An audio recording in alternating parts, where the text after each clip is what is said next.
4915 clear. 10-4 clear. I think that's good. Thanks for the help. That's 240 simple.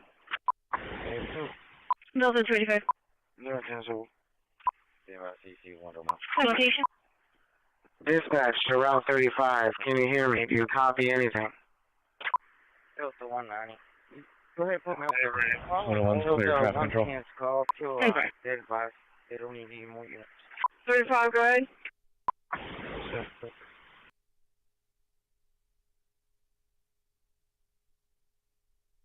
Unit 3, declared. Off OD3 North, Louis Richardson with SMC 402 and 3182, deported at 1540, no dance. 3435B, I'm trying to contact B-Line, thank you. Route 35 here. 35, I need you to copy my message immediately. I'm gonna get you on a private. 4040 Shannon, number 258. 35, turn off your radio. He can't hear you. 4040 Shannon, number 258, NID 3570. We're still working on that for the apartment number.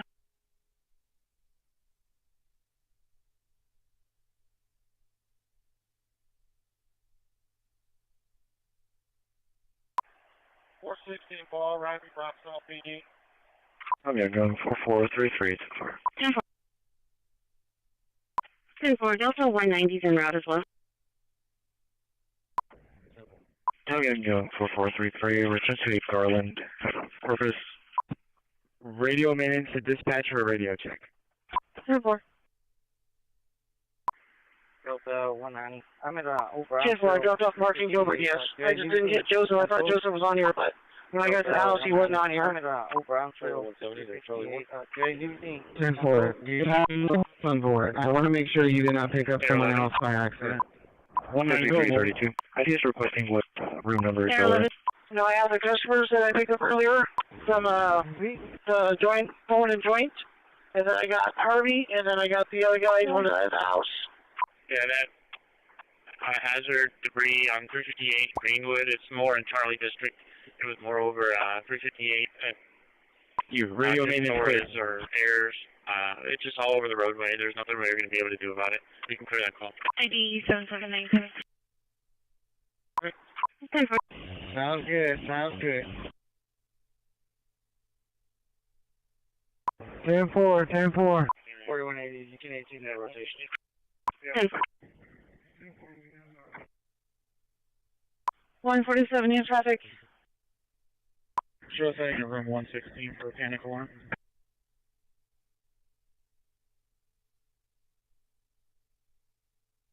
Ross 73, 300, you come back in service. Appreciate you. We'll make can we go ahead and have 190 respond on code? 10-4. Delta 190, I'm going to show you clear for code.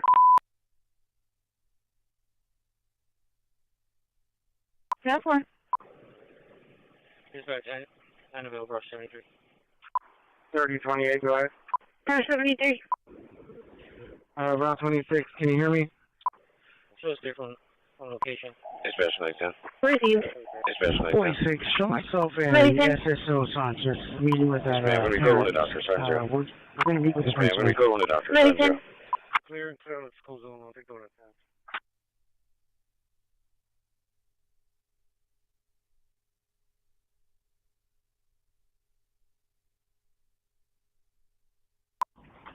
What's your 1020? Can you pull over immediately?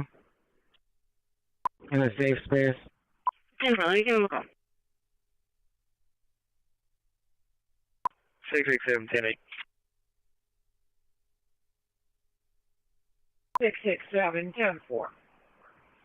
440. Okay, I'm going to be at the end of the Culbertson on-ramp. When the unit gets here, I'll move closer, so I'm not over the overpass. 10-4. Repeat that. Oh, not 14. 10-4, what did you have the temperature set to? 1. Cover.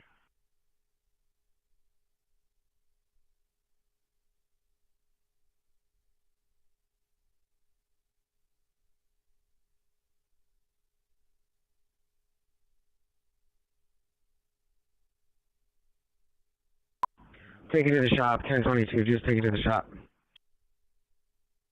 10-4. 313. Charlie 170, Charlie 1. Route 13.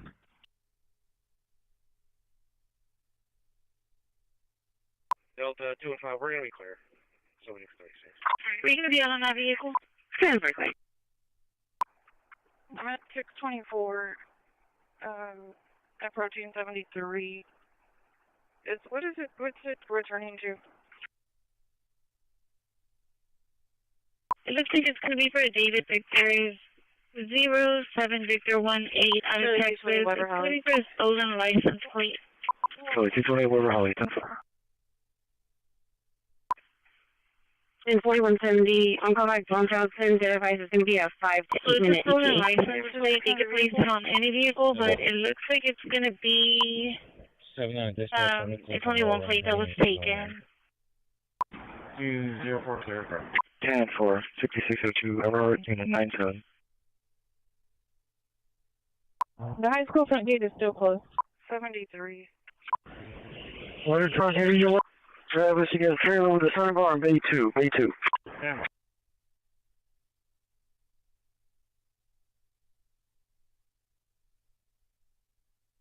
3170 clear.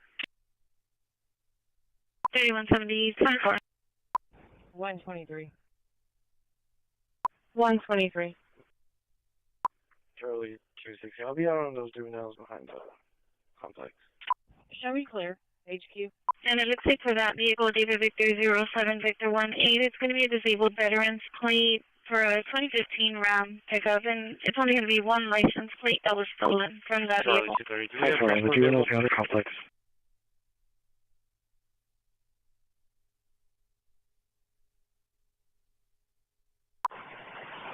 One was 800 TDS. The other one was, I think, actually 1,000 TDS. But we had over-drilled that well intentionally to go down as far as we could, and we actually went in and found out what TDS was coming at what levels, and we know if we were to route the bottom, went in and found out, let's say 150 feet, then that water would come in at about 800. We went down intentionally. We know that water's coming in about 1,400. So we actually went in and figured out how much water was coming in each screen and figured out what the TDS was coming in each screen. Because that was the first well drill. So there is every expectation that the well field, I could be fairly certain will come under 900. It'd probably be more like 800 TDS. There was, we did sample all the constituencies, PFAS and all the metals. The first well, I don't remember any metals being close to the MCL, the primary drinking standards. The second well, we sampled it twice. There was some arsenic that came up, was below the MCL, and the second time we sampled it, it was slightly above it. That would easily be diluted out. It, oddly enough, it looked like it was coming through something a surface source. There's a small, at that 22,000 acres, we did also sample, I think 23 shallow wells, and those range from 500 TDS to about 1,300. There was only, with one exception, there was only 2 or 3 of those above 1,000. There was one well that was 2,000 TDS anomaly. I think there was an old oil and gas pit there, because they are all throughout the Gulf Coast. Before 63, you could just take your production water as you separate it. Oil comes up, tends to be about 4 gallons of water per 1 gallon of oil. So you do something, they were just putting it in pits. So I have a feeling some of that high brine might be it's a very, very isolated area. So overall, it looks very favorable in terms of having some good quality water coming So through. the answer is yes, we do have Yes. good quality. I asked that question for Ed Cross because he always said there was. So there you go. And the other thing is they say so much water's there. Do you say yes, all this water's there that they're talking about? There's a lot of water there. There's a lot of water there, and there's good quality. The question is when you pull it out, what would be the impacts would be, because, and we've talked about that earlier. Yeah. But we saw the earlier maps. That's going to be the best water you find anywhere in this area. That's great. That's good news. Thank you.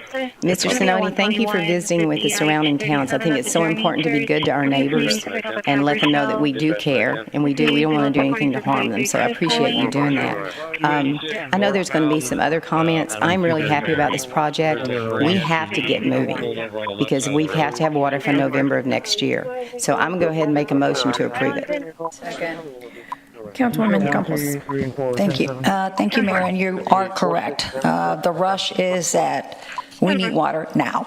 So, yeah, it was a lot of detailed information, and I'm glad that we've got, Councilman Hernandez digging into the into all that. But something that I wanted to also bring up is the financing.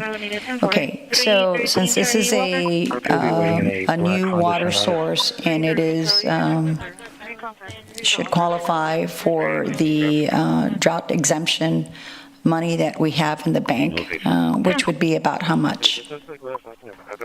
I think it was 32. I think Camille can answer that question. We had about 30 million. 30 million. Yeah. Plus or minus. This would be an eligible project. That's what Right. so that's what I'm getting at. That this would be okay. So how much money do we have? Approximately 23 million. 23? 23. I thought we had 30 or 32. Yes, but we're making debt payment for the, when we start saying, but we have this year's expenditures, which is the debt payments for the SWIFT loans that are being issued, that were issued.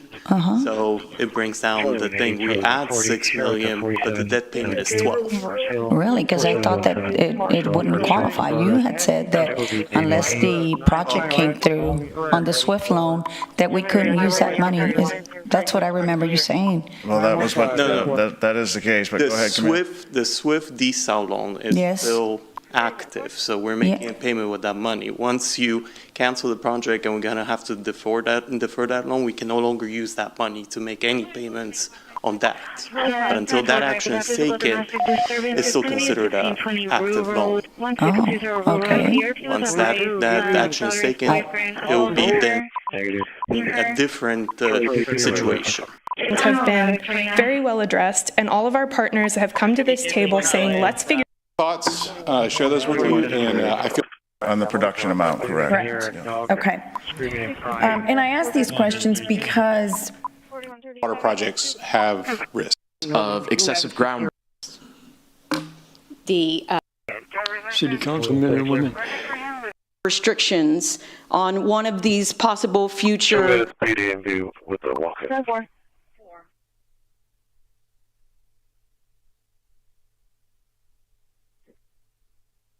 132, show me out of service.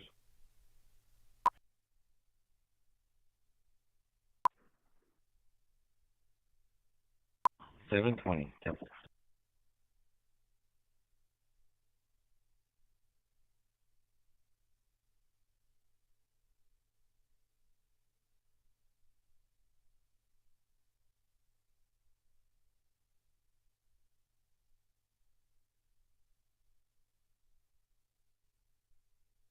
Tom Paul, 8599. Paul Victor King, 9537. Dispatch Renegade. Gate PT9 is locked and secured. Received.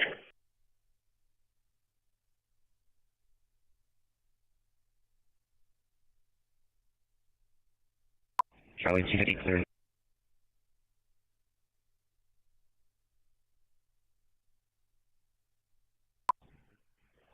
Airport 41, Edward. Adam 210, Adam 225. Is this female supposed to be on foot along the roadway? As of right now, it's unknown. RP is calling a third party, not on scene. He just said his daughter called him. I think that She was yelling for help. Yo. Christi, ready? No, the D550 first. Air 10, log me off, please. 915. He's done a good job. I didn't know you were supposed to do that. Super quick. I know the missing child. Maybe 100 Buccaneers, 100 Buccaneers, Buccaneer apartment. Waiting for the Sierra. Delta 2. Buddy, you did renew your DOC? And also 25. Okay, I need you to do me a favor. I need you to take a picture of it with your phone and send it to me here in dispatch. He's going to be inviting 3 young children that got dropped off by the bus.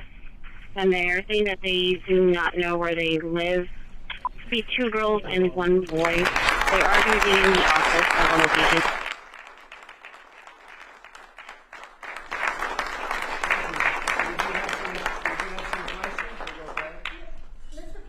First, I can clear the floor. Well, 110 record, right?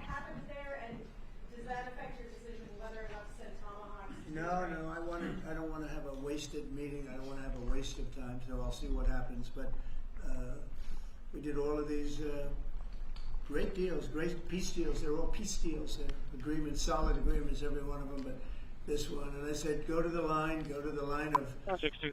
battle, the battlefield lines, and you pull back. Everybody show me in the area of take some time off because you got 2 countries that are killing each other. You got 2 countries that are losing 5,000 to 7,000 soldiers a week.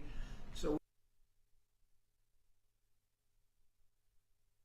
225. Yerk, he advised it's not going to be his daughter. He advised he was working on the roof and the lady across the fence who yelled at him that the daughter's boyfriend was beating her up. He doesn't know what house or how the female left. No other information. 915, I messaged it to you. 3170 clear. 141, 3170, 1041.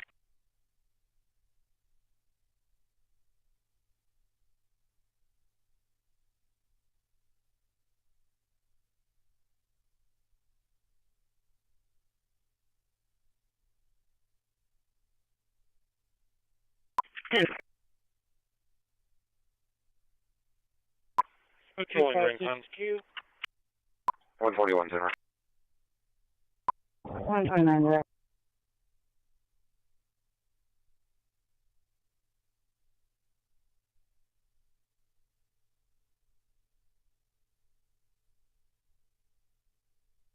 Cool, begin 23.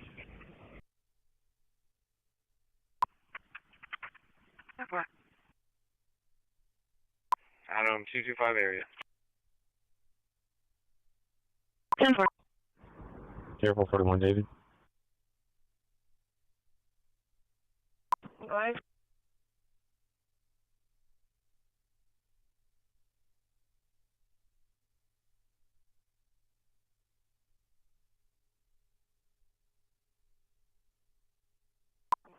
Six 129.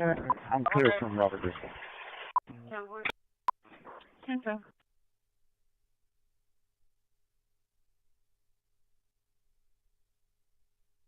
147 into 4703. Right. 4115. Can you give me a crash number? Can you make it to 4700 block SJD?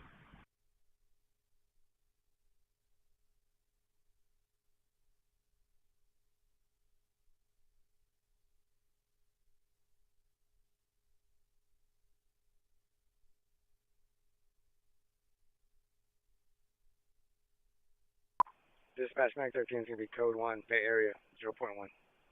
1913 16 4. Another 215 group share for the suicide deaths impending. We have 1433 Madrid, 1433 Madrid. Trying to make contact with the Caleb Divine. 4110, I'll be en route to that stalled vehicle. 192. He advised that he was going to harm himself. Did actively mention that he had a gun on the couch with him. Where is he?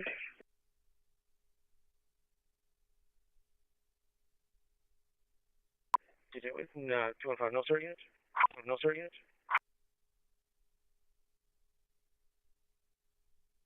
I'm showing CERT 1, CERT 2 out of service, and TMH 1 is currently on a call as well.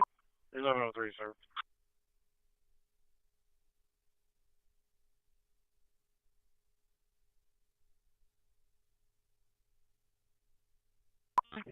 Call for engine 12, medic 12, engine 12, medic 12 for testing at 8109 Douglas Drive, 8109 Douglas Drive, ESZ 1206.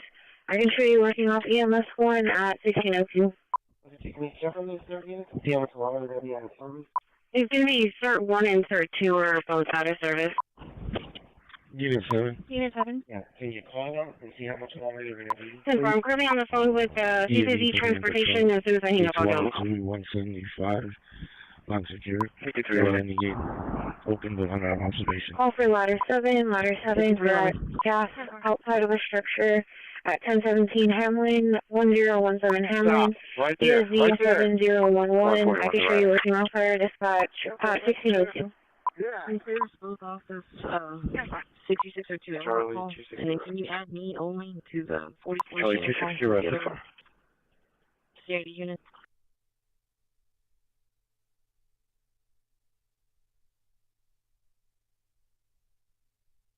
Charlie, give me half of Apollo.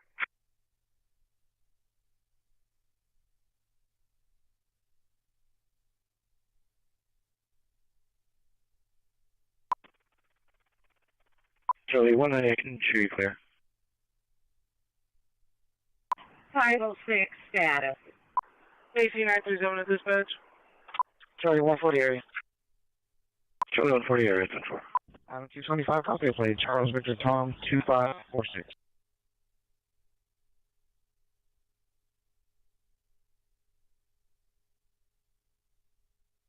Ten 4.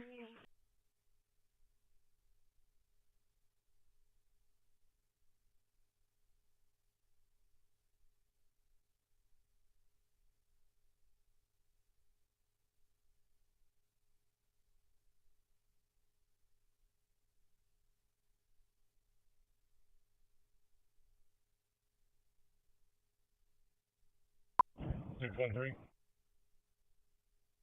Go. 220, just check. Clear, I'm done. I'll be out. Urgency charge. Take a high risk. 10-4, just check. 600, copied. You're clear from San Pedro. What was your last? I'm out on 3rd in T George for junior high release. I'm out on 3rd in T George for junior high release.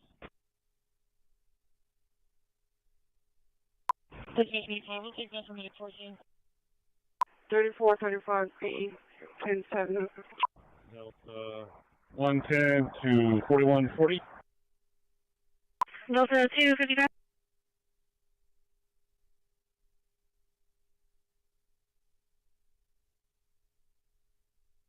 Right, 231, same traffic.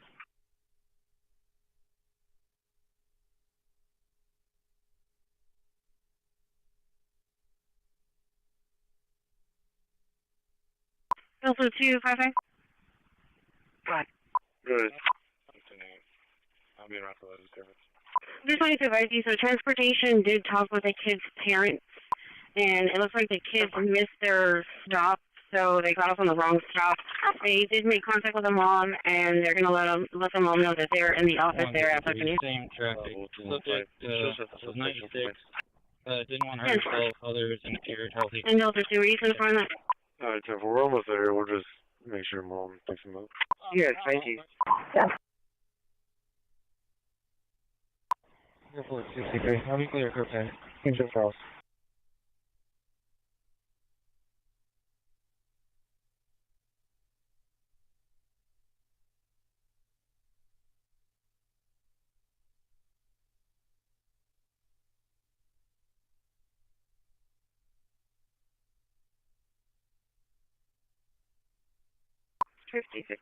County Road 101.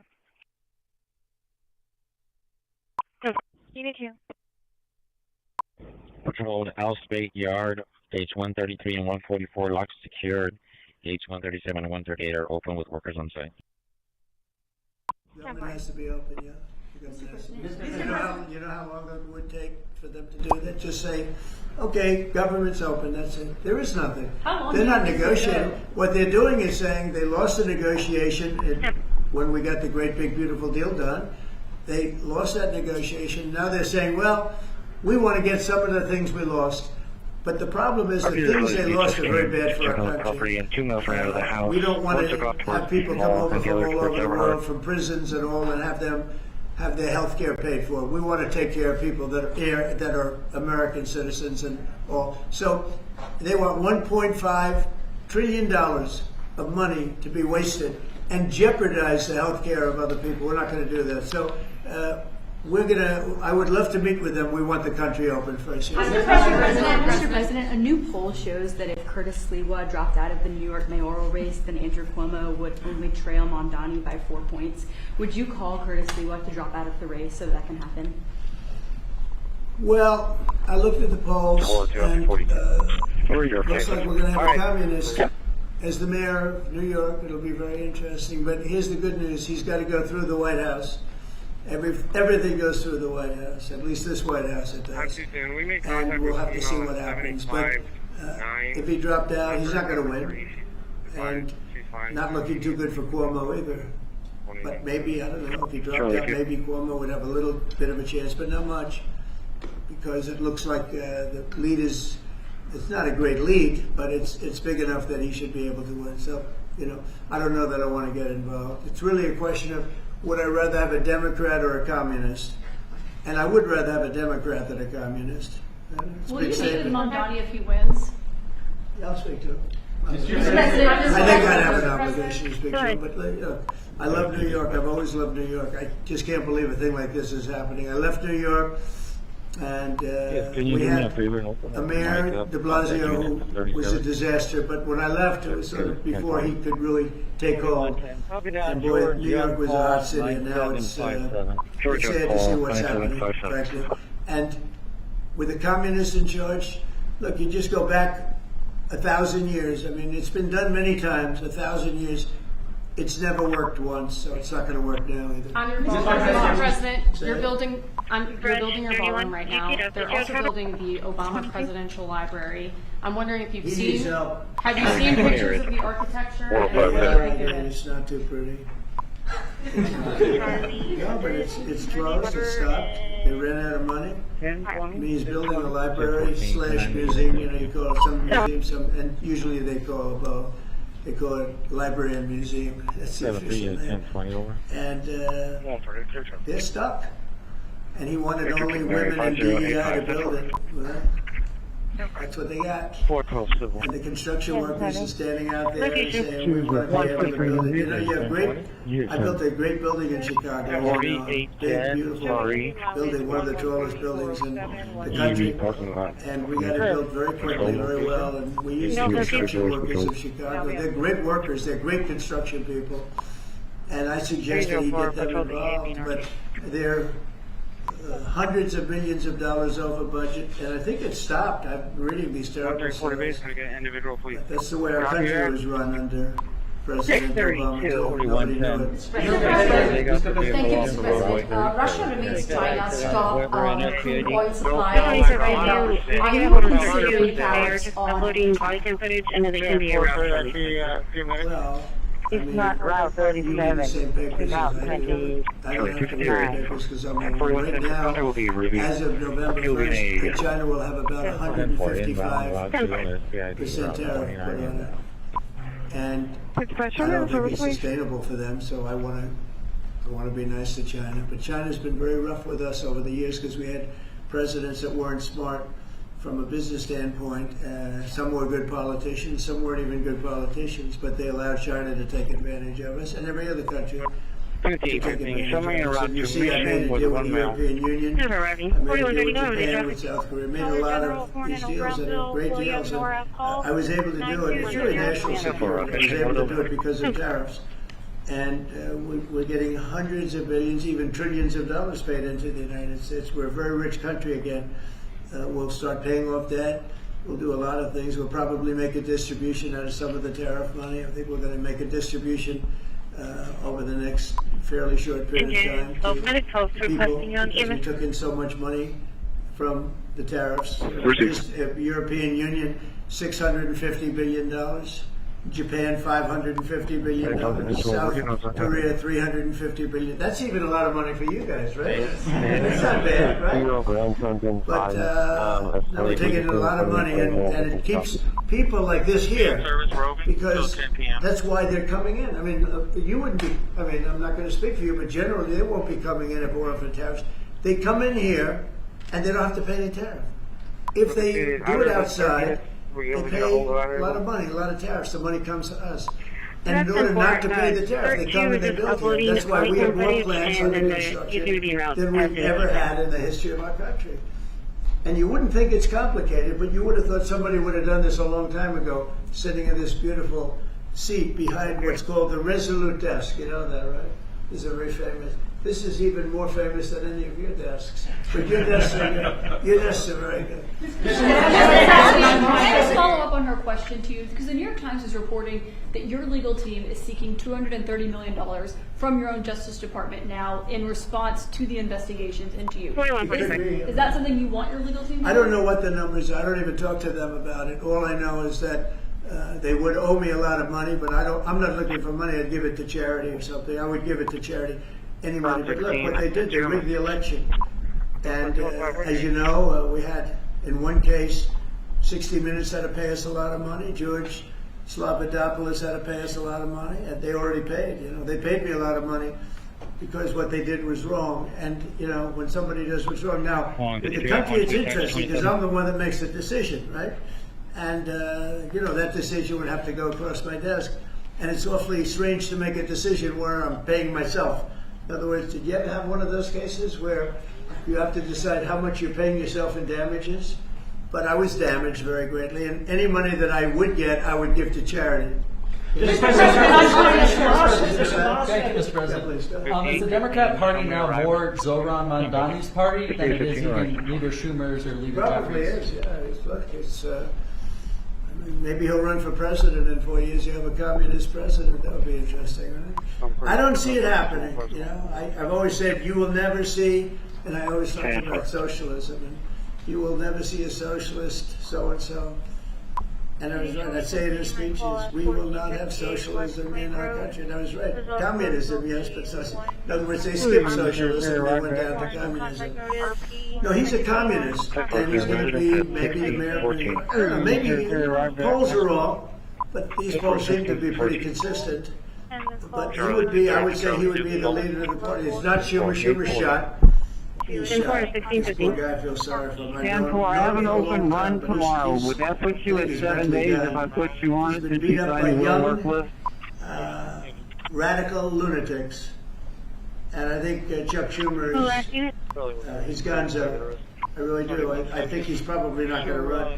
It shows that he's losing in every poll. Now, this is hard. You know, he wants to meet with me. It's sort of hard to be with a guy who can make a statement like that, but I'm just giving you the facts. I think Chuck is probably... Tomorrow is your day off, 10-4. I know some people, Democrats, that would be good. Some good politicians and some, you know, reasonable people. But I understand that they would not have a chance of, you know, getting even the concept of holding the torch. They're not going to get it. But they have some people that I really believe they're low IQ people. They're stupid people. And they seem to be leading the party. So we'll see what happens. Look, the Republicans are strong. We have great leadership. We're very strong in every way. And we're going to keep it that way. But we are really a strong party. You know, our party's grown magnificently. We've got, look at all the union votes I got. Nobody thought that was ever possible. Look at the election where I won popular. I won everything. I won all 7 swing states. If you win 3 or 4 swing states, you're doing great. I won all 7 by a lot. And I think the best thing when you look at districts, 2,700 versus 525. That's big. That's why the map shows all red. So we won in a tremendous landslide, and that's because people like our policy. I guess they like me, but they like my policies. Strong borders, good education, low taxes, you know. In the great, big, beautiful bill, we got the biggest tax cut in history. not only no tax on tips, no tax on Social Security, no tax on overtime, we got the biggest tax cut in the history of our country in the bill that we just approved. And I think people see that and they like it, and that's why we're doing well, but they are not. They do not have leadership. Thank you very much, everybody. Thank you, guys. Thank you very much. Thank you, guys. Thank you. And then the second Milky Way call in my box, that can be Patrolled HMO admin building, workers on site.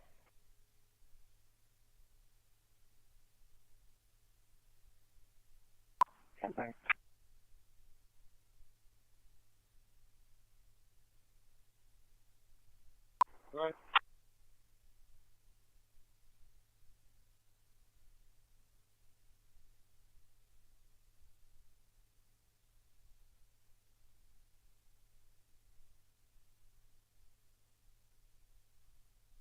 (10-4). We also have 233s, 234s. Unit 7. You were covered by the dog tonight. Entering the copy hazard driver, meet 3601 and Horn. 3601 and Horn, see for white Challenger, going 90 miles per hour, weaving from in and out of lanes. Heading towards Saratoga, Patrol 1 and 268.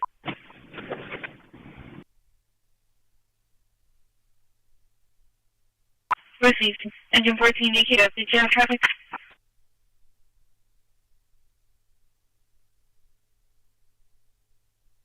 Received. Medic 12, go for dispatch. Medic 12, code 1, shoreline, beginning mile 0. 139, your last didn't come through. 10-4, building clear at 1618.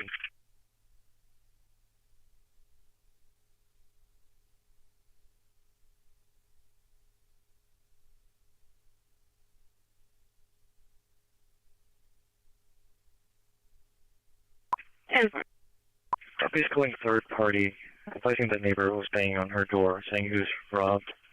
Unit 6. Call from Medic 8, Medic 8, ESV 7025, 7025, for difficulty breathing at 4306 Kirkwood Drive, 4306 Kirkwood. I'll show you working Alpha Fire Dispatch at 1618.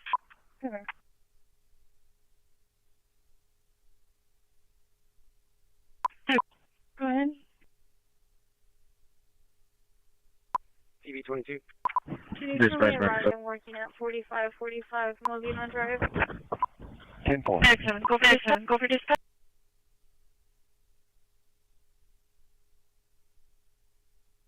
Proceed. Navigate. I'll go to Chase Journey first.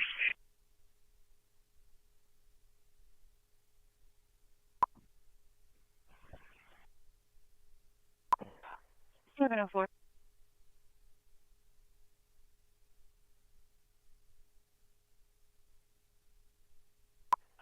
704, am I showing you clear? There's also 185 for the indecency. Could be Richard Street and Ayers. Richard and Ayers. Or for decline contact. DP30, go ahead. DP30. Show me out at Glen Arbor Park on Jessica House. She just took off on foot, running northbound, jumping fences. Trouble from Corpus. Do we have a crash there on 43 and 286? 322. 22. 153. Can I get the case number, please? Routine patrol on Main and 8th. 47804. 47804. Main and 8th. 10-4.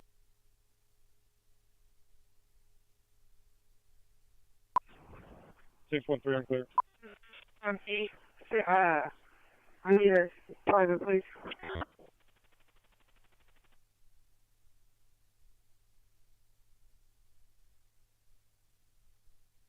For 1825 Westlake. Hi, this guy's okay. He was actually talking to the doctor's office and we were talking to him at the same time, so he's good. Okay.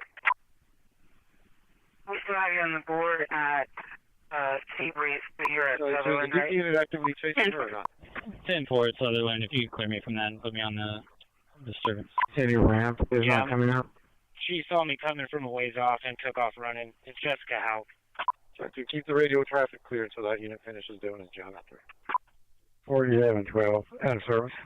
141. I'm moving 95 with that male in route to 19. Being miles is moving 53447. Inside 1825 Leslie or she's 8004 for a lift assist at 2509 Milo Street, 2509 Milo. I'll show you where to help a fire dispatch at 16. Airport 63. Airport either 1825 Wesley or running first one. Do we have any drone operators on right now? Delta 215 made contact with Mel. He advised he was okay. He was talking to the doctor while they were there. Contact with Mel. He advised he was okay. He was talking to the doctor while they were there. 314, good traffic. Thank you, Rita Lobby. Made contact with Miss Walker. She wants to report issues with the neighbors. She resides at 7571 County Road 2763, 7571 County Road 2763. She's in the front lobby here at the sheriff's office.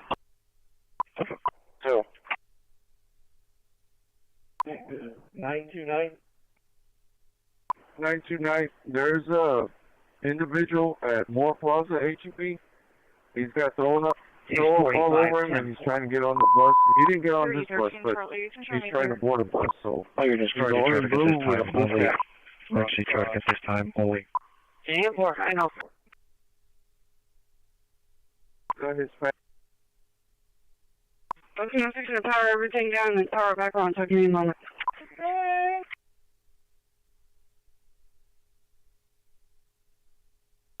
205, my service.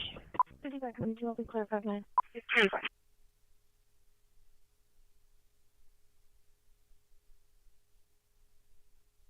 10-4. 7-3 dispatch, 1020 has been cleared. 10-4. Is that 720? 10-4, yeah, 1020. Deep 30. She's going to be wearing a white t-shirt, black sweatpants, blonde hair, about 5'6". Again, Jessica Howe, 224-96. 10-4. 7-3, I have an individual at the HEB whatnot. They said he's 1055. He's all in blue. Full flat, will not Texas ID.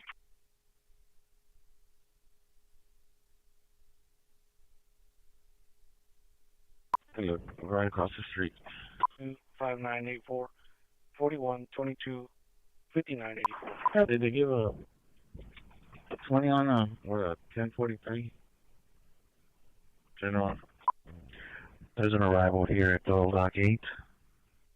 95. Code 1 south, beginning mileage 0. Christi.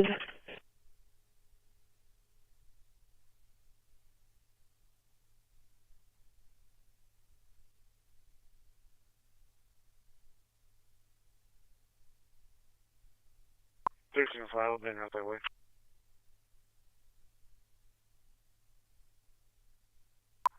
Never.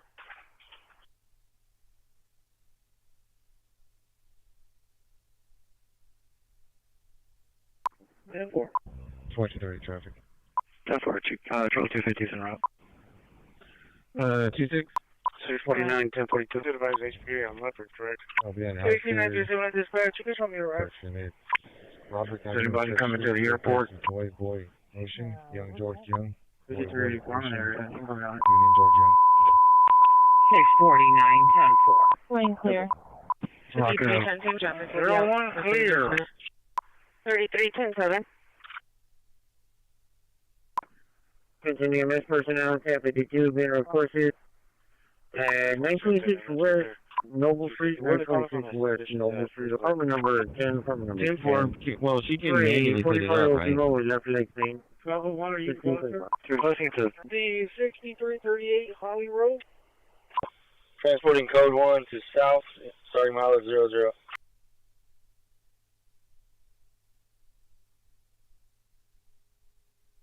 Alright, then where's that possibly related?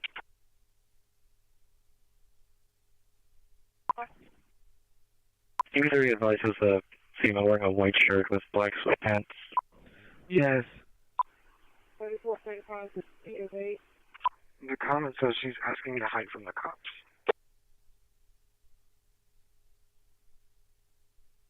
612, that's 612.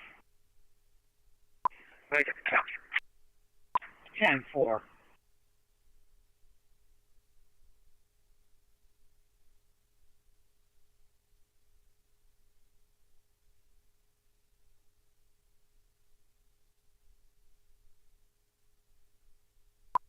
Jim 4. 3034. DPS Road. Mostly in Council 390. 632. Who is the reporting party? 5384. What was the address on Leslie? 73 dispatch. Individual's been advised to leave. Could you get a work order on this? We got vomit on this 1118. 11. Negative. 1118. She said her husband was with some other people. I believe they were picking up debris from the roadway, and he saw that trash bag and called her to call us.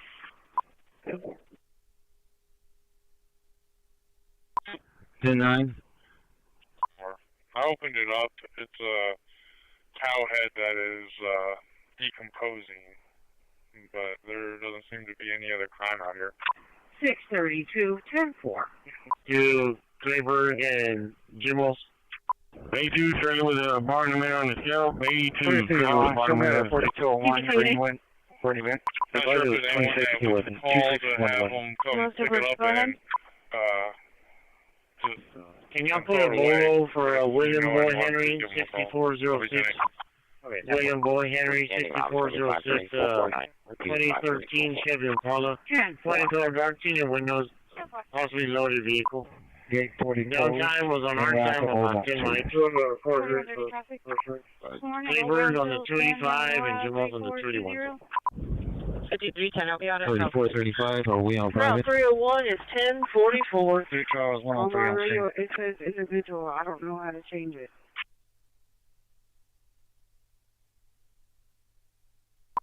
Doctor, you ready? Charlie 260 is en route. In a 3.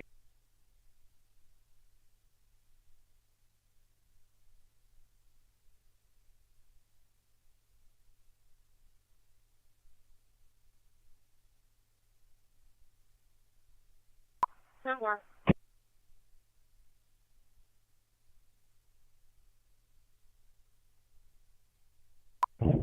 Clearing intermediate. 353, white female. Patrol 921 North Court. Sorry, Sue, let's set up a perimeter. Give me somebody a unit at Brazewood and Williams. I need your operator on patrol 4. Make sure she doesn't run across Williams.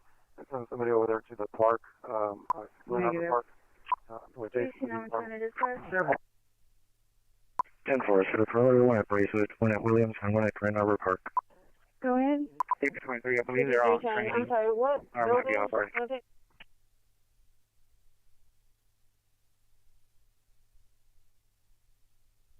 Go ahead.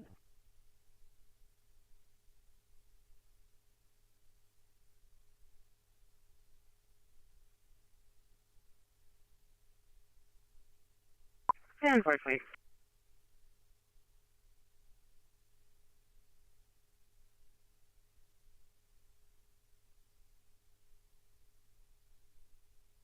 And 5503, 1070, all clear. Say, what time does 5004 get to Rocktown? 180. Show myself as when I out of service from SSC. The what? The 5004? Cameras for football, I'm heading to Kings for volleyball. And also 255, we're showing for the best others. The 2725 for Christopher Hall. Because maybe calling you can have 911 him repeatedly, get the ramp out and nonstop. they can switch buses. Also, I don't know if you copied on mobile traffic a minute ago. She's got the ratings from today and also She's saying she can't lift it? one felony, one misdemeanor. Nice, sir. Close arriving, any miles, 945. 10-4. 192, show me clearing Kathy en route to Cabinet for football. 10-4, I'll let him know. You want me to head out to Robstown? Because I'm getting ready to hop on SPID from Flower Bluff.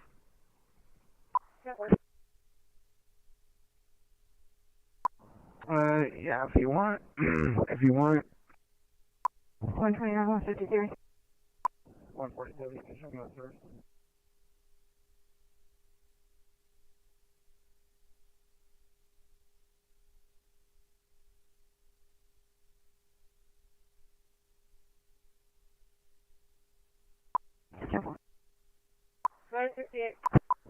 Yeah, 5004. When you get to the Rocktown station, can you meet up with 3435B to swap units? Cover. Units, not a problem. Can you show me clear from this location? Result codes being 1, make contact, 1, unable to locate, and 1. I'm currently sitting at Pat Schittner in Nebraska at the bus stop. 3435B, what is your current 1020? So after you know where to go. Ready, guys? Arriving south, ending mileage 2.4. Ready. 667 10 667 10-4. 69, I'm the same. Where's that guy? 204 to base. As soon as I get to Rocktown, I'll go out of service, and then you said Shutter in Nebraska. Copy that? You may need to help her stow the ramp because it won't stow on its own. 26, I have eyes on that mill. I'll go out on Copy that, sir. As soon as I get to Rocktown, I'll go out of service, and I'll go to Shutter in Nebraska. I think he's being a lookout for her. But that's what Mike said. She was riding the ditch. What's your ET on that 5004? 304, facility. I'm about 5 mics from the station, and then I should be probably about another 3 or 4 mics to get to her. I have for 29 as well. I think associated with that individual. 10-4. Well, if anything, he definitely has her bike.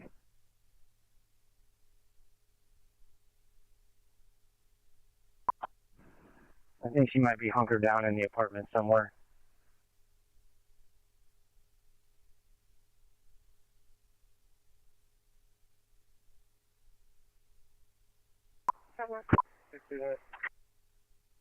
Delta 245.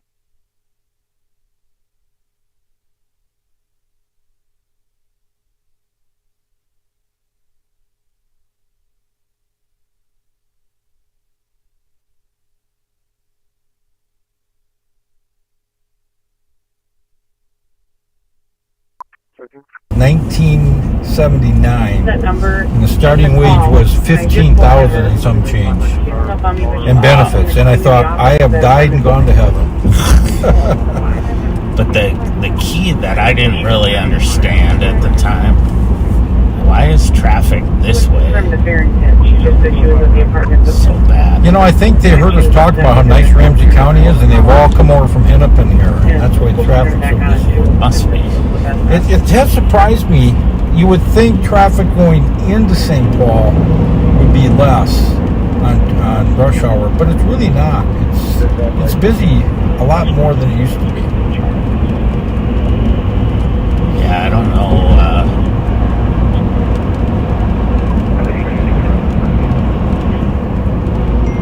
I wonder if there's an accident here.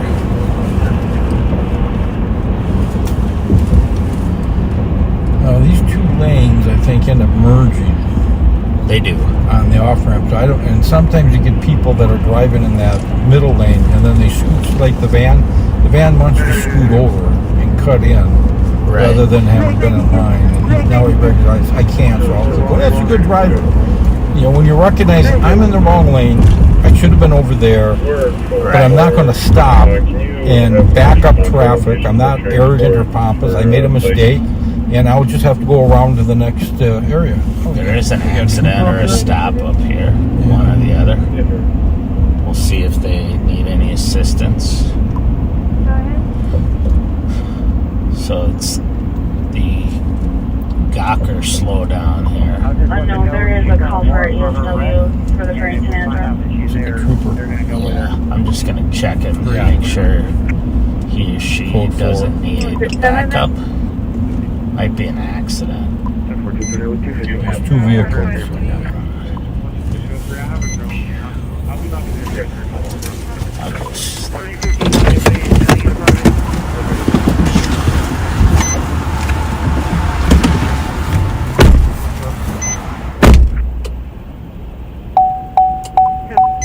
You don't need to have the rest.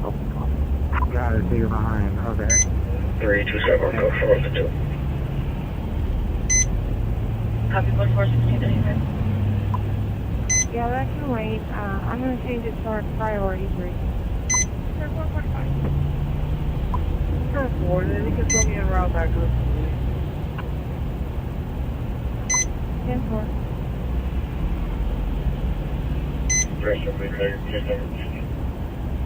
Case number is 194271.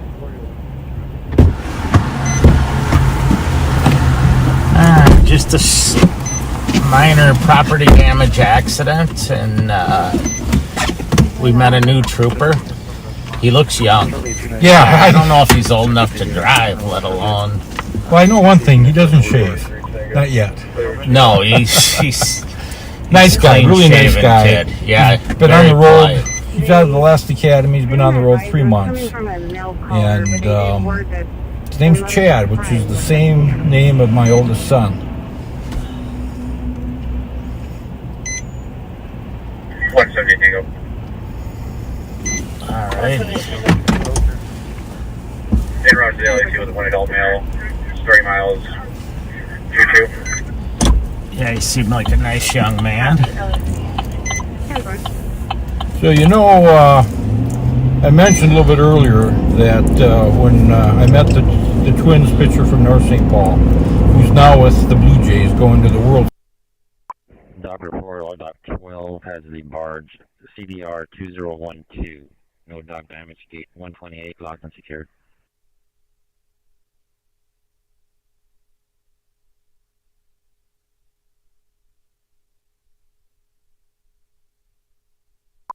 One 53, I'll be 10-8 en route to 19.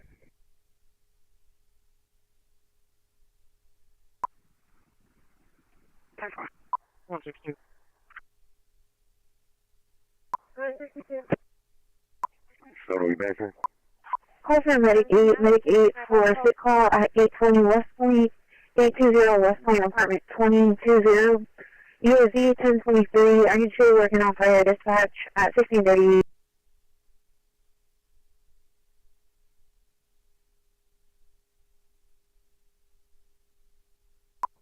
If we haven't identified them, just get them identified first.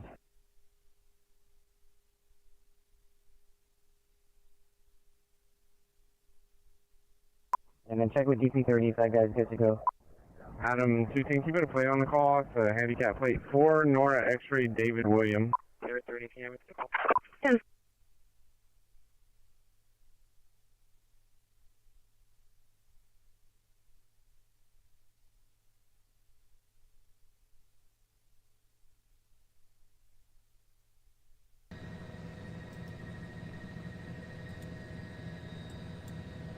Yeah, I got another clip here. I'll get up in the pipeline. Okay, 90 seconds to us. Standing by. And Robbie, I got the email. Thank you.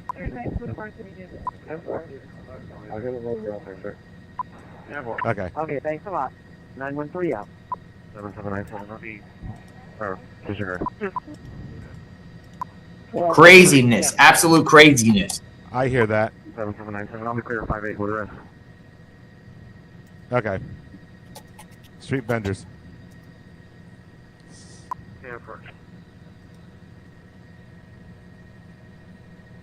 Yeah, come on now. I know. I believe there's a debate tonight. Charlie 2. Charlie 2. Yeah, I just spoke to the RP from that call at the apartment. Said that they were knocking on her door. They did lose sight of her. They said that she ran towards. All right, we got another feed up, closer view. Stand by. Fox 5 is up in the sky, above the sky. Units back up at 225. It's going to be for a stalled vehicle on NTAD southbound on Highway 44 eastbound. More closer perspective. We'll zoom down here. We're going to switch up in a second. Okay, so yeah, I'm going to start with the dog. It's down here, down on the scene here, by the federal building. Something is going on, or still going on, or just people are just still there to confront NYPD, thinking ICE is there. ICE ain't there anymore. ICE got whoever they got. All right, so we got a different perspective, different feed here. This is 26 Federal Plaza.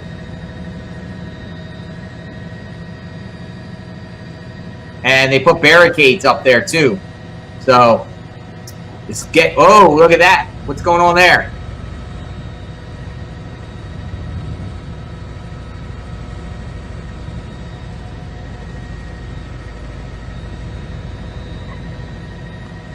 Have a look over here by Twain. Excuse me again. More law enforcement in between Lafayette and Broadway, but again, oh, they had a different saw other agents. What appeared to be federal agents that were in the area there have at least left the street side of the scene down here.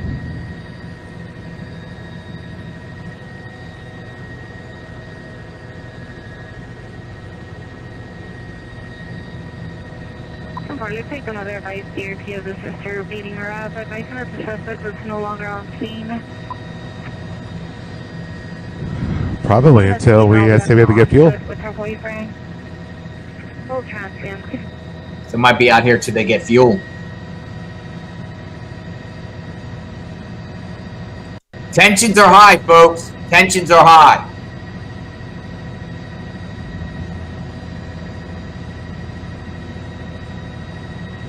And again, the people that have shown up here are pretty much gathered at the corner of Lafayette and Duane.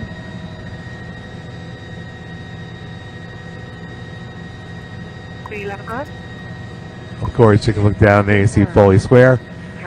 Towards the center of your video to give you an idea where we are. We're down in the what's labeled as Civic Center area. Different buildings there that make up Civic Center, but this is the Federal Plaza area that we're looking at now. That's the Javits several building, the high rise there. I'm going to show you working off at dispatch at 1643.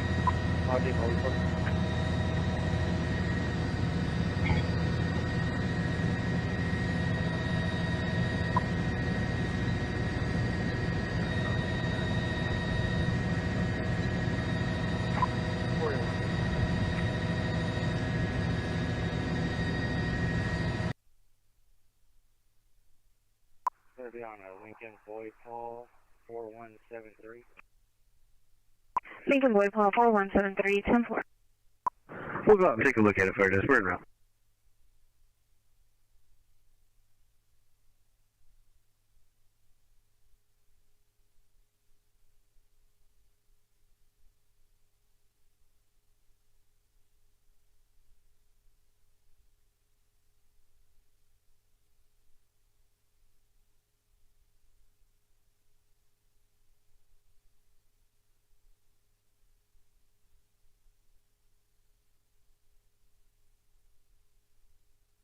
Proceed.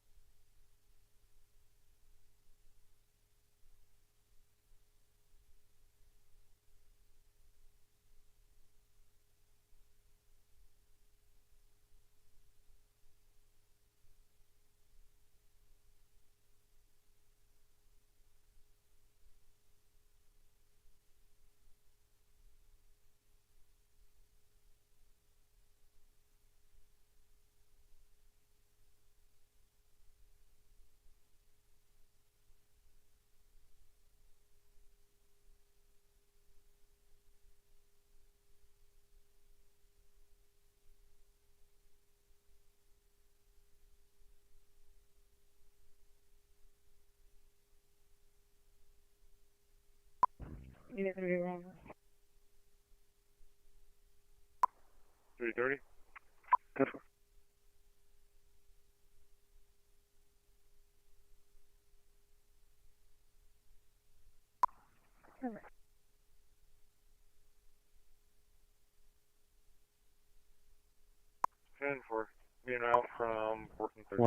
In the world of drag racing, few names carry as much respect and admiration as John Force.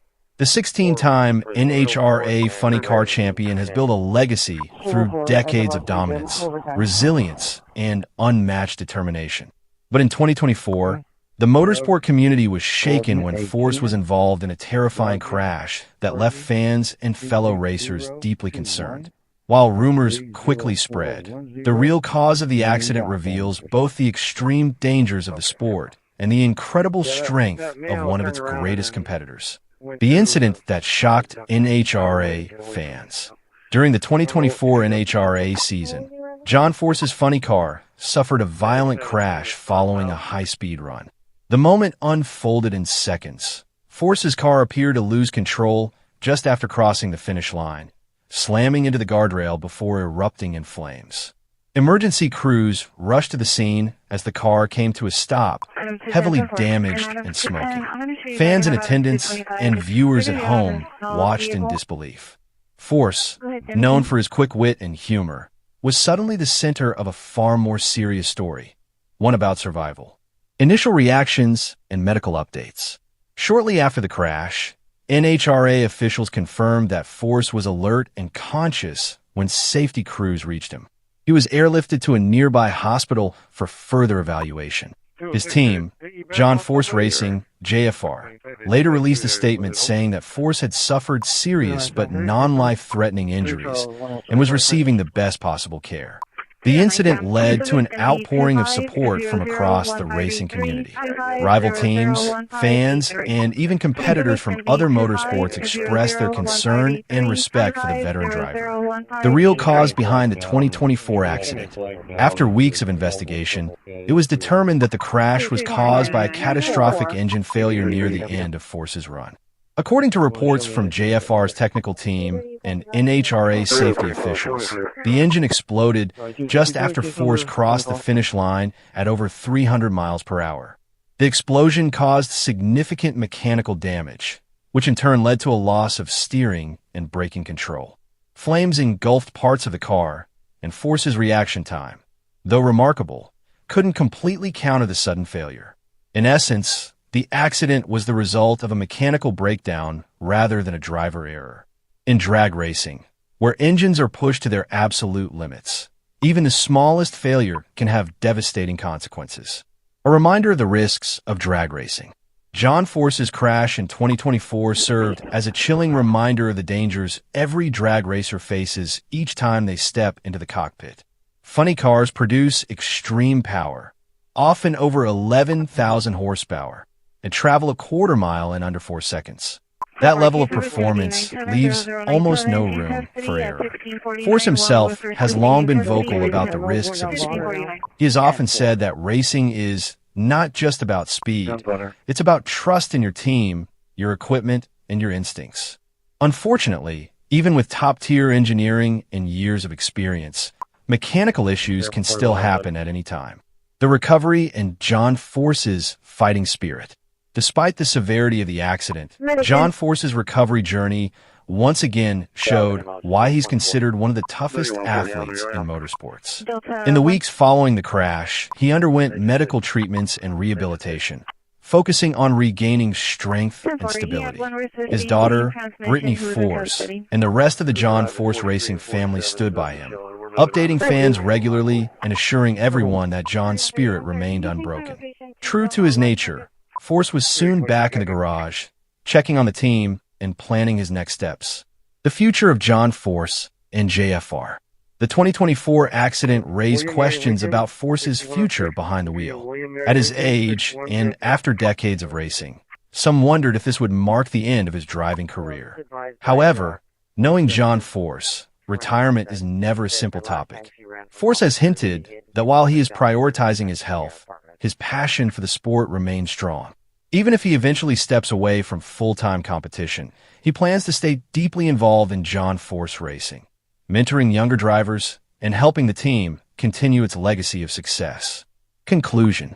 The real cause of John Force's 2024 accident was a sudden engine explosion and mechanical failure, not driver error.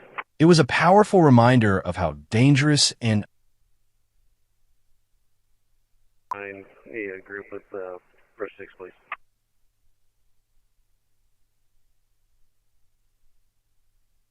I can show you working off group 7, group 7. No, so 255, were there any injuries to officer or subject? I think it was more, that car's loud and I think it's more loud than fast, so go ahead and clear. Thank you. Adam, 240 arrived. Yeah, you know.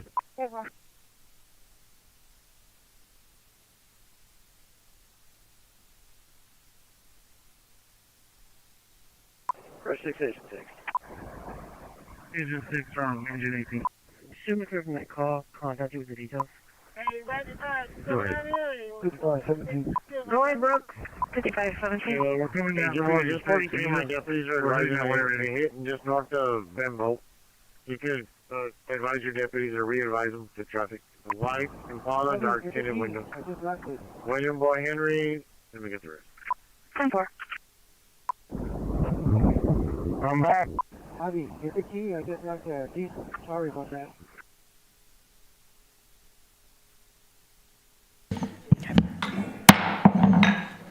Okay, welcome back. We are going to reconvene the meeting, and we are going to item number 22.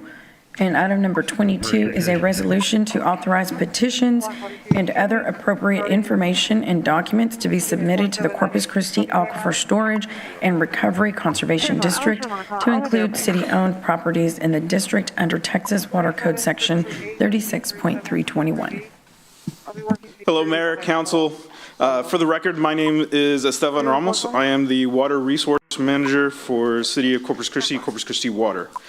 Before you is a petition to the Corpus Christi Aquifer Storage and Recovery Conservation District to include city-owned properties within the district boundaries. A little bit about the district. The district is a groundwater conservation district. It is dedicated to the protection and enhancement of groundwater resources in the Corpus Christi area and the surrounding communities. In addition to focusing on groundwater conservation and aquifer storage and recovery, which is a method of storing excess surface water in the aquifer. A little bit more about who Aquifer Storage and Recovery or the district, CCASRCD, is. It is a groundwater conservation district. It was created in 2005 by Senate Bill 1831 in accordance with the Texas Water Code Chapter 36. The boundaries of the district are described in Senate Bill 1831 to be co-extensive with the City of Corpus Christi's city limits, which also include areas outside the city limits in Sanpete County and then also Aransas and Claiborne counties. It is managed through an interlocal agreement with the city and district manage operations and administrative activities of the district. The district is governed by five-member board of directors elected on 4-year terms. The CCASRCD core objectives is the protection of groundwater quality, support regional water planning, enhance water supply reliability, promote public awareness, and ensure regulatory compliance. The petition before you recommended is to include certain city-owned properties into the district. These properties are 100% owned by the City of Corpus Christi and encompass the eastern and western well fields along the Nueces River. Some key advantages of including the properties within the district are: it is a pathway to regulatory activities. It provides the district the ability to manage the city's groundwater resources in the same manner as other groundwater resources. It also brings consistency and predictability to the city's groundwater resources. A little more on the groundwater wells. I think we've discussed these a lot in the past.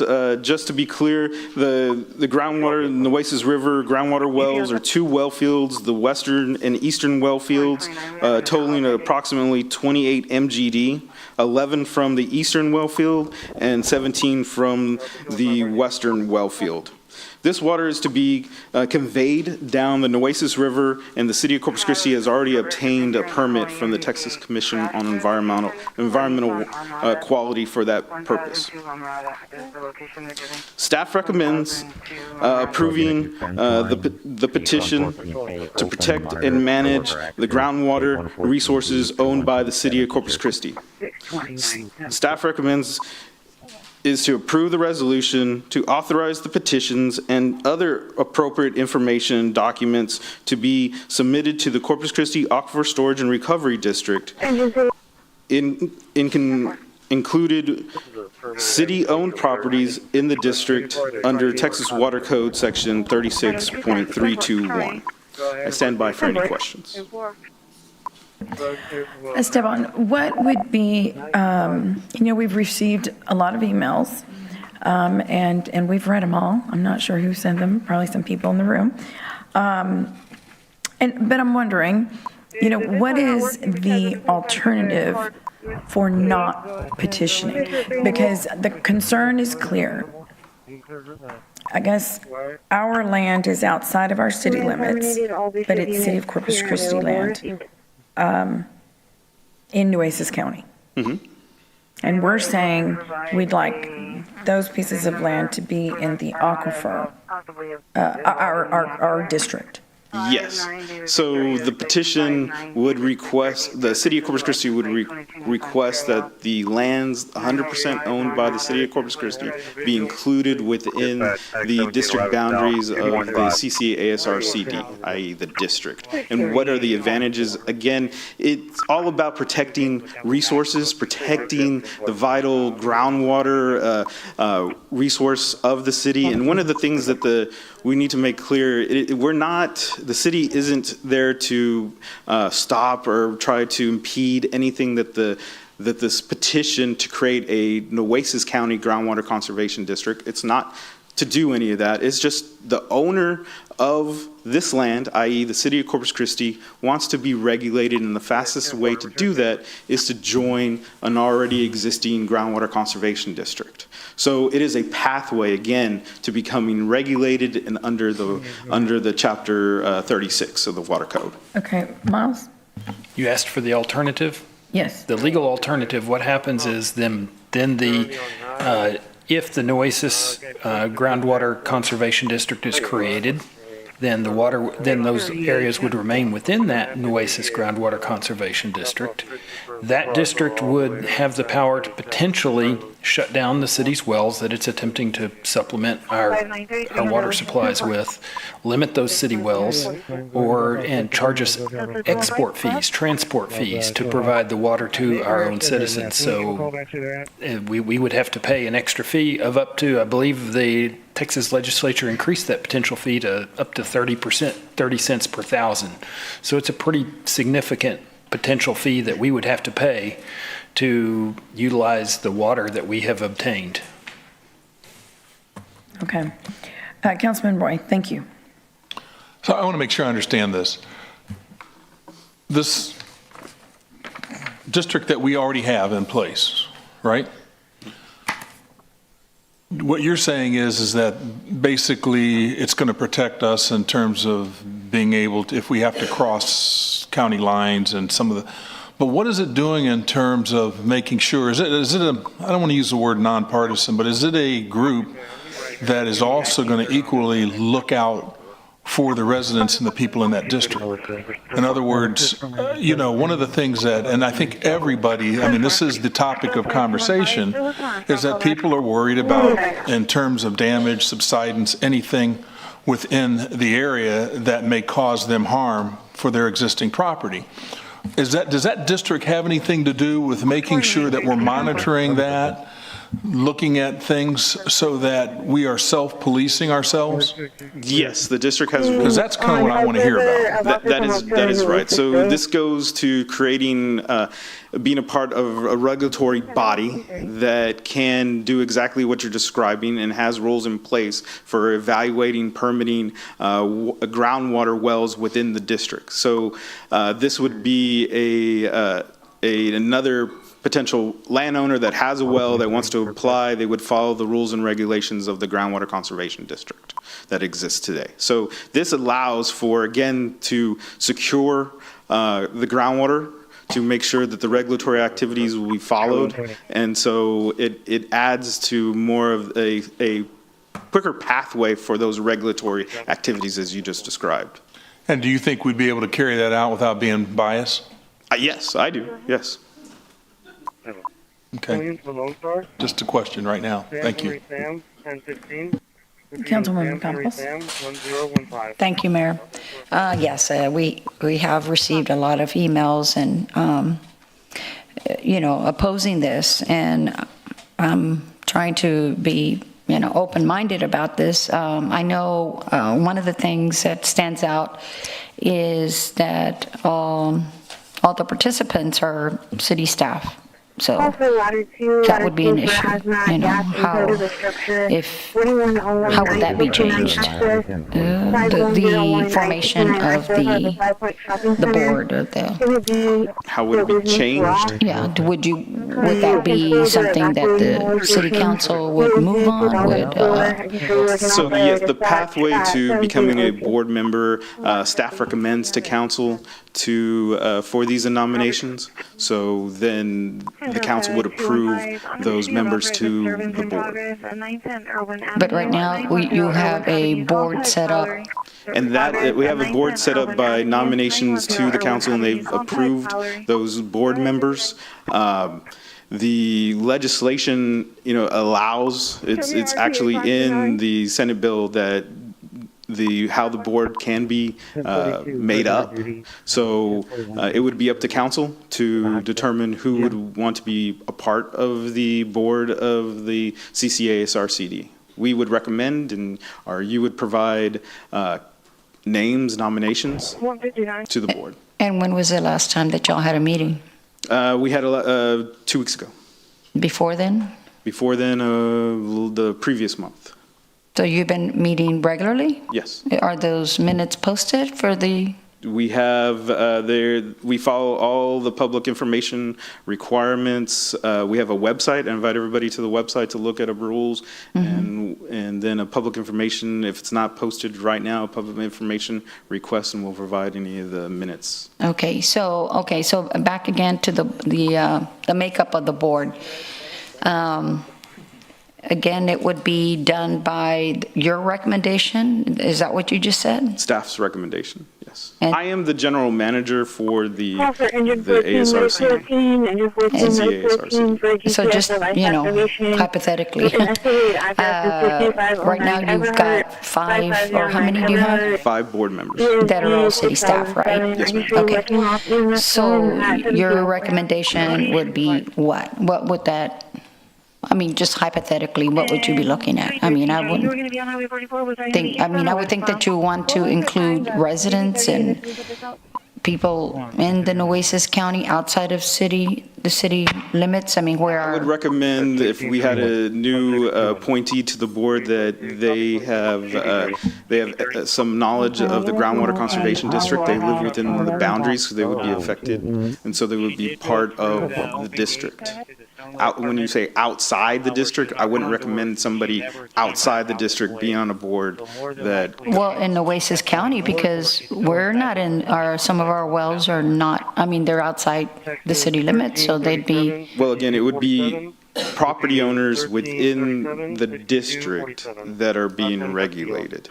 So the petition that I think you're describing that's outside, that is areas outside the district boundaries. So I wouldn't include that person or persons to be included on the board that governs boundaries within that jurisdiction. It's 324. But it's sort of like the other way around right now. I mean, we're kind of, All the board members are within the district boundaries. Thank you. and you're self-regulating yourself, but water is fluid. You know, it affects it. You know, it's like the air. You can't contain it. You know, it's whatever we do here will affect surrounding areas, surrounding neighbors. So you would think you would want to include your neighbors as part of the makeup of the board. I'm just saying. Okay, well, that's, you know, one of the concerns, but I want to hear what the others have to say. Councilwoman Bonton. So who's on the board? The names? The members of the board are Nick Winkleman, Jeff Edmonds, Dan McGinn, Ryan Skraberskik, and Bill Mahaffey. So when are their terms up? We will be coming to, we have 2 openings at the end of this year.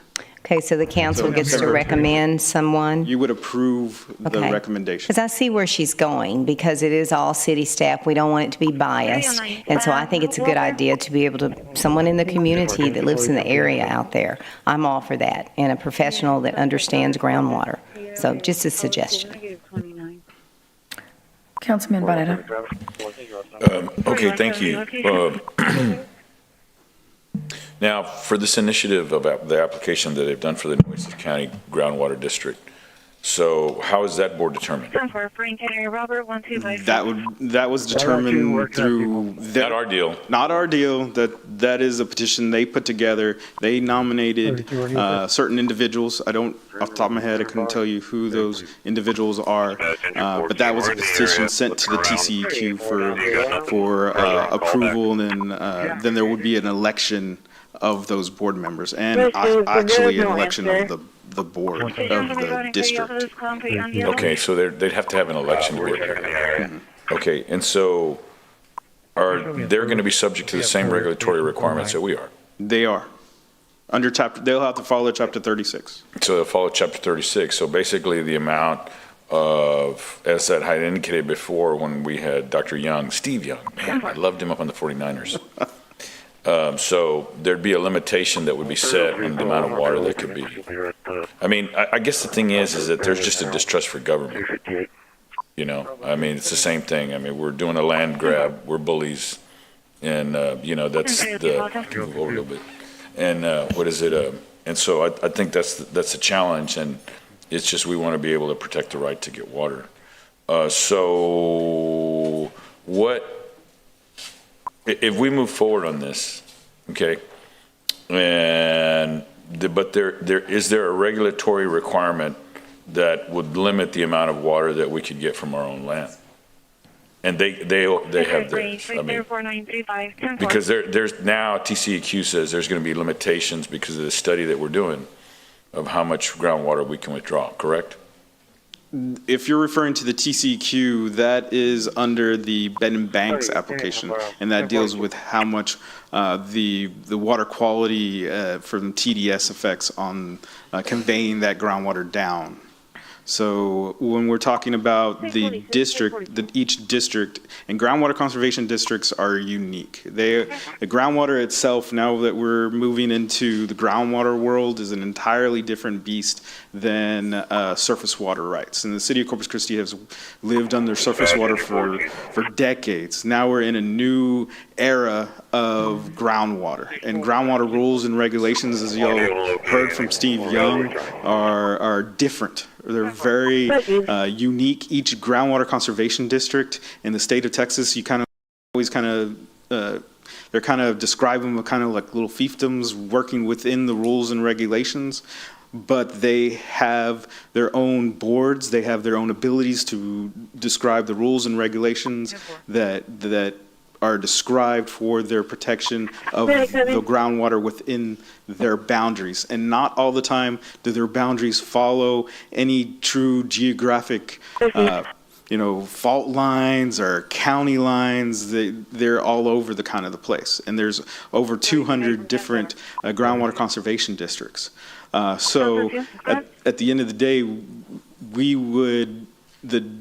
City of Corpus Christi would follow the rules and regulations under the existing CCASR-CD. Now, at the same time, the City of Corpus Christi could petition ask for a variance under this petition to make recommendations for their wells that they're utilizing. And this would be arguments that would be presented to the ASR district and then presented in front of the board members for approval.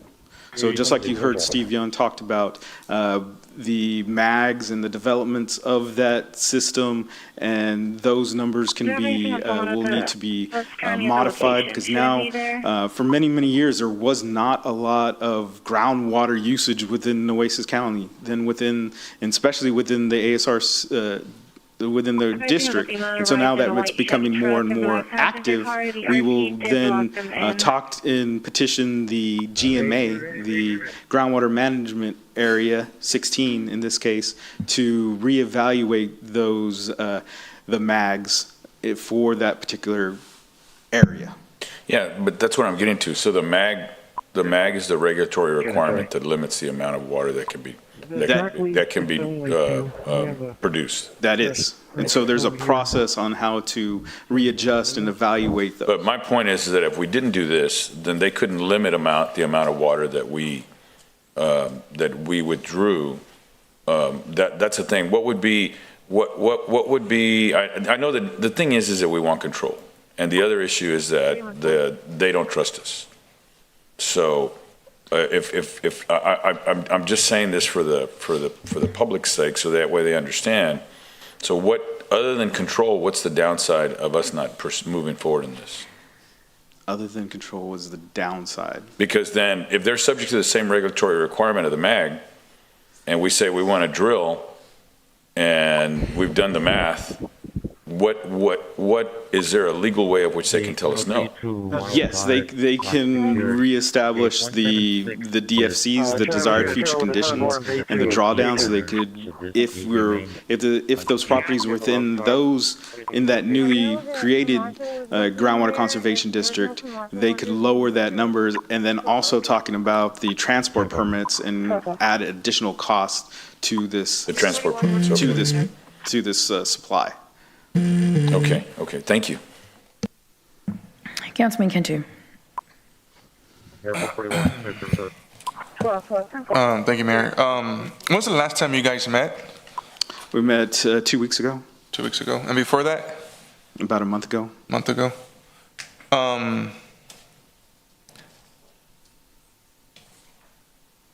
got an email stating that they understand that you guys haven't met or haven't had meetings recorded since like over 6 years ago. Is that correct? No. Okay. I really think what Councilwoman Vaughn said, that I think we need people other than city employees, to be honest with you. I think we need to do some people from the outside and stuff, you know. I was just concerned about that because with the minutes and supposedly on the city website, it shows that 2019 was the last time I posted the minutes. Is that true? No. Okay. Not to my knowledge. I'll have to review and get back to you. Can you check on that? Because that's what I literally got like 4 or 5 text messages stating that the minutes have been posted since 2019. So we'll check on it. I'm a little concerned about that. And then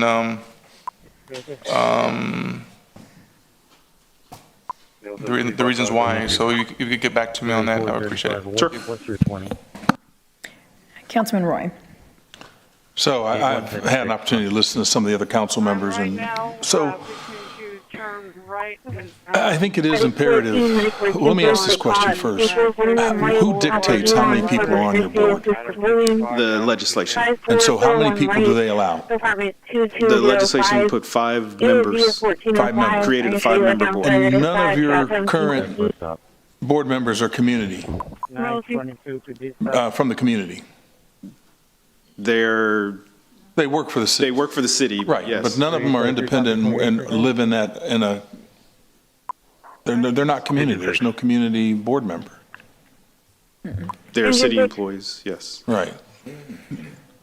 Yeah, I kind of have a hard time completely answering your question because, yes, they do live in the community. Outside of working for the city. Yeah. Okay.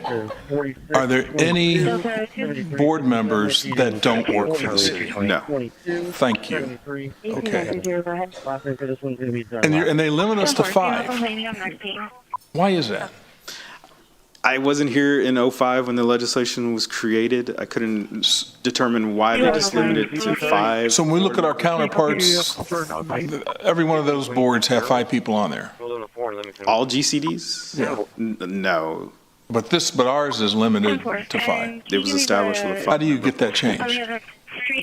We could, I'll have to work with our attorneys to determine the change of rules. Miles, how do you get that changed if we want to add more board members? That's a statute. So that's the legislation. You know, we were a legislatively created district. Fire dispatch, 1717, medic 3 for a traffic accident. Yeah, I just say this because overall, to me, it just doesn't sit right. And I don't, you know, and I'm definitely going to take that in part of my consideration for this vote. But I think we need to do something to try and change that. I really do. Because, first of all, one of the things that we've talked a lot about today is just being a good neighbor. And when you take a look at where we're at as far as expanding our areas, we're affecting some of those neighbors. And I know that, you know, we talked about going out there and talking to Sentin and Mathis and some of the other ones and doing the things that we need to do, but we need to do the same thing. What gets me is that, you know, I'm in District 1, so I'm the farthest northwest portion. I'm the district that's closest to where we're putting these wells in. And, you know, I love going to Walmart, but I don't want to have to duck behind a counter or hide behind a section because, you know, we're in a situation that isn't good for the community. I think we need to be good neighbors, and that's about the extent of what I'm going to say on it. We need to do whatever we can to be transparent and good neighbors. Thanks. Yeah, I would agree with you, Councilman, and I think, I believe, Miles, you can change a statute. It would just take legislation. You know, it would take something to, for us to petition and work through Ryan to expand the board. If it was created by the state. Yeah, if the city can, we'd have to look at that. Whether can we change it by the bylaws? I'd have to look at the legislation. Sure. That's a more involved question. But the answer on generally the initial setup was established by the legislature, which is actually very common, and it's the way most conservation districts are created. The petition creation process hasn't been used in about 20 years. This is one of the first times in the last 20 years that we're seeing it used. It's usually done by legislation. And I was doing some more research, talking to Steve Young, and this requests a petitioner outside the district asking to be a part of an already created district is something that happens all the time. Okay. Councilman Hernandez. Thank you. You know, I want to look for where you had meetings posted, and it's not in Legistar or Granicus, right? No, but you do post your agendas. They're on the electronic bulletin board, so all their agendas are posted there. I did look where it says boards and commissions, and there's the agenda for the last meeting, but that's the only thing that's there. There's no history. There's no minutes. So where would we get that online? We have a website. I'll make sure that any minutes are posted to that. In addition, we do post in the different counties, again, Claiborne County, San Pat County, of our meetings, and we make them available also on WebEx. Okay, I see a WebEx link on your... It's a public comment, so we're open. Okay, I see a WebEx link to on the agenda, but unless you knew it was in the board and committees or commissions portion of the web page, you wouldn't know because it's not in the Legistar or Granicus. So, and then there's, like I said, there's no historical documentation. It's just the agenda. So do we have a place where that's housed? Well, I do see some minutes up to 2019 that are on our Laserfish website. So I have to go to the agenda for the boards and commissions and then to the minutes for the Laserfish site? well, that's where I see minutes right now when I'm Okay. looking on the site. So I guess it's not really user-friendly for the aspect of this particular board. I don't know if that was just designed that way or just it was put. No, it wasn't designed that. I'll make it more user-friendly as you wish. And we have a website where we have our rules and regulations. We can put more communication and outreach on there. Well, you have the section on the city's webpage that talks about the ASR, but it doesn't have the board members listed. It doesn't have any agendas or meetings. It just has some information about the ASR district, right? So you're saying that there's a separate website that is not linked to our city's webpage? No, it is that city's webpage. I'll double check to make sure there's additional links, because you should also see our management plan. You should also see. Well, all that's in there. Okay. That's on the webpage, on the city's page, where if you type in Corpus Christi ASR district, on our webpage, it'll lead you to a landing page where it has information. What is an ASR district? What is this? And then it has a report from HDR and some other information in there. Okay, but there's really, like I said, it doesn't say who the members are. It doesn't say, doesn't give any minutes. It does, doesn't say when the meetings are. I had to go over to the boards and commissions page to get the actual agenda for the October 15th. So it's not like it's all in one place. I'll make it all in one place, as you did. Okay, so then, and so let me, and I've spent time navigating our webpage. I'm pretty sure the public has not. And it is, it's not intuitive yet. And so when you have a place where all our agendas are, for the most part, in Granicus or Legistar, and then it's not there, and then you go try and look for where everything's at, then you go to the landing page for ASR, it's not there either. Mr. Hernandez, it is on the, sorry to interrupt you, but I did look on our board and committee. No, it's there website, on the board and right. committees. So you said that, right? I said that. Okay. It's on the board and committees page where you can scroll down, but it only gives you the agenda for this month. No, it gives if you're looking at what I'm looking at, it gives you the members, there's a roster. So it's under where we have all our boards and commissions. Serve.cc This is what I saw. Texas. Okay. Okay, so that's even a different page. Okay. But that's the page where we have all our boards and commissions. So okay, but I went to that page and went to agendas, and that's what it came up. Yes, but we do have, like, if you look for planning commission, it's on here. So it would make that there. Planning it is commission's there. on this one too. It is there. I hear you, and I'm going to make it better. Okay, so if I'm having trouble finding it, and I've been on council for the last 6.5 years, what is the public thinking about? I understand she could find it. She's been, how long have you been here? 20 years? It's where we have all our board and committee appointments. That's what I'm saying. It is not readily available. It's not all the information in one plot. Well, I went to boards. I saw this page. So what I'm getting at is that, just me going through initial looking for it, I couldn't find it. Right? I still didn't, where do you have all the information in one spot? And it's not linked from the city's page that links to ASR that has all that information. Okay, so she probably knows So somebody. what I'm trying to say here is make it user-friendly, make it easier for the general public to be able to see information, link it properly. Like I said, even though I was doing the initial search, it didn't lead me in the right places, and it wasn't in Legistar. Okay? All right. That's okay. We're going to fix it for you. Okay. Well, you got it. Thank you. Okay, thank you. Councilwoman Paxson. Thank you, Mayor. I appreciate that dialogue because it's important for us to remember that we get familiar with things, but often there's another side of the perspective. So I appreciate that dialogue.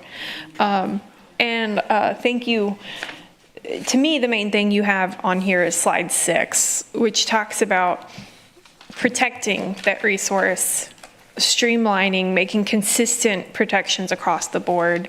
That, to me, slide 6 outlines the goal. This is the mission. This is what it's set up to do. I would agree with the dialogue up here that, you know, it looks a little one-sided. And our CCW team and our city staff, they're great. They do wonderful work. But when it's a district representing other entities, I can see that. I sympathize with that. And we had somebody send us some information. It looks like 5 is the minimum and 11 is the maximum members by statute, I believe. So that was just sent to us as a quick note on there.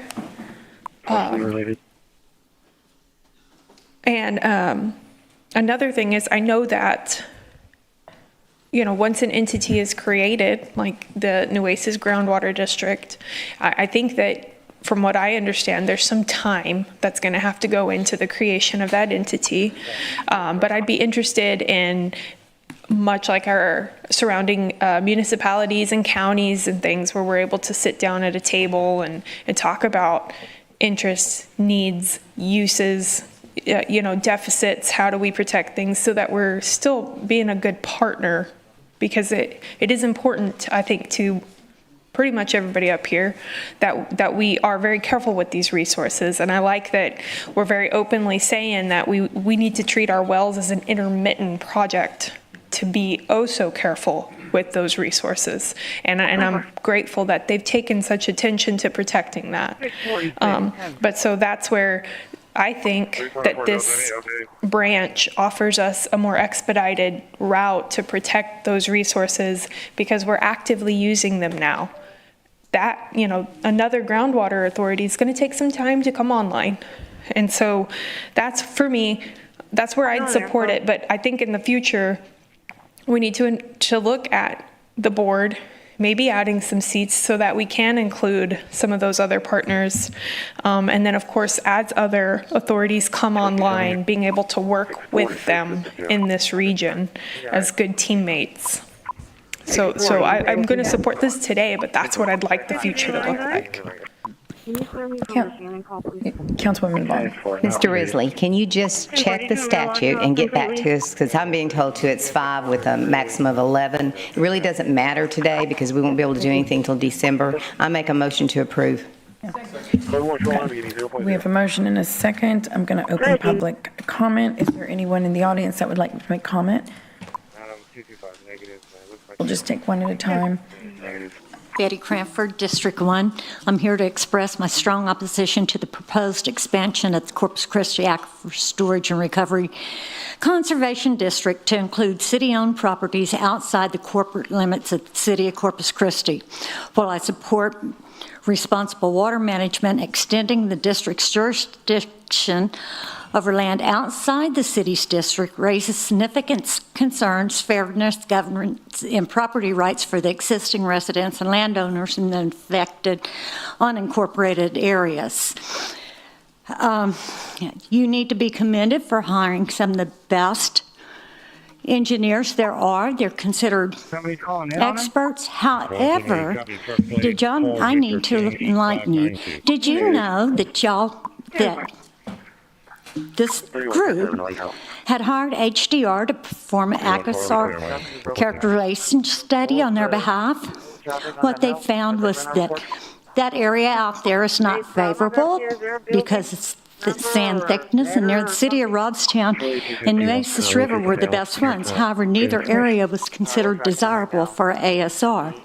Areas near the Nueces River would need to be evaluated for surface and groundwater interaction and environmental impacts. Due to high variability and thin sand layers with frequent intermittent clay, the area is not considered as a favorable area for ASR. This is quoted directly from the study that the ASR had conducted on their behalf. And they find the area where the river wells are unacceptable. I need y'all to also understand that some individuals depend on their well water for survival. Then you have gentlemen losing their pumps. You have a whole lot of people starting to fuss about the sand in their wells that's going on.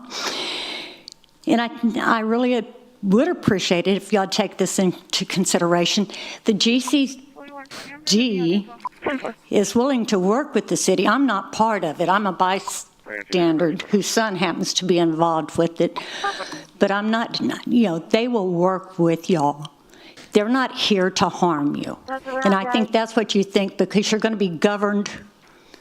Somebody's going to be governing themselves, so there's no governance whatsoever. But for that reason, I urge the council to consider the adverse impacts of the communities and reject the proposed expansion, a more collaborative solution that respects the rights and interests of all affected landowners and residents should be pursued. Thank you for your time in this, Herta. Thank you very much for finding that, because I was trying to scramble on my phone to find the 19. Thank you. Just a reminder, ladies and gentlemen, that Corpus Christi residents have 3 minutes to speak, and non-residents have a minute to speak.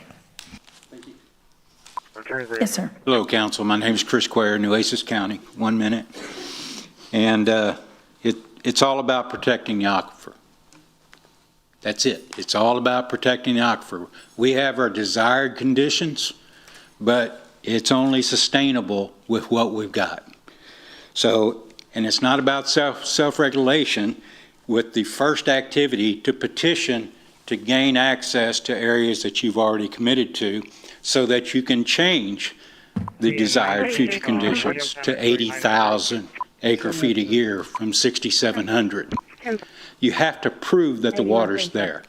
So you can desire it, but you need to prove that it's there before those changes can be happening. So just petitioning to take over that control so that another GCD doesn't regulate you to the same conditions that you are required to be regulated yourself, then it's not going to change that MAG. You have to prove that it's available.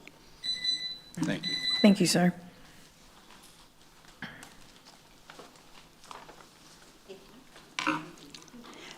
Good afternoon. My name is Jackie Rogers. I live in District 5.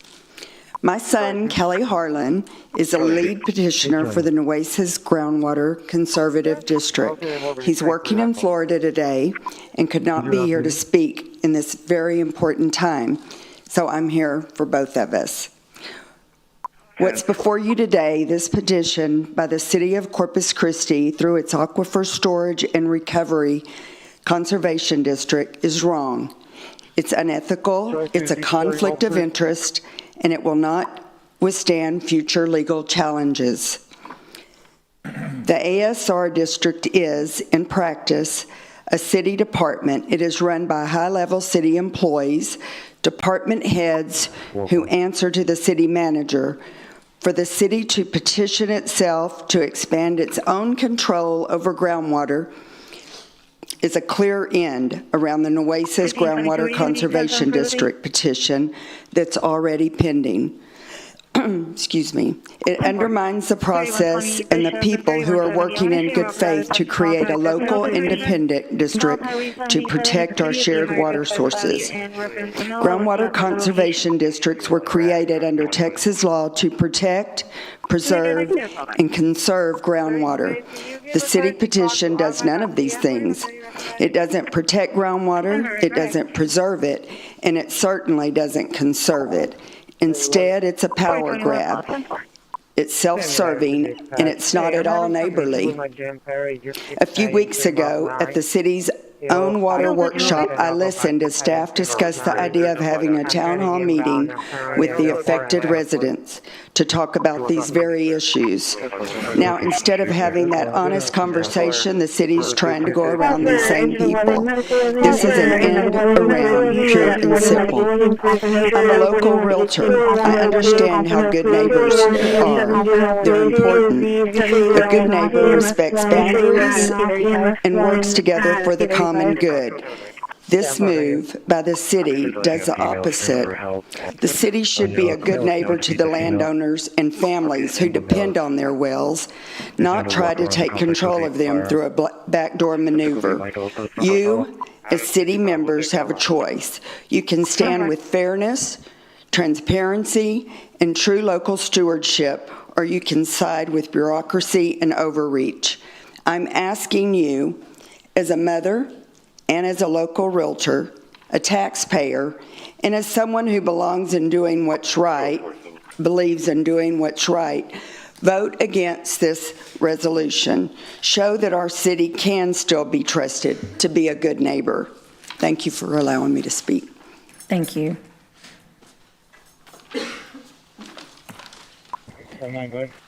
Dispatch Engine 9.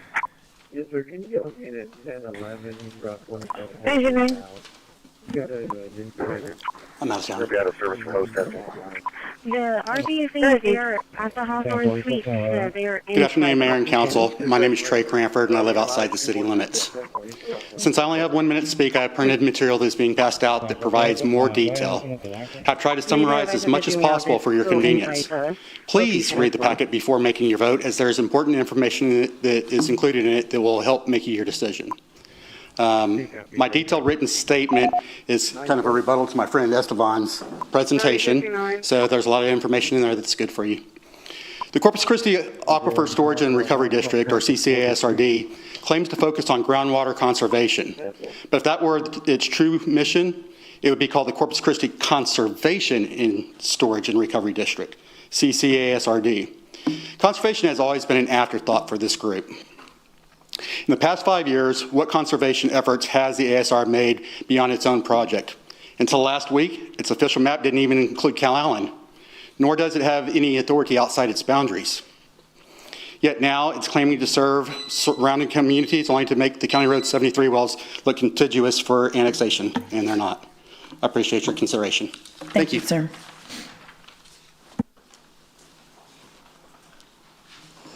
I'm Shannon Scarborough. I live in rural Nueces County. I kind of find it interesting that all of a sudden the ASR now wants to be regulated. That's one of the reasons why y'all decided to drill in western and eastern Nueces, the wells in eastern Nueces County. This is a quote straight from the groundwater management plan from the CCASRD. It says, the district shall take no action without full consideration of the groundwater needs of the district, end quote. What about the needs of the residents who live near the eastern and western wells? If the council votes to annex these properties as proposed on page 22, then Corpus Christi will basically be regulating itself without any regard for the neighboring residents to these wells. Your actions as a council directly affect rural Nueces County. Please vote no for agenda item 22. This groundwater management plan was created on October 6th, discussed on October 17th, a meeting that I went to. It was last updated 2019. It's a 5-year plan. They're 1 year late. I don't really trust them regulating. Thank you, ma'am.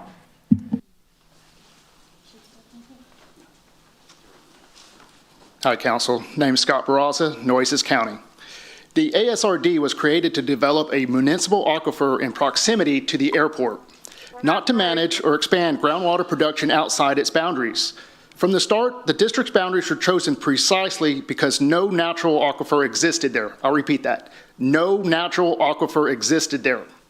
The plan was to create one through aquifer storage and recovery, not to pump existing groundwater.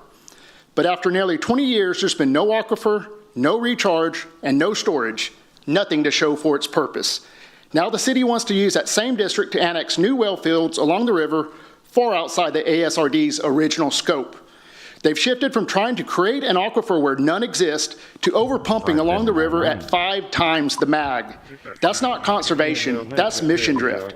And if the city truly believed there was more water available than the MAG says, they should have started those studies back in 2009 in the last drought and not waited until 25 to claim otherwise. We deserve better than reactionary water policy. We deserve real planning and accountability. I urge all to vote against this resolution. Thank you. Thank you, sir. My name is Lucas Barraza from Nueces County. Members of the board, the district's mission is clear. 1. Conserve and recharge. 2. Prevent waste. 3. Control subsidence. 4. Develop storage areas for the city.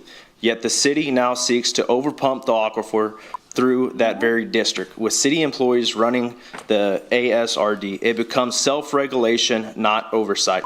Y'all talk about wanting to engage and talk with neighbors, but at the same time, wanting to annex this land before ever mentioning to the public. You will in essence be pumping 5 times the mag.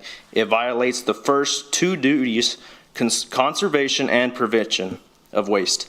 The ASRD can't fulfill its mission by ignoring its own limits. I ask you, please reject this petition and protect the aquifer for everyone. Thank you. Thank you, sir. Good evening, Mayor and council members. I'm Robert Pascal, live outside of Corpus, but northwest Nueces County.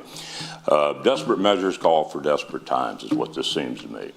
I heard some comments about needing to complete this annexation to preserve resources.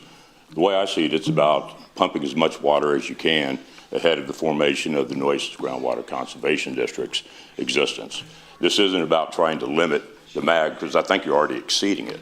This is about just moving forward, trapping in some land that's out in western Nueces County that the city has purchased, and using that to just fill that Nueces River with as much saline water as you can. And I don't think there's been any studies of what the impact of all that brackish water going into the river is, but I know it can't be good. So there's a lot of concerns, and I think council mentioned the legal ramifications of just ramming this forward. I see potential litigation on the horizon for the city. If it does that, I think the parties and interested landowners may be seeking injunctive relief. So I just caution everybody to tap the brake. And let's do this the right way. Dot all the I's, cross the T's, do the studies, and do this right for all the citizens of Nueces County. Thank you. Thank you, sir. 1742. Ain't nobody up there, baby. Rachel Caballero, D1. I just want to implore that Councilwoman Campos has been asking this council for years to allow people to speak for 3 minutes that are impacted by the water decisions of this governing body that needs to happen immediately. I have been coming to these meetings for almost 4 years. I've never heard of this group, ever heard of this group. I've also been to several Coastal Bend Planning Association, Oasis River Authority groups, and I have had to correct city staffer Esteban Ramos for misleading those boards and saying information that was not true. I do not trust this board. I am heavily advising that you guys do not move forward with this. This needs to be in the hands of the community, and I don't know how to reiterate enough is that we don't trust the decision making that's being happening, and we want to put either you guys can't handle the volume of what our city is needing, and so you need to outsource some of that to other groups and advocates that actually care about our community and our water. And so I stand firm in that we need to give people 3 minutes, and you guys should not be supporting this. Thank you. Good evening. My name is Jim Klein. I live in District 2 here in Corpus Christi. I have several rhetorical questions. I'm not convinced that this board is a functioning board.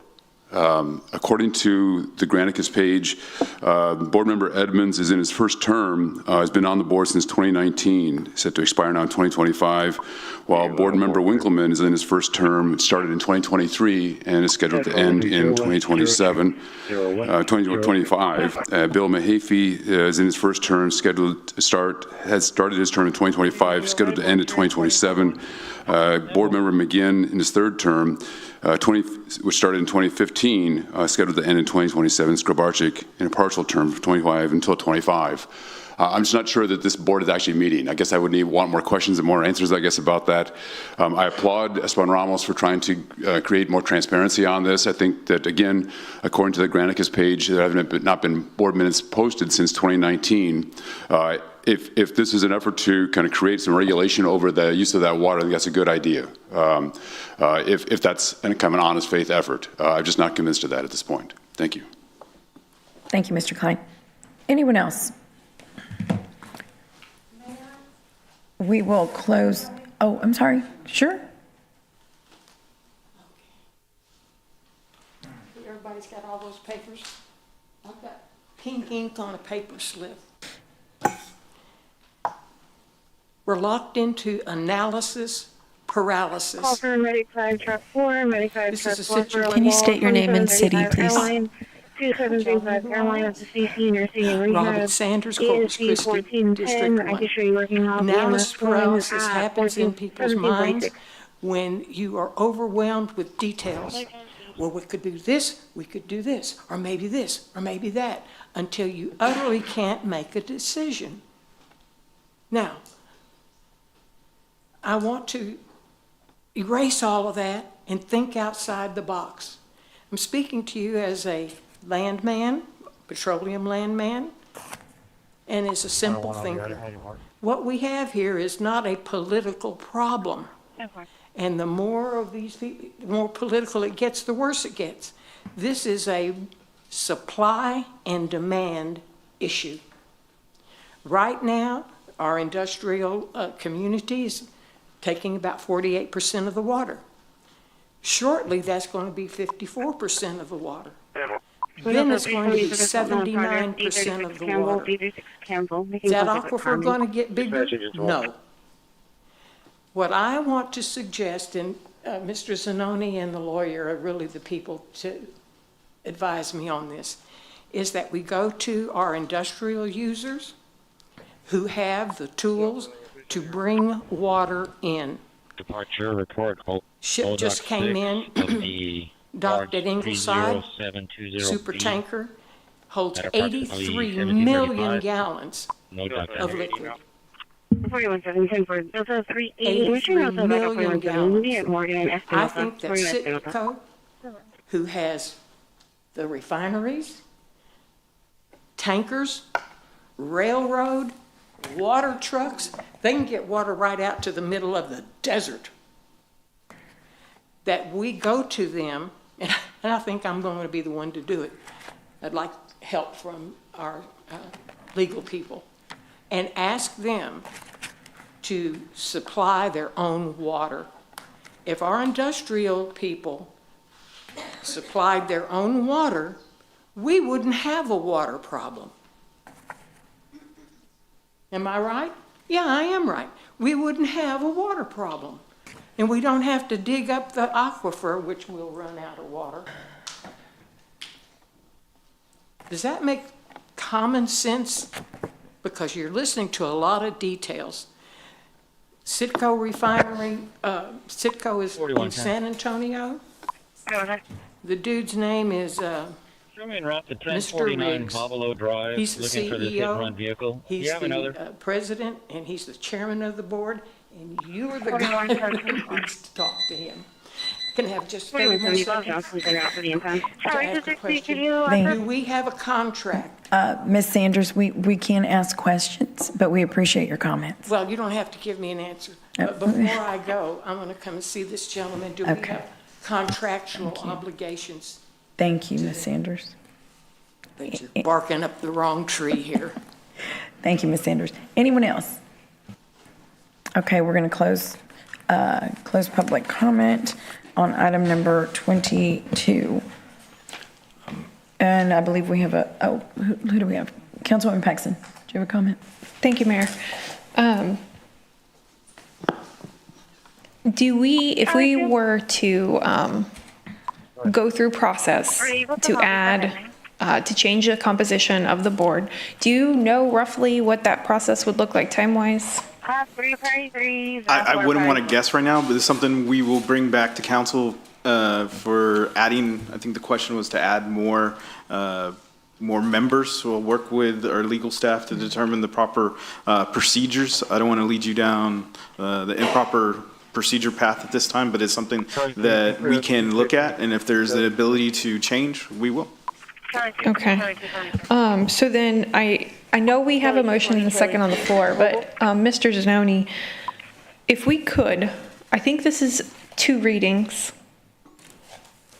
This is one reading. It's a resolution, so it'll just be a 1 reading. It's a 1 reading. What I'd like to really know is one, what the process would look like time-wise. 2, to see all of that information uploaded, the correct term dates, the minutes, all of those things, so that we can, present ourselves properly. And then 3, the third condition, I'd really like staff to engage with the group that's trying to make the Nueces groundwater district and have information post-meeting. So tabling, if this is a 1 reading, how much time do you think you would need if we were to table that? November 18? We would probably try to get it done by the 11th. I don't know if we can. Could you do all 3 of those by the 11th? We'll work towards it. Well, we'll work towards it. If not, we'll advise you it may be the 18th. It depends on the meeting, how soon we can get the meeting. I think I have the answer to one of your questions here. You got one more, can you start on? What's that? What's that? I think I have the answer to one of their questions. You asked about how the number of directors has changed. There actually is a way, Texas Water Code 36.051 says the number of directors may be changed as determined by the board when territory is annexed by the district. This district has never annexed territory, so the board has never had an opportunity to kind of explore that provision. So they could do it in a local action. The board, it says the number of directors may be changed as determined by the board when territory is annexed by the district. Okay, so that would then possibly, if we confirm that, then that would rest assured one of those 3 provisions. But then to do the others is to update all of that information online and meet with the other district that's forming. Do you think now those 2.5 provisions could be done by the 11th? Well, we'll shoot for the 11th, and if the meeting is more complicated to organize, then we'd go to the next council meeting in November. So if we made a motion, there's a motion and a second, but we could table it to the 11th. I would table it to one of the 2 meetings in November. Which do you prefer? What would work better? Well, we just don't know. We don't know how long it's going to take to get that meeting organized, and then it might have to be 2. You could just say one of the 2. Yeah. Would the 11th be work? And then because I don't want to get us caught up in wording. Yeah, getting the information to the website, doing that's easy. That's easy. So working the time. I would say that. Why don't we say the latter meeting? Whatever. What is that second meeting in November? The 18th. Okay. The 18th. I would say to the 18th. However, if we can get it done by the 11th, then the 11th. So we can table it with 2 provisions? So yes. Motion to table it to the 18th or the 11th if it can be accomplished sooner? Right. I would like to caution City Council, there is a potential danger. One question that we have not had answered here and is that at what point we lose the ability to annex this property. It may be coming within a matter of days or a matter of weeks. You might lose the ability to annex the property because of the time at which nobody knows because there's not a case on it as whether that occurs at the time of the election for certifying the district or the TCEQ certification of the district. People don't know, but so you may lose that ability to annex and it hasn't been determined by a case. Between now and the 11th? Yes. It could happen. Right now, the petition is within the TCEQ. They're working through that process. What could happen is the district already starts being created and the city council has lost control of determining whether they want to include this property inside the ASRCD or not. So you do risk that potential. 4110 in the area. So Mr. Zanoni, could we pass it then with those provisions for it to be reported back on those days?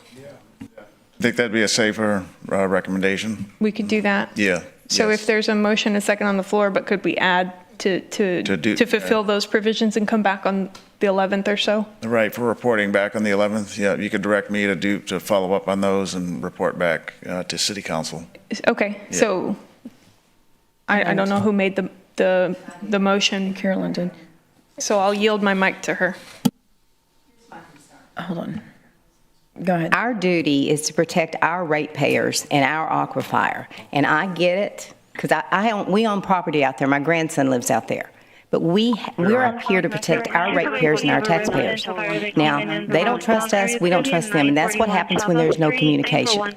So we do need to have communication with them. So I was like her, I would love for you to go have a meeting with the ones that proposed this. Right. Actually, I love that y'all are doing a conservation district. I even mentioned it to Judge Connie Scott because I thought we needed one. But in that, there are all the details. And like I said, we don't know what y'all are going to do. Y'all think we're going to pump too much water. I don't believe we are. We've had that assurance today. I don't believe we're going to do that. And having Steve Young here today helped me because I've been so concerned about that for that area. So I say we pass it. And then if we want to come back and change, I'm not sure what your provisions are. I'm not sure why we're doing that. But I just think you need to have a conversation. Yeah. Well, but I'm just going to reiterate it. Our duty is to protect our ratepayers and the aquifer.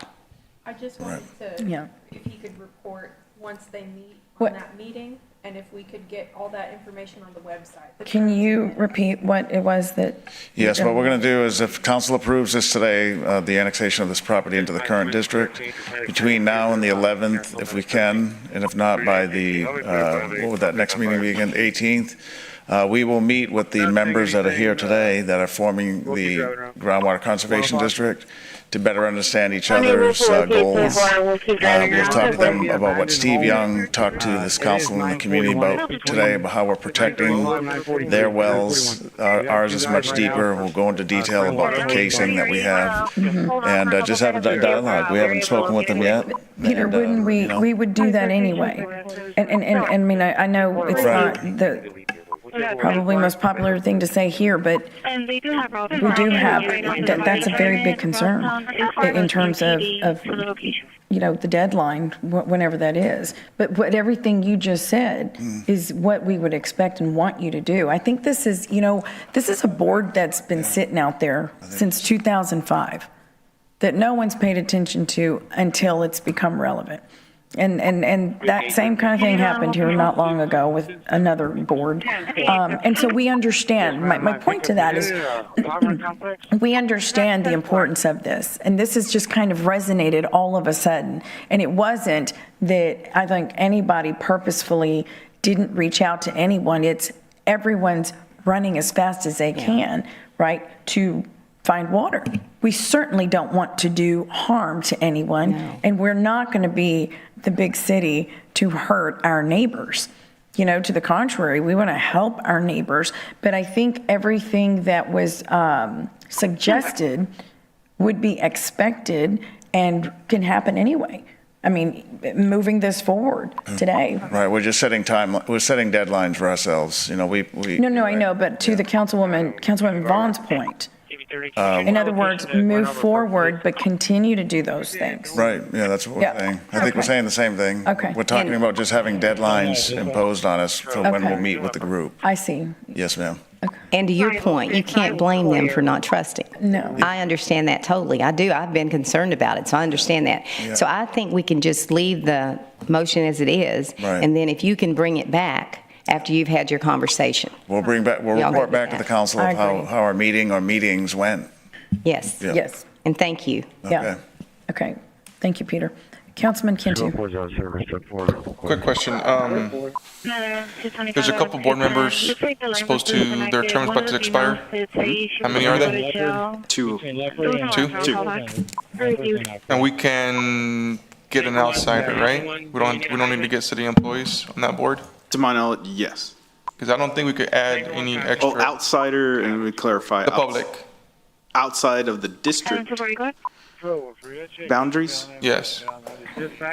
I will have to check that with that one. Yeah. I couldn't tell you yes. Well, outside of city staff. Outside city staff, yes. I just wanted to be clear because we're throwing that around. I just want to be clear. Outside city staff, yes. Okay, and then what I read up right now, I don't think we can add any more than 5. So we're not going to table it. We're going to approve it. It's only one reading. Correct. Yeah, it's a resolution Do only. you have a council meeting next week? We do, next The week. 11th. Yeah, we do not, no. I mean, TCEQ takes forever and everything. I don't know. I mean, okay. I just want to make sure that we can appoint someone else but city staff. I just want to hear that, make that promise. I don't want all city staffers on there. Yeah, we've heard that loud and clear, and one of the speakers said it right. And we appoint them, or you guys appoint them in the board? It's like any board we would recommend, and you would approve if, you know, we would have conversations, you know, of who could be, who you wish to be a part of it. I mean, that could be discussed. All right, sounds good. Thank you. Councilman Hernandez. Okay, this kind of goes back to the questions I had to Steve Young, right? And that we don't have any real numbers or what we're supposed to have or regulations into this because, I mean, there's all sorts of requirements here, right? The desired future conditions, the actual modeled available groundwater, which was not what I expect. His answer was not what I expected. You know, I was expecting that there was some model done by some hydrologist that said, okay, this is available groundwater, but that wasn't the case. Okay, so, you know, and looking at what we have for the modeled available groundwater per the Texas Water Development's website, and it has two sections here, but roughly 6,700 and close to 800 acre feet of water per year. Okay, we're taking more than that, right? Is that the case? Yes, the city of Corpus Christi has wells, you've heard, eastern and western totaling approximately 28 MGD. So as Steve Young described the process of redoing the mags, the city of Corpus Christi has already started that process to discuss with the GMA and providing the GMA with the proper information for that request. You remember how Steve Young also said it was about knowledge and what you were requesting, who usage within that area to come up with those, with the mags. And we're in that process because, again, all this stuff has happened recently. We're developing that. We're talking with the GMA 16 so that we can update those, the mag, then that would be approved by the Texas Water Development Board. Okay, has it been approved? No, we're in the process right now. Okay, but it's in an area that is not regulated. So if we get this in the ASR, what regulations are in place? The rules and regulations within the district. Which are what? Which are spacing, sizing, purpose of use. Outside of a district, there is no, like Steve Young said, it's up to the law of the largest pump. The reason I say this is because I was on an HOA that we drilled a well in order to fill up one of the, you know, nice lakes there to have, and there was a whole process you had to go through to get a permit for that within the ASR district, right? Okay, I know that's all in place, but I don't know what those regulations are. What are the limitations? Are we going to, by doing this, are we going to limit ourselves? Are we? I mean, what's happening?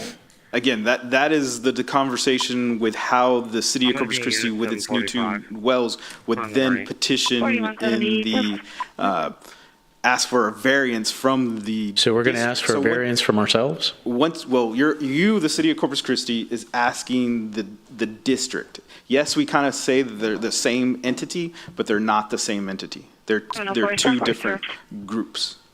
Okay, and you know, to that point, you know, the last minutes that were posted were from 2019. So I mean, I don't. Okay, there's a lot of homework that I need to do with this, the ASR district. And, you know, we got a lot on our plate as council members, and I get it. You know, I wish I was more prepared for it. But I'm just, you know, I don't know what we're doing. I don't know what, you know, our MAG, you know, there's a whole lot of unanswered questions associated with this. And we're going to try and figure this out on our own with, you know, and regulate ourselves. I mean, I understand it's a separate board, but it's us. Is that the way we're looking at it? No, we're two separate entities. There's the City of Corpus Christi, there's the CCASRCD. Yes, it is made up of board members that are also employees of the city, but there is rules and regulations through the Texas Water Code that the ASR district follows. In this particular situation, the city has wells that exist outside the district. The city wishes to petition the district to include those lands inside the district. With that, when they come to the board, they would also submit a petition, or excuse me, an application for a variance for those wells. Simultaneously, the City of Corpus Christi is already in discussions with the GMA to update the MAG. We've been working with HDR and also Steve Young on that. So there's multiple things happening, so we have everything in place. Okay, so I understand that. And then, when I was asking that question to Steve Young, I didn't really get an answer as to, okay, what are limitations on these wells, considering the MAG is only 6,800 acre feet per year. So right now, because there isn't a district, if there wasn't a petition out there to create a new district, and the city didn't, it would just be up to, there is no rules. But if you annex it, you create the rules that are already in existence in our ASR. That is right. Does that allow us to exceed the MAG? Again, that would go back to the city would ask for a variance in their application to the ASR district. At the same time, also we have, I get it. The city has applied in discussing to update the MAG with the GMA. Okay, I get it. I understand. Thank you. Okay, Councilwoman Campos, and then we're way behind at 6:06 with public comment. Okay, thank you, Mayor. Okay, I don't get it. I don't get it. But just like other departments in the city typically brief us, there was no briefing, not even one, not even a call, nothing. I mean, this was posted and that was it. I mean, there was a lot, of course, there's always a lot on our plate, but again, this is just pretty important, and that's why I even right before we took up this agenda item, I pleaded with the mayor and said, let's allow the 3 minutes, because again, I've been, saying this, since I've been on the dais. When we're making water decisions for the area, and it is affecting them personally, I think we need to allow the full 3 minutes. So I know this is not directed to you, and I'm still, I'm probably going to abstain because I don't have enough information, so. Councilman Pereira. Thank you, Mayor. Put me on? Okay. Well, first off, there's several boards of which we police ourselves. I mean, there's the Housing and Finance Corporation. There's a couple of them that we do. I mean, I understand, once again, the reluctance, and I'm really sorry. I do believe in property owners' rights 100%. I really do. The challenge is that we put ourselves into a desperate situation, and I don't believe it's past councils. I believe it's this council. We put ourselves into a desperate situation, and if we don't do this, then we're going to fall into curtailment. The only thing that I ask, because I'm doing this reluctantly, I'm going to support it, and I don't want to, and I hate talking about both sides of my mouth, but I'm just telling you right now that if we don't do this, then we will go into curtailment. And I say that with all sincerity. But I think we do need to look at the approach as to where, whatever we come up with, that we need to make sure that we have somebody from Cal Allen, or at least 2 votes from Cal Allen on this one, because they're going to be much closer to those individuals that are going to be in that area. So that way we need to jump on that right away. very quickly, so that way those people feel like they're being represented and those people in the community. And I think the other thing I want to ask is that I know Scott Barraza, because he's been in my office, and I know his uncle real well, and what is good guy. But I think he has property within the city limits of Corpus Christi. So hopefully we can look into that, because he owns property, his family owns property within the city limits of Corpus Christi, right down by the airport.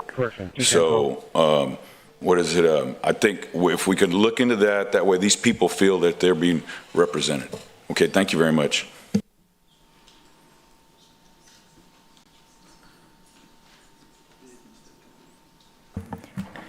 Councilman Roy. You know, we're kind of in a rock and a hard place here, but I would tell you this. I'm not comfortable with this either, and I've stated that a couple times now.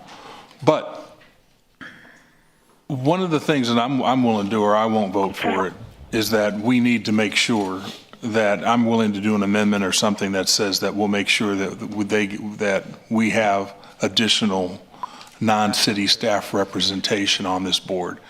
And if we can't do that tonight, then I'm not going to vote for it. So I'm asking this council if we could at least add that, because I think from what I've heard, that is something that needs to be done. And if not, I understand, and I'll be voting no.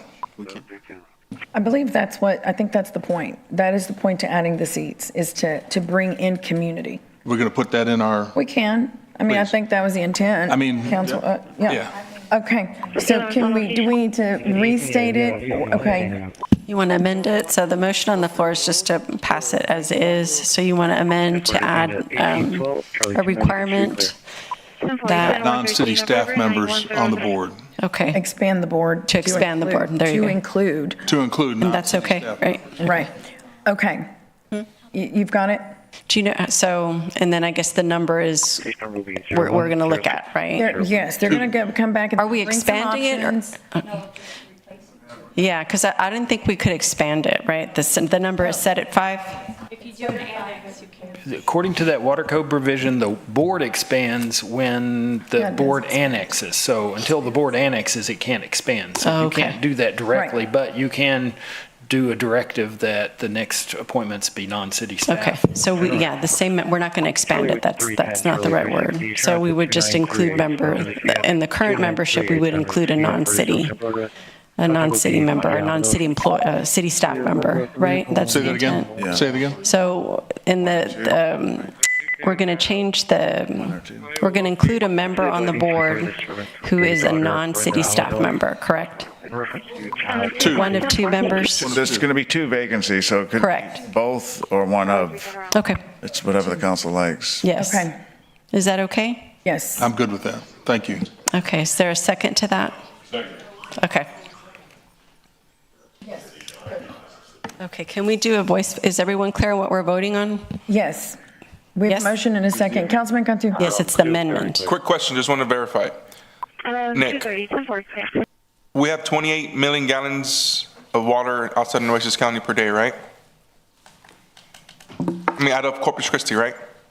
So the Steve Young, the sustainable pumping is 11 MGD from the eastern well fields, 17 MGD. Not in the city limits. From those 2 well fields are outside the city limits. So at any given time, Nueces groundwater could limit us to only 3 million gallons a day, correct?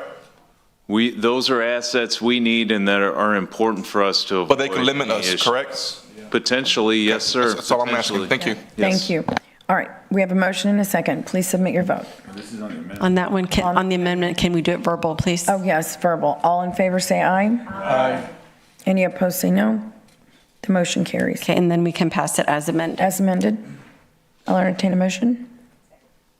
Move. Sorry, I move for approval as amended. All right. Thank you. Please submit your vote.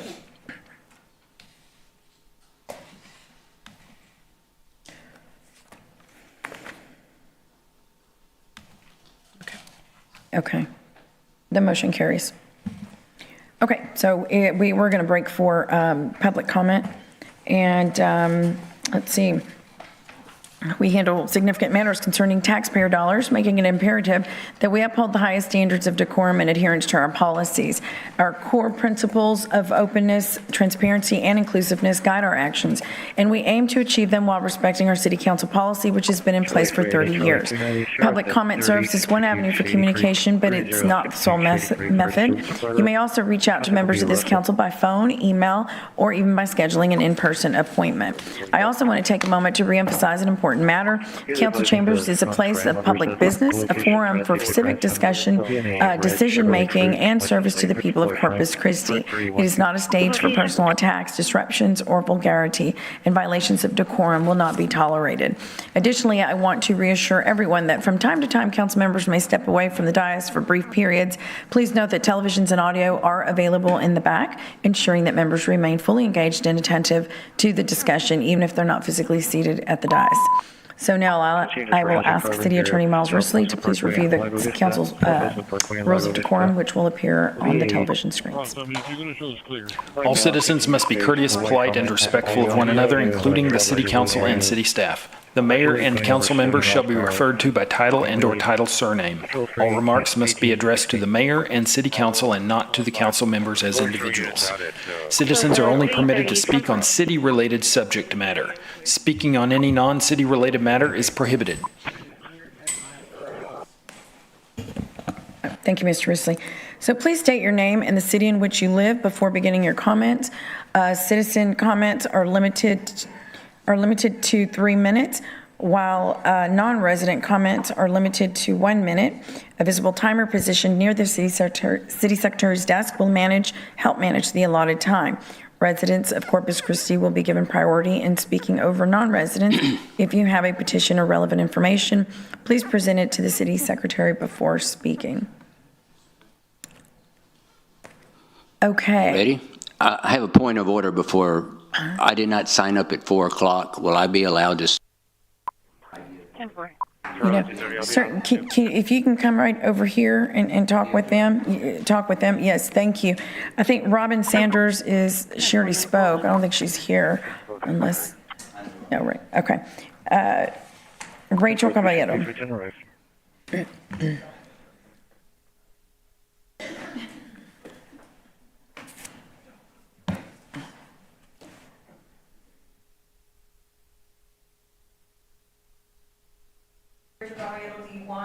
I've already spoken on the things that I've spoken about, so I'd like to give over my time to the gentleman that has some valid concerns about the hostile takeover of our council. Please let it happen. Mayor, you can't, transferring time is not permitted. Okay, thank you. All righty. Henry Magnum.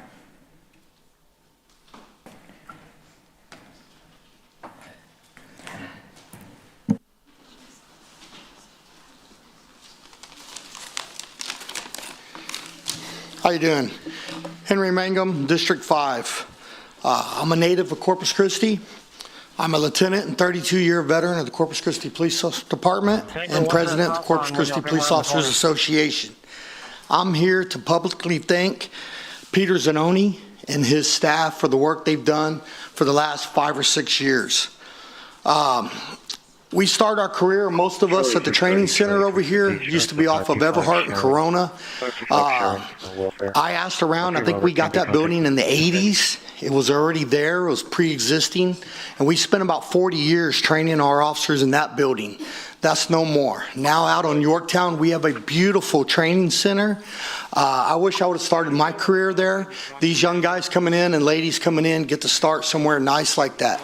It's a professional building that has a building in it where they can do classes. So we have outside instructors come in and we invite local law enforcement from the area to come over. And that's what they see for Corpus Christi and the police department. Our substations, when I came on, it wasn't the Toloso, Cal Allen one, was a building out in the woods somewhere that had holes in the floor, literally, that they put boards over. I went to the Bluff and worked the Bluff Island area. We didn't have a substation. We used a room in building fire station number 15, I think it was. When we would brief for graveyards, they would get mad at us because we were too loud.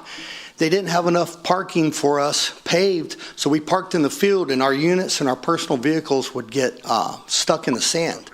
Now we have 2 substations coming on that, man, I wish I was going to stay around longer so I could work out of one of those.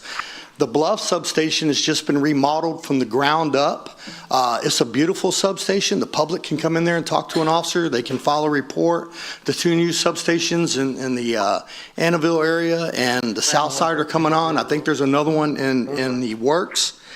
Manpower, we're budgeted at a little over 500 officers now. I think we've gained 60 since Peter Zanoni came on board. 60 officers in the last 5 or 6 years. It's wonderful. We need to fill our ranks, but that's an industry problem, I believe. We got a relationship with Mr. Zanoni that's been invaluable. We've negotiated 2 contracts. We've argued and fought, you know, but we did it, 2 good contracts. We worked on various issues. Over the last 6 years, some of you faces up here have changed, but he's been there, and he's done a really good job, and we appreciate it, and his staff. I'm not only a police officer, I'm a city employee, and most of our police officers are residents of the city too. So we appreciate the work he's done to make everything safe. Elected officials come through my building quite often. They come through the POA and they ask for our endorsement, and they tell us they back the blue. I know that gentleman does. Thank you. Thank you, Mr. Magnum. Susie Saldana.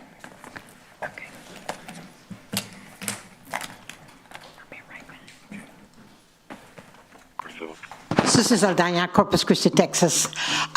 You know, I've asked you before that you guys need to go back to the basics of what it is to follow the charter of this city. Some of you are really good at it. Some of you have not done it. And I see that coming from you. You need to remember that your job is to make policy. This city is a city manager-run city, not a mayor-run city, not a council-run city, a city manager-run city. And you need to remember that. It seems that somehow you've forgotten, and those of you that have been here the longest have totally forgotten about it, because you feel that you can tell the city manager how to implement policy. That is not your role. Your role is to make the policy, give the direction, and let him run with it. If he can do it, he'll tell you, and if he can't, he'll tell you. Because he's done a good job with mixed messages that he gets from you all.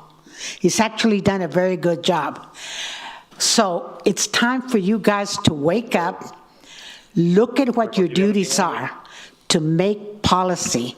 You do not run the city. The city manager does that. He does a darn good job. So I think it's time you changed your attitudes. Thank you. Thank you, Ms. Saldana. Eric Von Wade.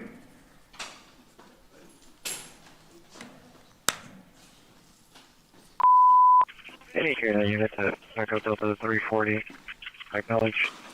Eric Von Wade, District 2. My hat's not as pretty, but I will say this. Good to see you all again. I think you're all doing a fantastic job, but we need more from you. When you voted no on moving forward with the Inner Harbor Kiewit plan, that was the time to present your plan. So I speak to the majority of you who voted on that. Here we are at 11%. And if you have a plan, it is not clear to us. There is no vice and extremism in pursuit of water. We're at 11% combined capacity. And what is our plan for not only now, but for the growth we're going to have in the future? I notice a difference in the demeanor of those of you who are now in the majority. We do not see the swagger. We do not see the intelligence and the evidence or the popularity.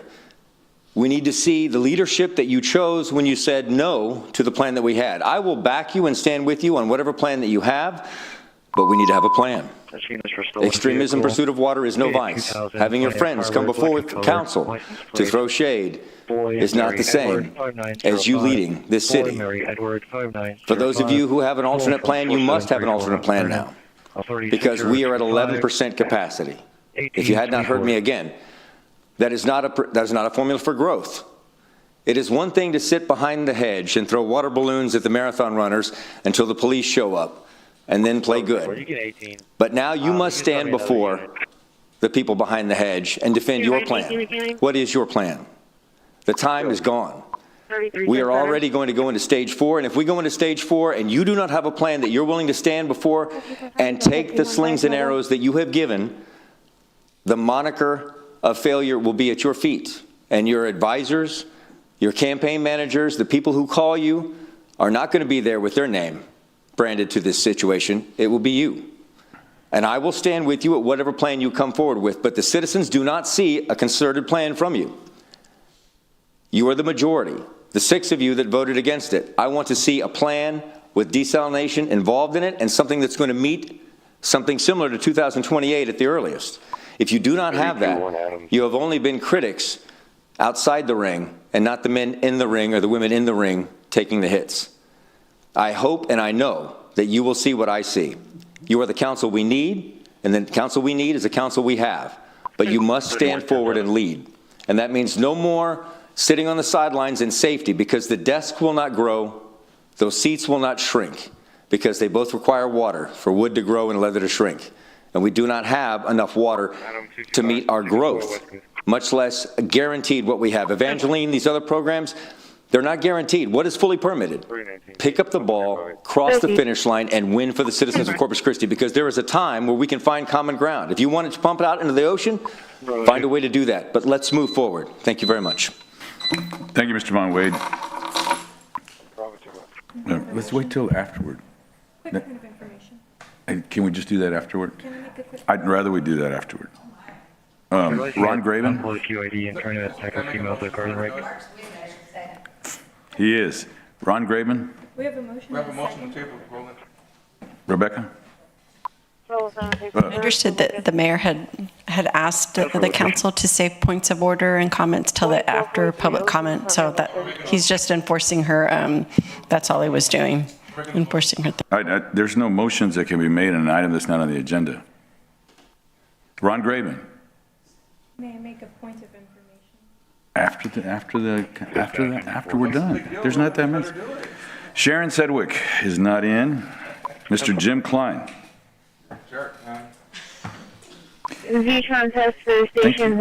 That's also, so we've talked about decorum, right? And so that's, I know, but I'm just reminding you, we did talk about that decorum. Mr. Klein, thank you. Good evening. My name is Jim Klein. Again, I live in District 2. I want to talk about a different subject tonight, although it is related back to water once again. It's a suggestion, and you can make of it what you will. I believe that the city of Corpus Christi needs to create a water commission, similar to the planning commission the city already has right now.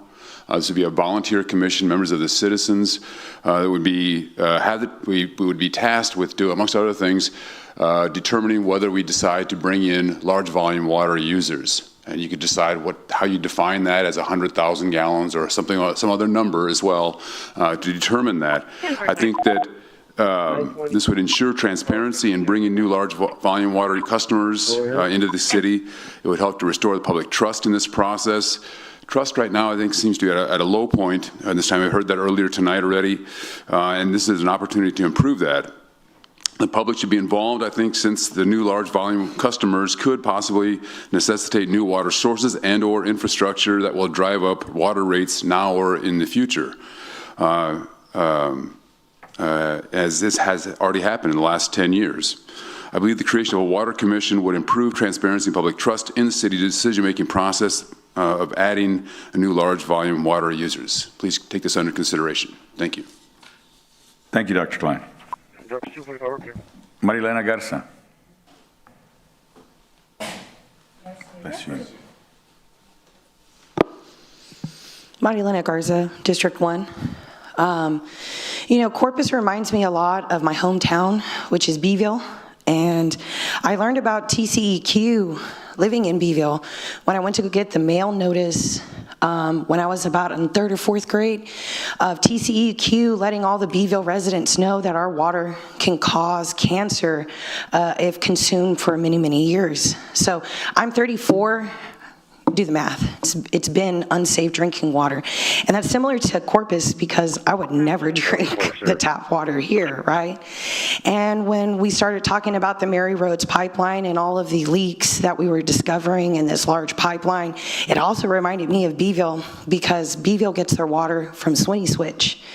And just around about that same time, I learned about this huge leak that has been going on in Swinney Switch for a long, long time. So bad, you know, like private citizens were rallying their money up together to pay for it because B County is broke, kind of like Nueces County is broke, right? So water issues have been something that I have grown up with, and now I'm here in Corpus, and I'm seeing us running out of water in my own lifetime.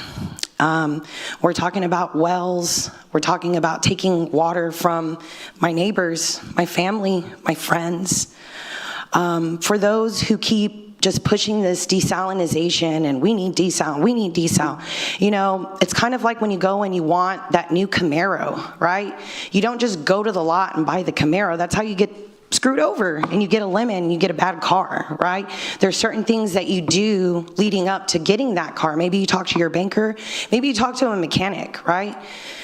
Why aren't we talking about the electrical demands that we're gonna need and face if we get this desalinization plant? We're gonna get bent over, not just on our water bills, but on our electric bills. Isn't that gonna be great?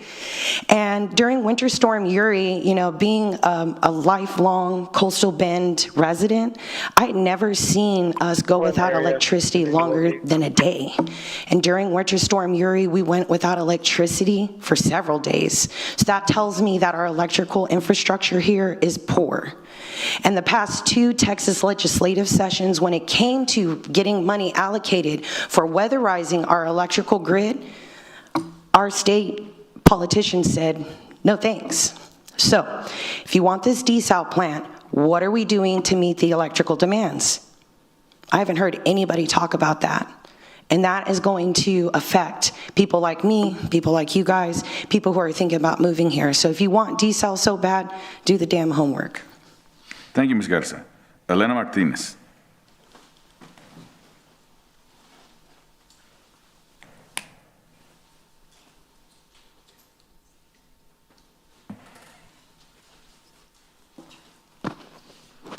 Elena Martinez, District 4. I am disappointed in what I'm seeing with this council. I have not been able to be present for a few weeks, but I have been watching at home, and last week's discussion was very frustrating to watch as a citizen. We hear week after week criticisms within council and about council that the rules of decorum are being applied unevenly. We see finger pointing related to this. The mayor points to the attorney and chastises him for not applying the rules evenly, even though as the presiding member of the council, she has the authority and therefore the responsibility to apply the rules evenly just as much, if not more so, than the attorney. You're all human. You'll miss a few instances from time to time, but people are noticing a pattern that the rules are more stringently applied to people you don't agree with. Now, apparently, we're not allowed to refer to anyone by name, which, by the way, people have already done during public comment today. I looked at the rules of decorum published in the City Code of Ordinances, and I saw no such rule. In fact, it establishes that not only are commenters allowed to reference a person with no prohibition on whether a name can be used, but outlines that council members and the mayor shall be referred to by title and/or title with surname. It's also extremely disingenuous to pretend that you don't know the difference between referencing someone and addressing someone. The people are smart enough to know that you're smart enough to know the difference. Now there's also this moratorium on profane language. Most legal precedent establishes that this language is protected by the First Amendment unless they're considered fighting words or cause an actual disturbance. The rules of procedure in the City Code of Ordinances also establish that the council members are beholden to the same rules of decorum as the citizens. With that in mind, since nobody objected to their choices of words, Councilman Cantu and Councilwoman Vaughn set the precedent last week that ass and titty are acceptable words to use during a council meeting. Do I have a problem with them using these words? No. In fact, as I've mentioned in past comments, people who cuss are statistically more honest. I find it relatable. I've worked in restaurants. I've worked in truck stops. It does not bother me, but hypocrisy does. The council, understandably, would like a little grace from the citizens and understanding that they're human. That is a fair request, but when you don't extend that same grace and understanding back, people notice and get outraged. The saying that actions speak louder than words exists for a reason. Your actions are telling people something very different than what you're saying, and people are noticing, especially when the rules of decorum end with, "These rules are not meant to restrain a citizen's First Amendment rights." I've printed out and highlighted for you the 2 sections of the rules of decorum and the rules of procedure that I referenced today. Thank you. Thank you, Ms. Martinez. Brandon Garris.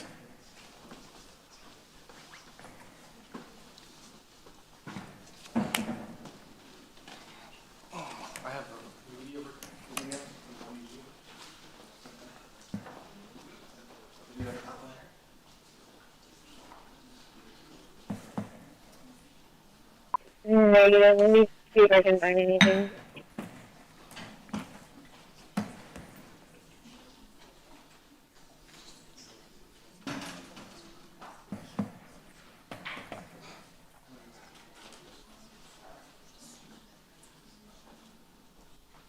Brandon Garris, Corpus Christi, District 4. Good evening, Mayor, Honorable Council members, and City Manager. Today I want to discuss a critical issue affecting our community, the impending water crisis. As you're aware, the coastal bend is facing a severe drought, and our water supply is under stress. According to the latest data, the combined storage levels of Choke Canyon Reservoir and Lake Corpus Christi have dropped below 12%. The City of Beeville has already issued a proclamation and declaration of a local state of disaster due to severe drought and imminent public water supply failure. This concerning trend necessitates proactive measures to ensure water security for our residents and industries. I'm here to present an innovative solution: atmospheric water generators, AWGs, by Tsunami Products. This cutting-edge technology generates clean water from air humidity, providing a drought-resistant source of water. Tsunami Products' AWG farm can be implemented quickly to supplement the region's water supply, ensuring the well-being of people and industries. By adding this new innovative water source to the system, we can help offset impending water curtailments for industry. Our proposal includes a pilot project to demonstrate the viability and effectiveness of our AWG technology, which is scalable to support 1 to 5% of the region's water demand. We are also exploring funding opportunities through the Texas Division of Emergency Management and the Texas Water Development Board, the State Water Implementation Fund for Texas, SWIFT funding, to cover initial costs. Additionally, we plan to implement energy efficiency measures to supplement AWG energy demands, such as another solar farm and/or additional industrial energy creation. Furthermore, we'll work towards obtaining a TCEQ-approved pilot program for innovative, alternate treatment for AWG potable water integration. Implementing an AWG farm can provide numerous benefits, including a steady supply of clean water as the fastest new water solution for the immediate future, mitigating the risks associated with groundwater scarcity, protecting the region's economy, industry, and citizens from the devastating impacts of drought, and safeguarding our water future, and maintaining our position as a leader in water management. We believe our AWG technology can be a game changer for the coastal bend. We're excited to collaborate with the City of Corpus Christi and other stakeholders to implement this innovative solution. Thank you for your attention to this critical issue. We are eager to collaborate with the city and other stakeholders to explore how atmospheric water harvesting can play a vital role in ensuring a sustainable water future for the coastal bend. Let's work together to secure our water future and build a more resilient community. Thank you. I'd like to continue that dialogue into the future with the city council and the city manager. I'd like to help y'all find that 1 gallon that y'all were looking for and more down the road. Thank you. Thank you, Mr. Garris. We appreciate you. Robin Cox.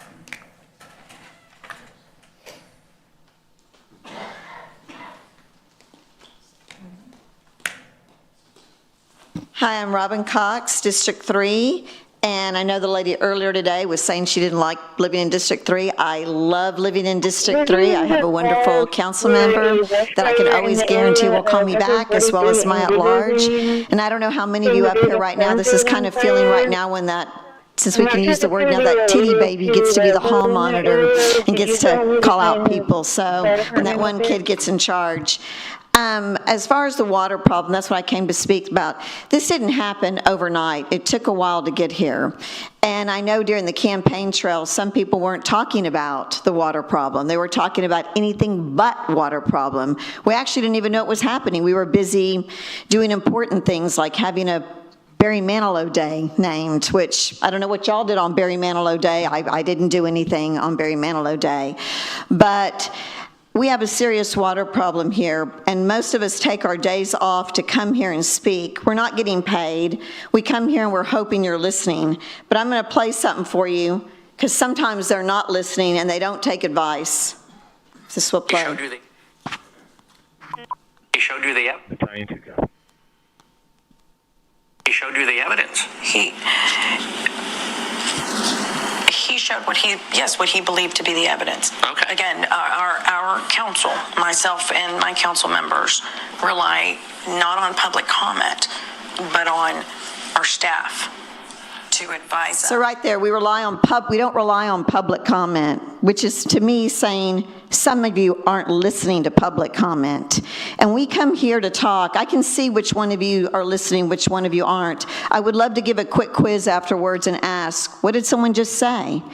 I had this particular, and since we can't use names, it was one of the voices here said, we don't take advice from public comment. Well, you may not, but we vote. And we tell other people. There may only be a few of us here, but if you look at the YouTube, there are thousands of people tuning in. There are more people turning into this than are turning into Loving the Spectrum. So we've got people tuning in, listening, and they're calling me and they're saying, what is going on there? They're not even listening. They can count the ones that are listening. And someone got up here earlier and said they can see the 6 of you that they don't think you have swagger. I've been around y'all. Y'all definitely have swagger. He just can't see it. The rest of us can. And also last time, I want to point out something. A certain person up here said that the governor was going to have to come down. Don't call the governor down here to bully us around. I voted for Governor Abbott. I campaigned for Governor Abbott, but I'll be the first one to call him and say, you don't live here. You don't use the water here. Don't use name dropping to bully us around. We don't take it too lightly. We've got some women up here that I know are pretty strong, and let me tell you about some women. We don't like to be bullied around. Thank you. Thank you, Ms. Cox. Christina English.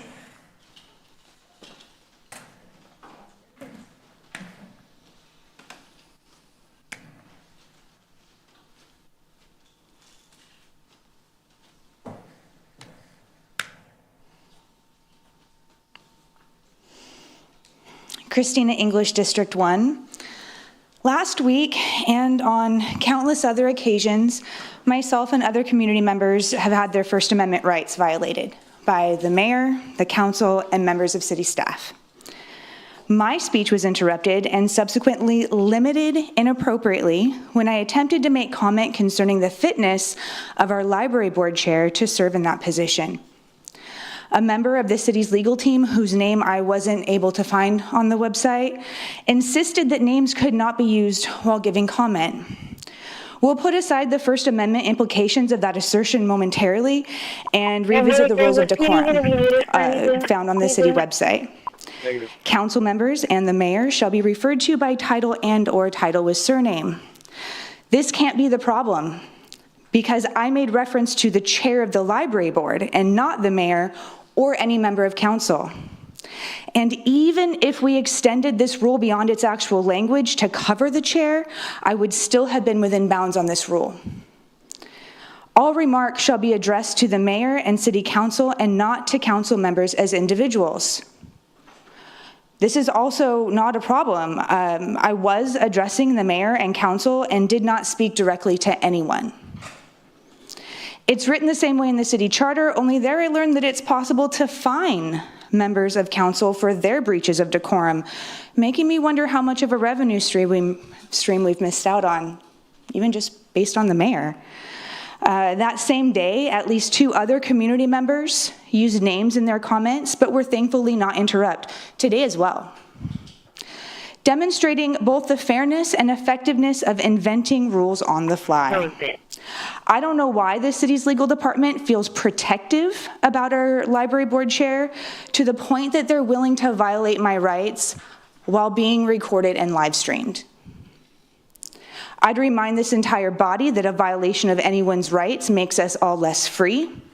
This mayor and council also look weak and petty when they spend more time arguing about a comment's relation to city business than the 3-minute comment would have taken if left uninterrupted. I have personally sat in these chambers and listened to comments about people's mothers, personal religious beliefs, and outright hate speech, all uninterrupted. The rule requiring a comment to be about city business is subjective, inefficient, and unevenly applied.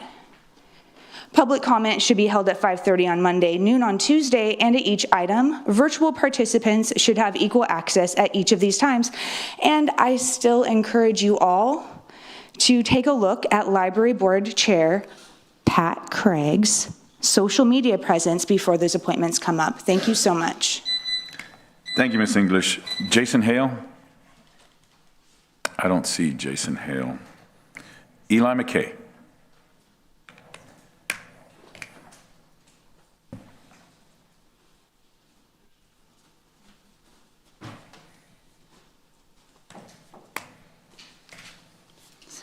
Sorry, I threw my back out.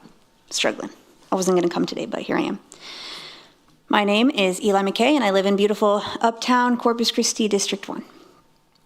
So today I came to talk about transparency. It's something that the city, didn't mean to say that, the city should strive for, and something that the people crave. The meaning of the word can change by the perception of the person using it and also those hearing it. One thing that is clear, and some of you may not know, some who are not in this room, sadly, is that all of you on this dais are transparent because you show us your true colors every single day. For some of you, that is a good thing. You show empathy, understanding of issues, and a focus on the decisions that you make for all of us. Others show us a self-serving path, solely ego-driven. And something that I always say is that ego is the enemy of the people. The time has come for anyone in a position of power to put their ego aside, to look beyond their greed, and to be realistic of the situation we are in.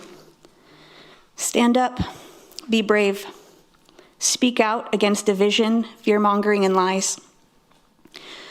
Do not allow investments we have made to beautify our city be caught in the crossfires of hate being spewed by our governor. We like our decorative crosswalks, just like we like our library collection offering diverse, inclusive options for all citizens who use the library. Corpus Christi is a diverse city with innovative artists, creators, and small business entrepreneurs who have a vision for their community. These people should be valued and listened to over any corporate voices. X Games would be awesome in Corpus, and I don't see Adam here, but my God, let's listen to him. Some of you are listening, and it shows, so please keep going. Some of you are catering to corporations at the detriment of our community, and you will be replaced in 378 days. Thank you. Thank you, Ms. McKay. Adam Rios, I don't see him either. Adam Rios. Okay, I guess Rebecca. Brittany Young is next by WebEx. Yes, then she's online. All right, Ms. Young.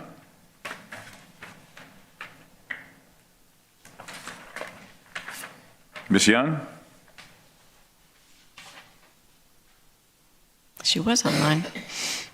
Okay, well, maybe we'll come back to her. Okay. Okay, next we have Amanda Guerra. Is she on the phone? I was told she was, but. All right, we'll give her an opportunity to come back. Alberto Zertucci. He was also online. Okay, we're running out of time. Jimmy Vinson. I'm here. Oh. Okay, who's that, Albert? Yes, sir. Okay, Mr. Zertucci, proceed. My name is Albert Sartucci.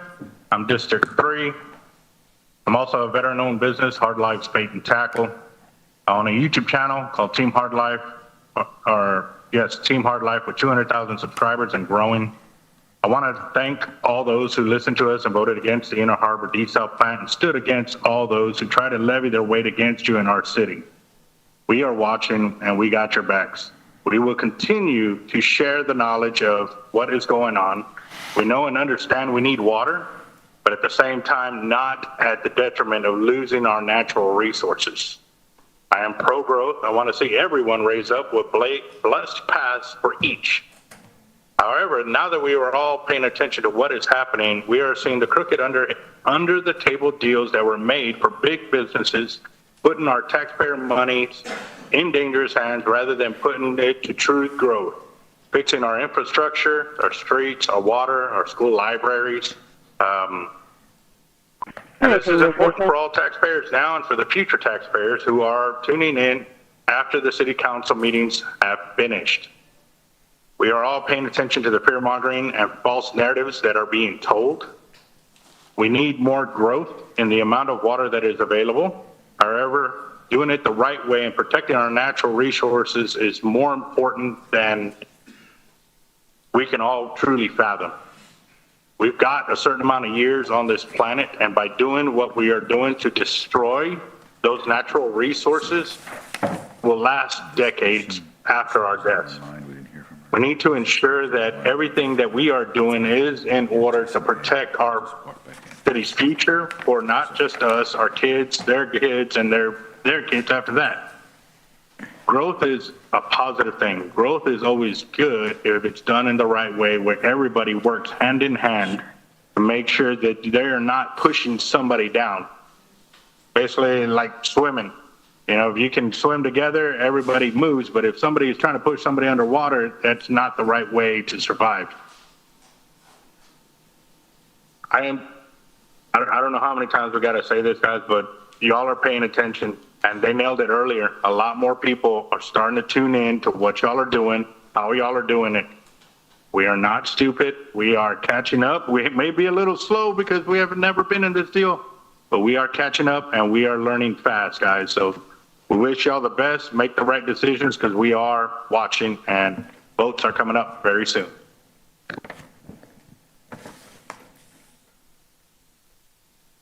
Thank you, Mr. Zertucci.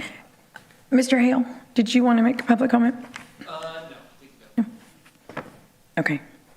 And then, Ms. Huerta, do we have, oh, no, this is in person. Jimmy Vinson?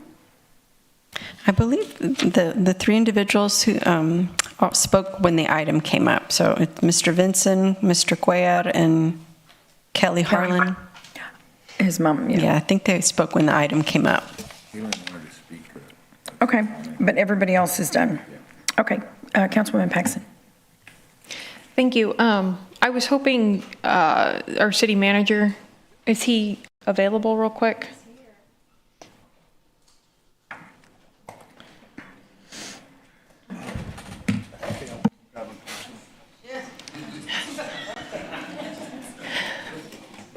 Thank you, Peter. I just was asking for help and I wanted to go to the source. We had someone comment earlier. It's possible, I think they may have missed the entirety of the presentation today in council. And so I was hoping that you could have staff get with that individual and provide him an updated water source status, showing to him our efforts and our plan for both immediate and long-term water, their timelines, and the total amount of water that we're getting, just so he gets in, he really gets the clear message what the plan is. Okay. Thank you. We can do that. Councilwoman Vaughn. I want to apologize for using titty baby, and I'm sorry if that offended you. I really don't think it's an ugly word. It's just something that I used when my kids were growing up. Don't be a titty baby. So I apologize. It will not, I don't think it'll happen again. Thank you. Well, that concludes our public comment. And so now we will go back to our meeting agenda and pick up where we left off, which is item number 23. And that is a motion authorizing a short-term non-refundable option for potable water reservation and diversion contract with nueces, the Nueces River Authority to reserve 57,007 acre feet per year from the Harbor Island Seawater Desalination Plant. Make a motion to approve. Second. Okay, do we have any staff that wants to say anything? Everybody's MIA. I don't know. Nick, did you have anything to say on this one? We have a motion and a second. No, I'm just standing by for questions, Mayor. Okay, great. Councilwoman Paxton?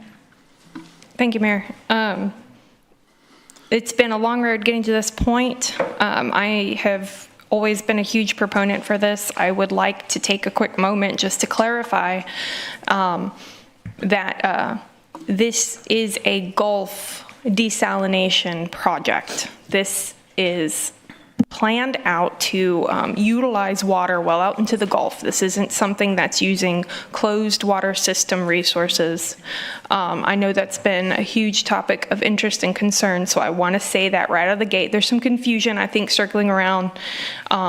Some people use the term desalination to represent one project, when desalination is a technology. So this is Gulf desalination. So I wanted to start by saying that.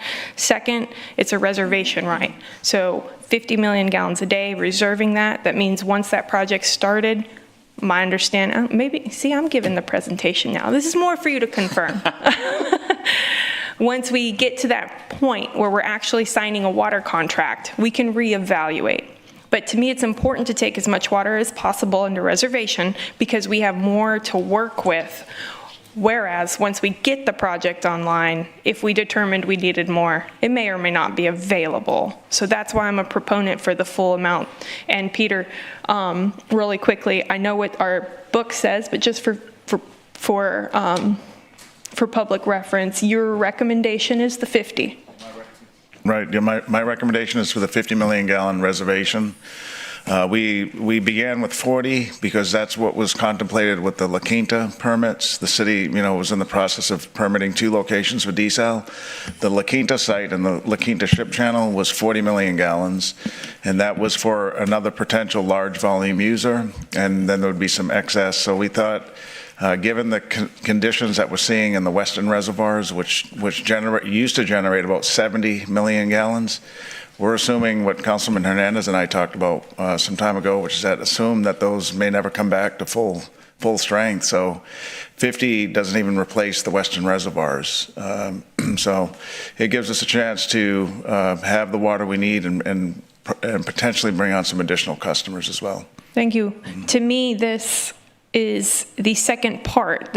We spoke at length earlier about wanting to be a good partner with our other groundwater authorities and our other landowners that rely on groundwater. We said this is going to be an intermittent supply. The project here that we're voting on helps us put that in action. This gives us an option to be able to make that intermittent. So thank you for confirming. Councilwoman Vaughn. Mr. Byram, can I ask him some questions, Nick? We're in the area looking around. Do you have a better location? We've probably gone over some of the questions I'm going to ask, but I just want to clarify. First off, I want to ask you, can you tell us some of the big projects that Nueces River Authority has been involved in? Yes, John Byram, Executive Director of the Nueces River Authority. Many times I've been here. I guess you guys know me by now. But yes, we have been involved with Choke Canyon, the construction of Choke Canyon Reservoir. We participated in that and still own 20% of that. We lease those rights to the city of Victoria. I used the word Victoria. To the city of Corpus Christi annually.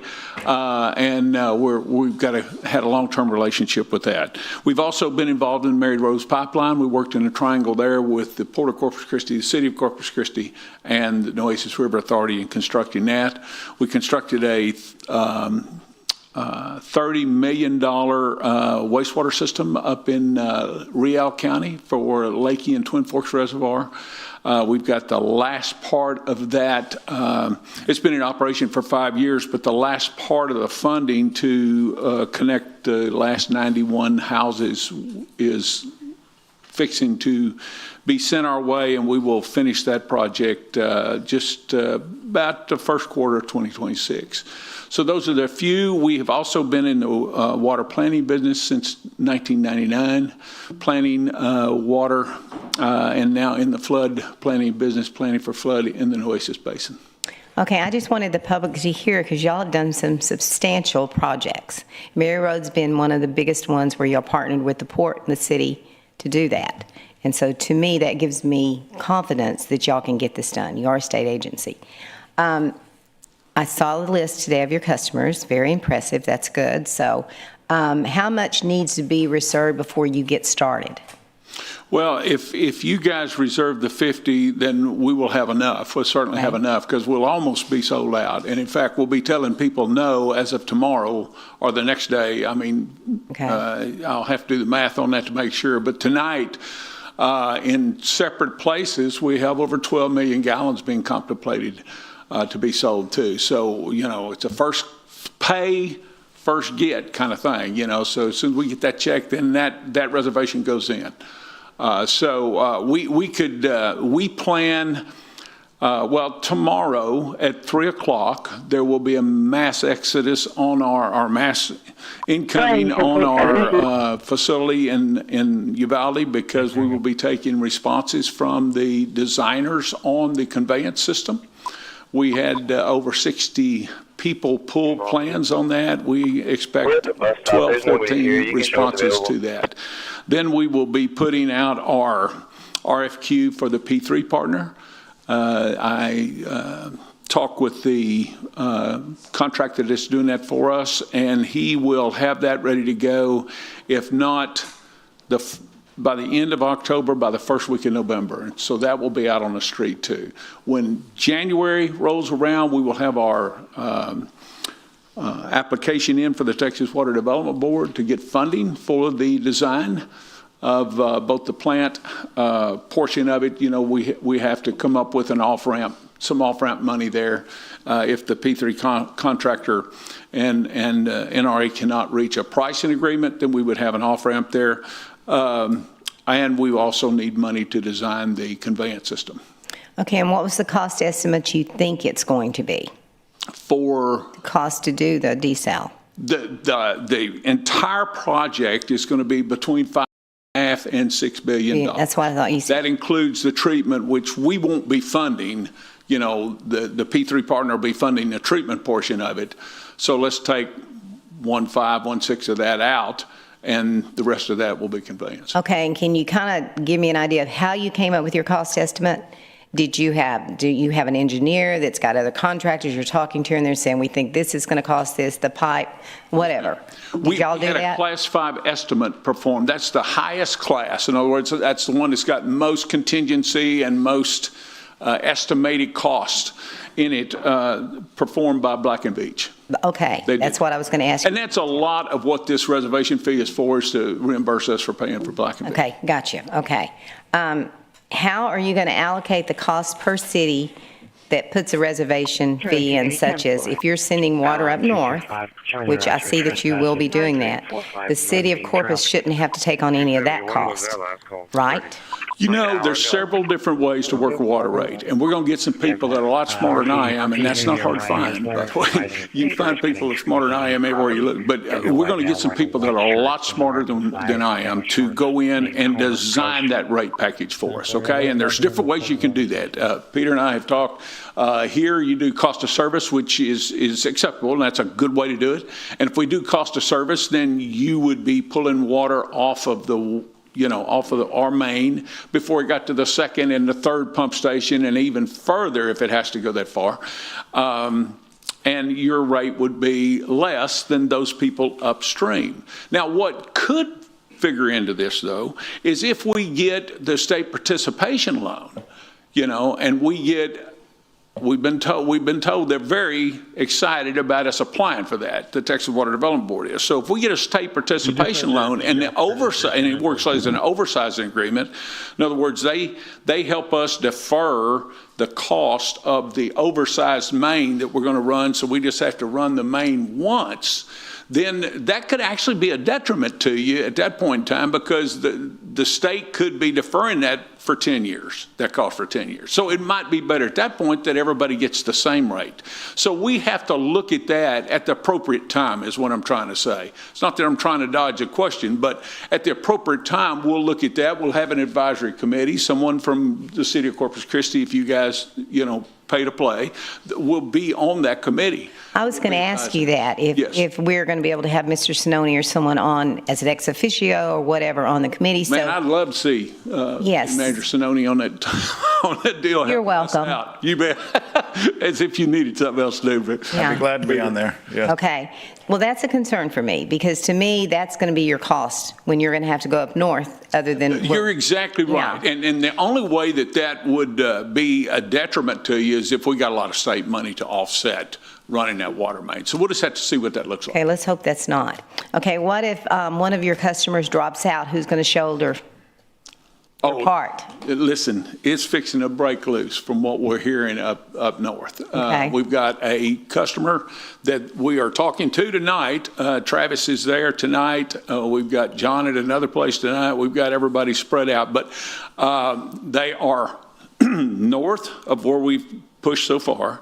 If they tie on, we're told that they're in an alliance, and that complete alliance wants to come on board. So I think it's important that whatever happens here tonight, if you guys want water, you get water, and then we get the money in the bank so that we've got you on the reservation. But what happens if one of them... If one falls out, we got plenty. We're going to start taking secondary, kind of like...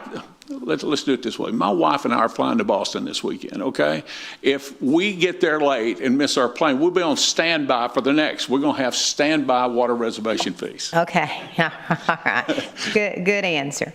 How much is it costing you guys to do the study to estimate the cost around? Just curious. Let's see. That was part of an $849,000 task order that we had with Black and Veatch.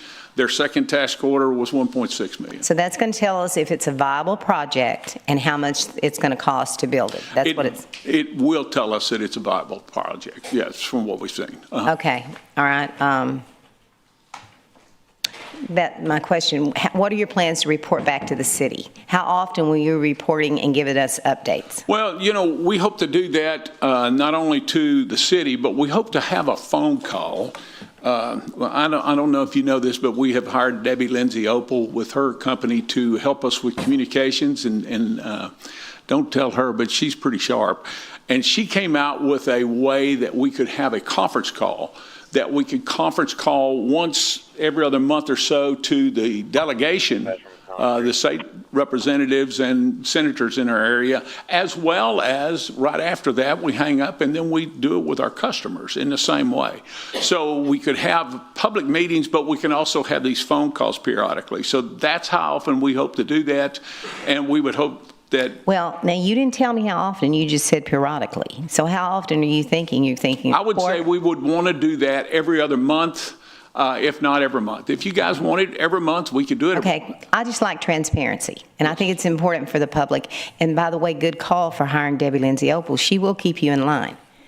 Her rate just went up. I know. I'm trying to help her out here. Well, I support the project because I think it's an insurance policy for the citizens for this area, and it's a desal, and I think it's going to take a long time to do. But with the backing that you have, hopefully from the state and others that are supporting you, I'm hoping that we can move forward with it, and I hope you get, I don't know how you could possibly get through and have it done by 29, but I'm hoping you do. It's according to how fast. That's our goal, is to have it I know it is. This end of the basin by 29. Yeah. Yes, ma'am. Okay, thank you. Councilwoman Campos. Thank you, Mayor. Okay, well, I just got back from Baytown this Saturday, and it just confirmed what I don't want to see here in Corpus Christi, which is miles and miles and miles of just heavy industry. So I am opposing this desalination plant, and the reason being is that we keep chasing. It's like chasing our tails. You know, we're getting more water so we can get more customers, so we can get more water so we can get more customers. It just doesn't seem to stop, you know.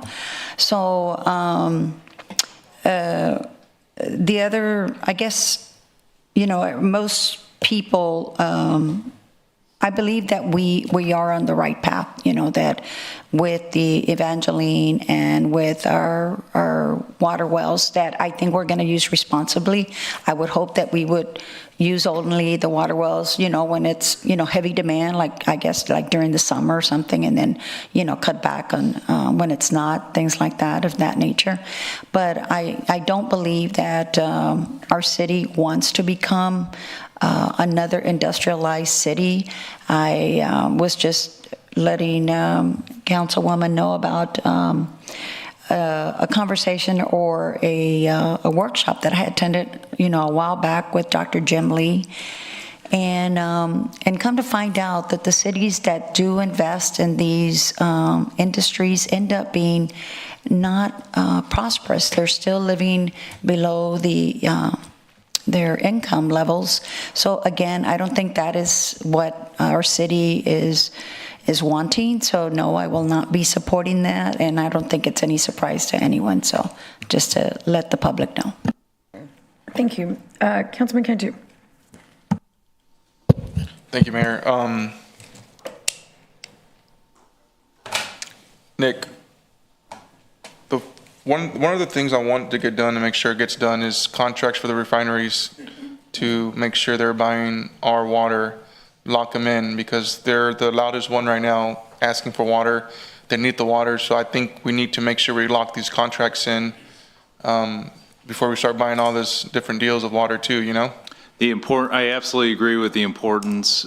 We are, Councilman, we're actually engaging our rate modeler to assist in that effort. Okay. And that's certainly one of the action items that CCW has taken on and will pursue diligently. What's your time frame?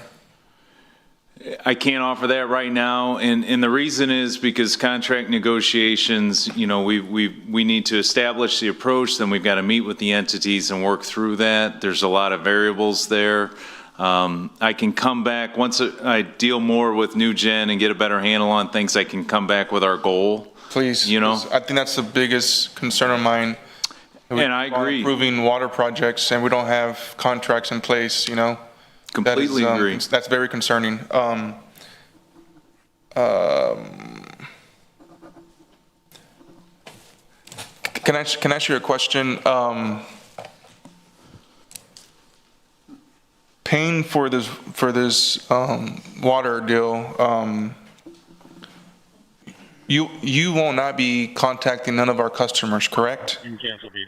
No. Now, we've had customers contacting us. Yeah. And if this council doesn't move fairly quickly, we're going to have to do something. Understand, but if we approve this today, you're not going to go to our customers and try to get them to pay for water from you. We have had people from San Patricio County approach us, and what we're telling them is this: if they want to reserve water, if they're afraid they're not going to have water, and these are some of the industrial customers over there, they need to pay for a water reservation fee to have the water reserved in that first 100 million gallons that we're going to be permitted for. But we can't tell them who will be sending them the water bill. In other words, we'll work with the city of Corpus Christi, or city of Corpus Christi can work with San Pat, whatever, and that's the way that it will be billed at that point in time with those industrial people over there. But they can't go to you directly and buy water. Well, they have. We have got one since the time because my concern is we're going to get all this, just 500,000 gallons, but yeah, my concern is we're going to reserve all this water from you guys, and then these customers are going to go buy water directly from you and say, hey, City of Corpus Christi, we don't need your water, we're going to do something different. Well, what you use with your customers is your business, you know, and not my business. We got enough to stay busy. Now, they come at us and they're telling us they want off. You know, they want off, they want off, they want off. I'm going to work with Peter on that deal, and hopefully that we can resolve those issues. You know, you guys can resolve those issues. That's not for me to resolve, that's for y'all to resolve. But at the end of the day, they need water. You know, we got some people that need water. No, I understand. I just remember. But I'm not openly soliciting them. No, we do have a contract that we are administering in San Patricio County and Aransas County, and it deals with wastewater assessments, wastewater treatment plant assessments, and when we walk in there, the elephant in the room shows up. You know, what are we going to do for water? What are we going to do for water? So we're in a spot there, you know. Yeah. What's the time frame you're going to get this completed?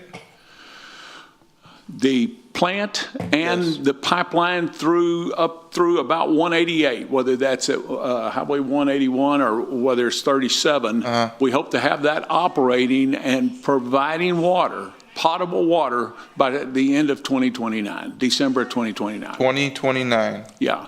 A lot of things have to fall in place for that, but we're It could be even sooner. Yeah, it could be. Well, that's pretty aggressive. Okay, just making sure. Yeah, okay. I'll be gray-headed by then. Yeah. My other question is, are you going to pipe out the brine all the way to the Gulf? Yes, sir. Yes, sir. Now, one of the statements I made in here, I've been here so many times I can't remember, but one of the statements I made in here was a little bit misleading. I said it was 3.2 miles. The tunnel is 3.2 miles from Harbor Island, but there's another island in between Harbor Island and where the discharge point is, and it's 1.6 miles into the Gulf from that island. And that's where the shelf falls out. It's in 37 foot of water. 1.6 miles? 1.6 miles from the island that separates us from the discharge. Yes, sir. Got it. That sounds good. Okay. And then, Peter, you're recommending how many gallons? I'm recommending 50 million gallon reservation fee. That's the reservation fee. So as the NRA develops the business model, we'll work with the city council on what type of contract water, if any, that we'll get. But right now, the reservation fee is for 50, giving us the right to buy up to that amount. And again, if you just some things to put it in perspective, the two western reservoirs used to generate about 70 million gallons. And so the 50 doesn't even replace those two sources. We know there's demand for more water. Our residents are in restrictions. We haven't been able to water lawns for 2 years plus. So there's a need for water. And the question of how much, Nick's going to try to answer later on in one of his water presentations. But many entities that we work with have water that they don't use. And they use the source and then they relax it and there's water there. And we don't do that. And when you don't do that, you end up where we're at today. We're in an emergency mode where, you know, we don't have redundancy. So it's okay to have excess water. There's nothing wrong with that scenario. So for that point as well, the 50 million reservation at least gives us that opportunity to have enough water. And I really believe that the project's going to happen no matter what, with us or without us, you know, and they're going to build it. Nick, do you recommend this project? Yeah, I do, and it goes back to the diversification of our water supply. And we talked a lot about Evangeline earlier, we talked a lot about the MRP, we talked a lot about nueces groundwater wells. We've got to diversify that water portfolio so that we can manage it properly and no pun intended, but weather these storms, these drought situations, and deal with them as a city. Yeah, I think this is a good project. I think what the Inner Harbor would have been done in 2028, 2029. I mean, we're getting 50 million gallons. I think we're in the right track right now. So, thank you. Councilman Barrera. Thank you, Mayor. You know, I don't want to go to the process of trying to discredit all this. I just, I'm not convinced that. I've always said it's an ambitious project, but I'm not convinced that it's viable. I just, you know, even at $5.5 to $6 billion, I mean, for 100 million gallons, you know, I've said it, and I guess I'll say it ad nauseum about the other project that we had. You know, 1.2 billion for 35 MGD times 3 is 3.6, fully permitted and provided some certainty. I don't know that there's any certainty here because, we're going through the permit process and, God bless them for trying.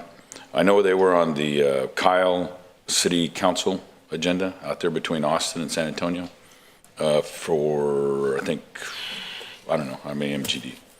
But I just have a hard time. And, I'm with you guys, probably 99% of the time, and we don't have a business plan. We haven't put together a rate model. We've just got some ranges, $2.7 million. Michael Hunter used to call me a tax and spend Democrat. And even though I know there's some people in the audience that call me Republicans, and I kind of like to consider them as friends, and they know who they are by their smiles and their but, I'm just having a hard time with all this funds that we're spending that doesn't bring us any certainty. It's based on an idea. And so I think, $2.7 million, and I know, I talk to industry regularly, and I know they have a difficult time with the lack of certainty. I mean, I'm not trying to discredit you, Mr. Byram. Maybe you're talking to different people than I am, most likely. Thank you for, by the way, liking my granddaughter's driving out there at the ranch. Thank you. Anyway, so, I think, and one thing, and I say this with all respect, I hate that saying because they say you can say anything, all that.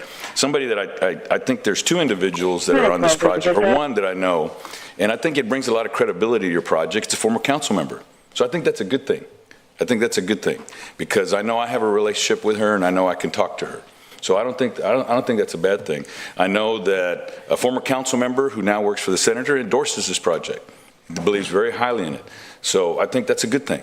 Because I know that those are two people that have been through the ringer here on this dais, and so they've vetted it. And there's a reason behind it, and it's not all greed. It's all because they believe in it.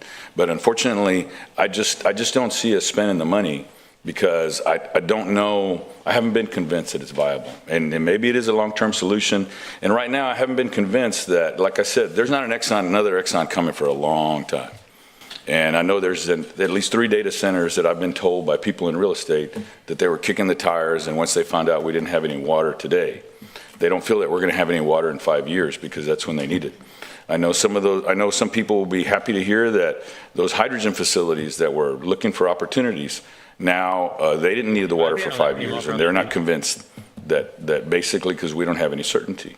So I really don't see, based on all these other initiatives that we have, I hope Evangeline makes it. I hope it does. I think with that, and then with the Western Well Fields, which we supported today, obviously with creating the other water control district, I just don't see putting more money into, and I think there's other projects that we could do. I know La Quinta is considered. I think if we were going to endeavor into a project of that magnitude, then Barney Davis makes a lot more sense. Because the electricity's already out there. It's already out there towards the Gulf. I would probably say that if we had some type of fee for that to do engineering to proceed on Barney Davis, I think that makes more sense on this. So with that, I just want, obviously, no, I'm voting no. I just don't see us spending the money on, and I think we have other initiatives that have more certainty. This Councilwoman Campos. Thank you, Mayor. I just wanted to also confirm that even with this project, that still would not get us out of our drought restrictions, right? Because we're tied to the reservoirs. How do we fix that? Yeah, so that's something we've talked to several council members about, including Councilwoman Paxson. So that is part of a TCEQ and city contract, if you will. And we are going to hire a consultant to help us look into what happens if we open that contract up. Right now, it says, it's not so prescriptive, but it says if the lake levels get to a certain point, then the city must enact some form of water restrictions. And we're the ones, the city council, through our drought contingency plans, has these stages that have been enacted. But it is tied to the western reservoir levels. When NRA helped build the Choke Canyon Dam, that compromised the natural river flow, again, the Nueces River. So that agreed order says that we try to mimic the river as best we can, that allowed us to build the dam, the Choke Canyon Dam. But it's 1980 something, 1990. When was it approved? 2001. So it's been 25 years or so. So it bears review. We were cautious because we don't want it to be a worse, more strict on us, and that could happen. TCEQ could say, you know what, we're going to go the other way. You have to do this, that, and the other, which makes it even more strict. We're not for sure. So what we're going to do is hire a professional that'll help us, give us advice, and then we'll talk to the council about that as well. Okay. And it's it's not really so I guess this item, but it's something to consider. It's part of what we inherited here, in the community, not we, the city manager per se, but it's part of running the business, which is that we built 2 dams that compromise original or flow of the river, natural flow of the river. And so that was a compromise to say you follow these conditions then to try to mimic some of that natural flow, essentially is what it is. So it's a contract between us and TCEQ. Doesn't mean we can't re-review it. Right. So that's the commitment I made to some council members with the full council support, is that we'll hire somebody to help us, to advise us how do you navigate through a review with potential changes.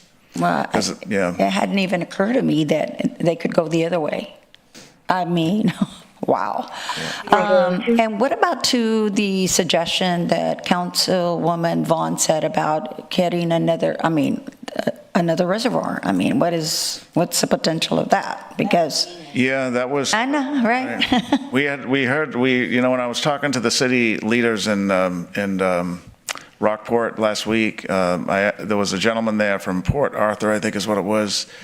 So I asked him, because this concept of another reservoir came from East Texas, where there was an Exxon plant cited to be, built, and they needed water. And so the thought was that they would try to build another reservoir there. So that sparked some comments from us here saying, could we build another reservoir? I think Nick will tell us it's pretty time intensive, regulatory intensive, expensive. Yeah, absolutely. Water rights are very difficult. The work done for the Mary Roads pipeline was very significant in negotiating the contract with the LNRA, the Lavaca Navidad River Authority, but also the original getting the water rights, on the lower Colorado River. And then there was an interbasin transfer of water that had to occur as well. It's extremely, and there's not much water in Texas. I think we all know that. And there's just not an influx out there. Well, it seems like Lake Navidad has more. I mean, so they're pretty full. I mean, even though they're small, I mean, that's where I was thinking. They are small. It fills quick and it goes down quick as well. And in fact, earlier this calendar year, we were very concerned. We were very concerned we weren't going to get the interruptible water portion of our contract. And they offered that to us later in the year than ever before. So that was a real distinct possibility. So at that point, we're really thankful for the Formosa contract. So they're watching their water supply very, very closely. Okay. Yeah, and we'll be meeting with, we're going to go to the board meeting at LNRA in November as well, just to continue that communication. Okay. Yeah. All right, that's all I had. Thanks. Councilman Roy. Mr. Bynum, I think about recent conversations, and you've spent a lot of time here with us, and I look back on when we first engaged, at least what I can remember. One of the things, and based on our conversation last week, one of the things I had to remember, and I would like you to share, because I forgot this, but your organization, it's a government entity, correct? That is correct. So really, in terms of how you operate, you're not out there operating for profit, is that correct? That is correct. I think that's important. I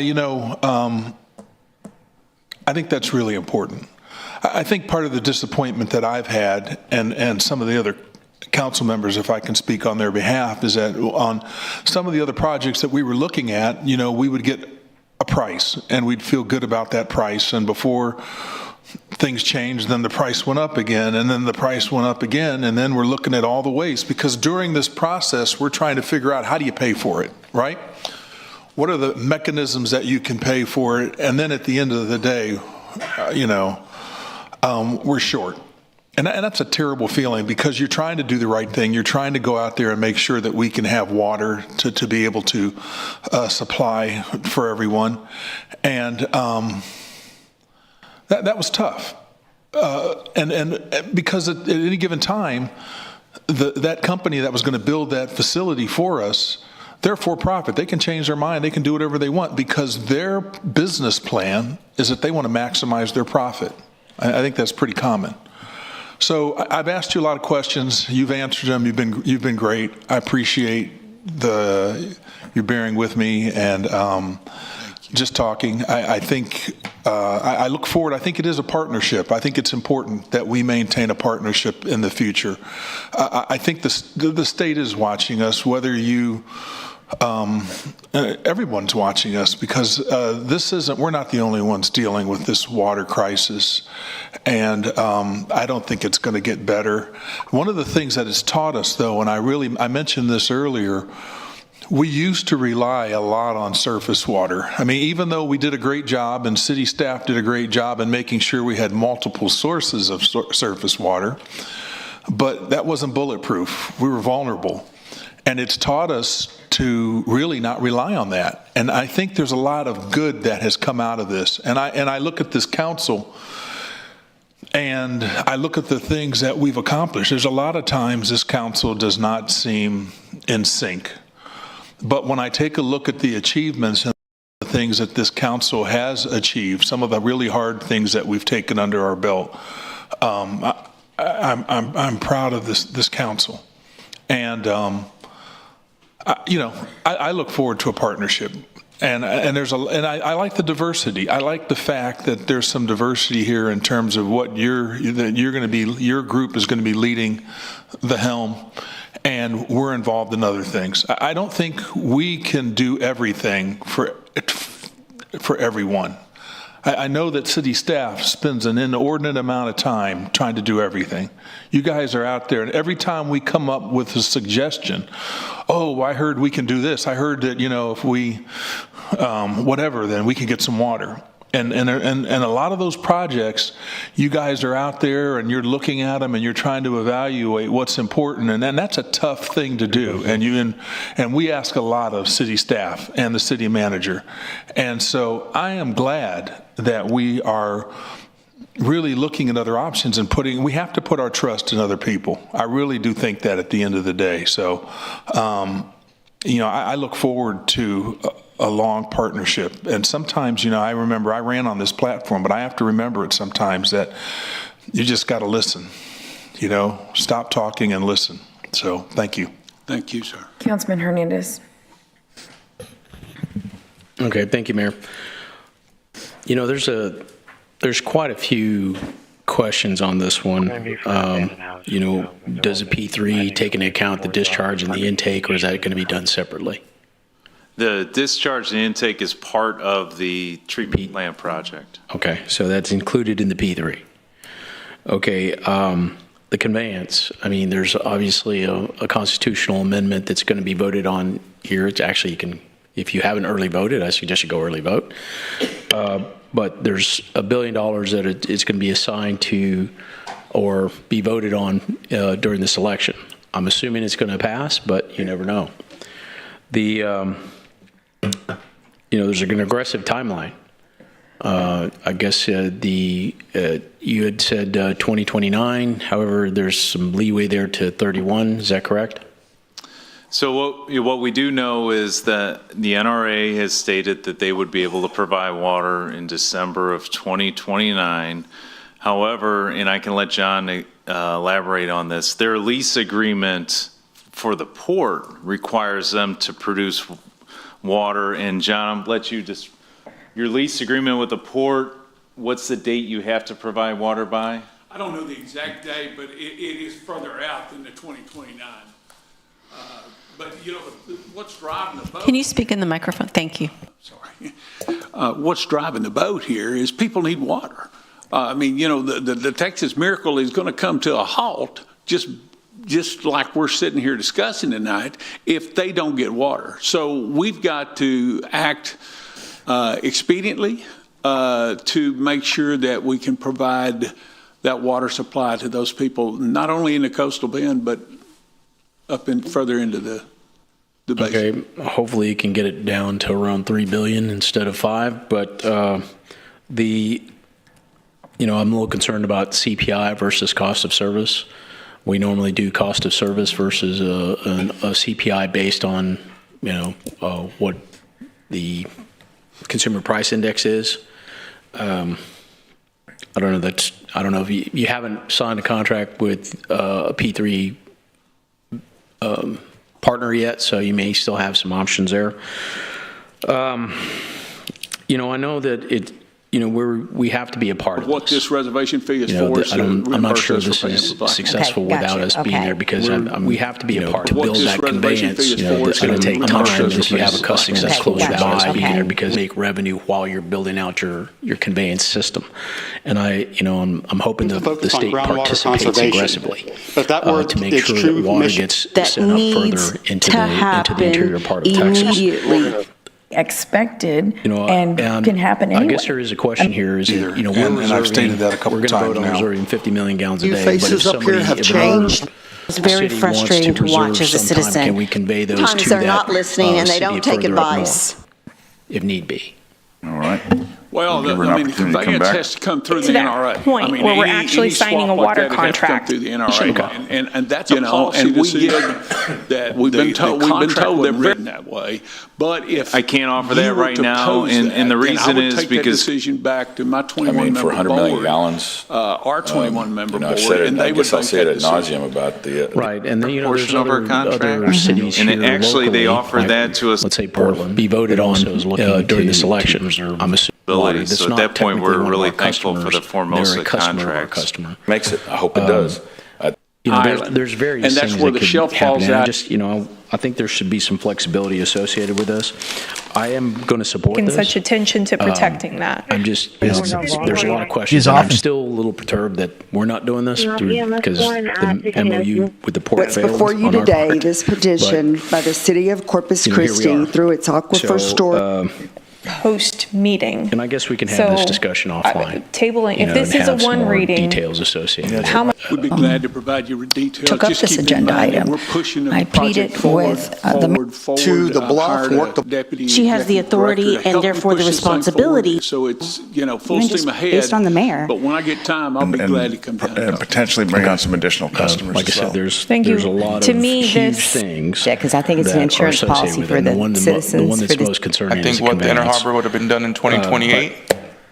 The suggestion that council. And in the I would ordinate like to amount of I time, agree with trying you to on the do everything. conveyance. I think You it's guys are out important there, and for every us time we come as we up with a participate in this suggestion, project, Yeah, it could be- to be well, able to provide that's pretty- engineering input everyone. into their You haven't conveyance signed a line. contract so the city's with, portion P3. of that project is done in the most effective and cost-efficient way. So that's one key advantage to the project. In the most thank you. effective and cost-efficient way. We'll move So on that's here that's and make one a key couple of advantage to the comments. project. Mr. Byram, if you will, I recall you telling us, I think it was myself and the city manager, that it was 2031 that you were looking to come online. I'm sure that date has changed as you have moved forward this project. But nothing has changed from last week.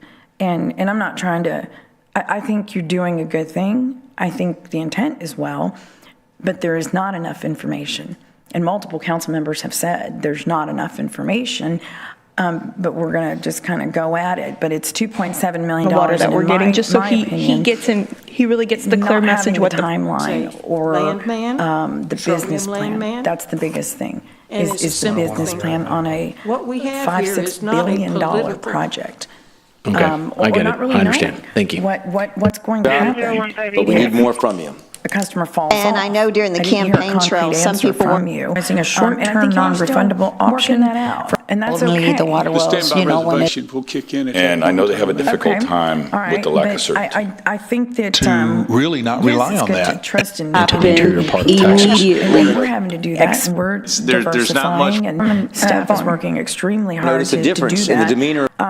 It would just but be there up has to be something concrete. And I Railroad? don't see that change from Local last week. realtor. I think it's the exact same Expected thing today and that was last petition week. So to this isn't about being make, against the project at all. manage or expand It's groundwater more production about outside its boundaries. expecting To better the same understand level each of other's, accountability goals. that we demand from other Is that major okay? projects Yes. that I'm we good put with through that. on this very dais. Going to stage And that's 4, my- and if we go into stage that's 4 my and you stance only. You up here right now, this is kind of- have the support. I'm Make glad sure you do. that they're not I think pushing that somebody for down. 2031, when you told us Help us with that, communications myself and the and, city manager, I think that don't was tell more her, but she's pretty realistic sharp. than 2029. I do, and it That's what goes back to I the think. diversification I'm not of our gonna water. but I that's think what I about think. And that was recent from you. conversations, You know, and that you've was spent a from lot you. of time. 2031 is not However, and I can let is not a John water project that elaborate we're- on this, it's there are gonna least help us today. What's before you And that's today, okay. this We still need to, petition you by know, the have city. our eye on the ball. Can- But I on the really amendment, can wish we do it that there verbal, would have please? been Yes, verbal. a business down plan, for the more future. concrete information for us to City be of able to Corpus move Christi forward. working with It's Sand probably Pat going to move forward. I can't move forward as with well. $2.7 million. How much? We'd be glad to provide you with details. Took up Just this keep is- We have very staff is working extremely hard Notice a to difference do in the that demi- in you because I know You have you've to spent a lot provide of water time. by? Absolutely. we take those to heart and miss our plane. We'll be on Councilmember- standby for the Councilman Barrera, 28, I actually agree with you on one 2029? thing. Correct. I know, That is correct. don't So- fall over. and other stakeholders to implement this innovative solution. Thank you for your attention to this critical issue. We are eager to collaborate with the city and other stakeholders to Yes, we explore plan how to do that. atmospheric water Actually, harvest. it'll be on November this would ensure- 11th. November Okay, 11th. good to know. And the other thing I and want to not- talk about, and I get it, that y'all don't think there's a Other, business plan. landowner- I see I a agree. business Approving plan. water projects, There and we was don't no have business plan for Interhome. Not all green, We were it's all- willing, we didn't know what we were going to do with $750 million shortfall. In the most effective and Maybe- cost Maybe I efficient. missed it, and Mayor and y'all brought it forward, but I never saw that. But they were willing, some of the council people were willing to go ahead and go with that cost and pass it on to the customers. I mean, our ratepayers. We weren't willing to do that, and this is a lot different, a lot less right now. So I think we need to move forward. I feel comfortable just because you don't have all your I's dotted and your T's crossed. Y'all have shown that you have had successful projects in the past, especially with the Mary Roads pipeline. I don't know how we can say no, I's dotted and your save the T's city by crossed. doing that. And so they look shown forward. that you We have to have a had vision to look successful forward as projects. well. Thank you. Mr. Byram, you had mentioned last time that you're hoping to get funding from the state? Yes. Okay, so that's similar to the desalination project. I just want to make that point, because we were also hoping to get, that's not on you, we were also hoping to get funding from the state as well. So it's the same kind of thing, but I get your point. All right, so we have a motion and a second. Everybody, please submit your vote. Public comment, Mayor. Oh, gosh, thank you, Rebecca. Come on down. And we're going to open public comment on item number 23. Michael Miller, District 2. I just wanted to thank you all, first of all, because I'm finally seeing unity. I know it doesn't seem like it amongst y'all, but today we have solved our short-term needs. We've solved our midterm needs.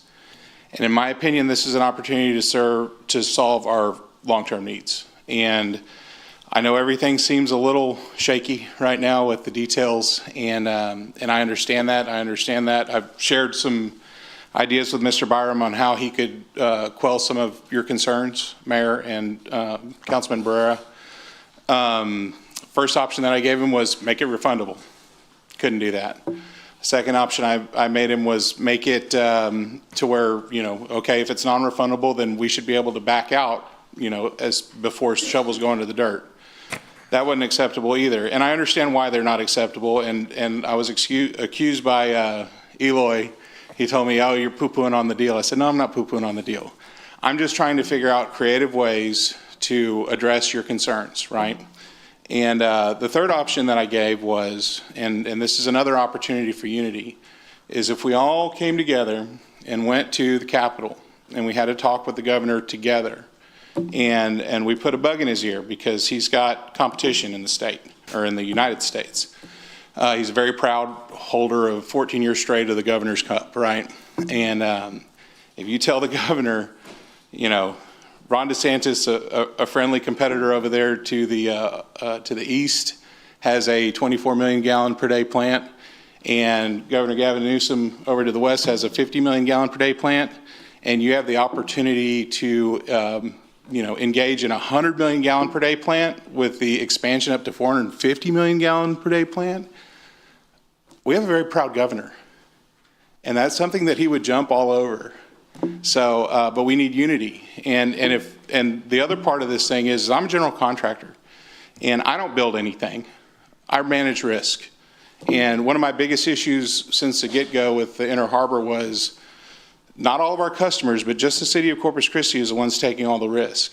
And we can talk about, if it's an $11 increase or a $15 increase till we're blue in the face, but the bottom line is the citizens of Corpus Christi are taking on all the risk. Hannibal Ware, who goes by Mike, and who took over as chair of the Interagency Council in January, and was among those fired, said the dismissals he knew of extended to 17 officials covering 18 agencies. He had held the watchdog role for 2 agencies, one of which was in an acting capacity. The agencies were, he said, the departments of Ag, Commerce, Defense, Education, Energy, Health and Human Services, Housing, Urban Development, Interior, Labor, State Transportation, Treasury, and Veterans Affairs. Ironed out, but I think it's they also included Inspector General for the Afghanistan Reconstruction and the internal watchdogs at the Environmental Protection Agency, the White House's Office of Personnel Management, and Mr. Ware's own 2 agencies, Small Business Administration and Social Security Administration.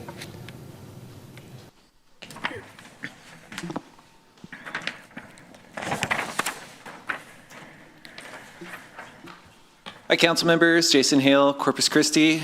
I think this is a great project. I think it can really help out a lot of communities in need throughout Texas.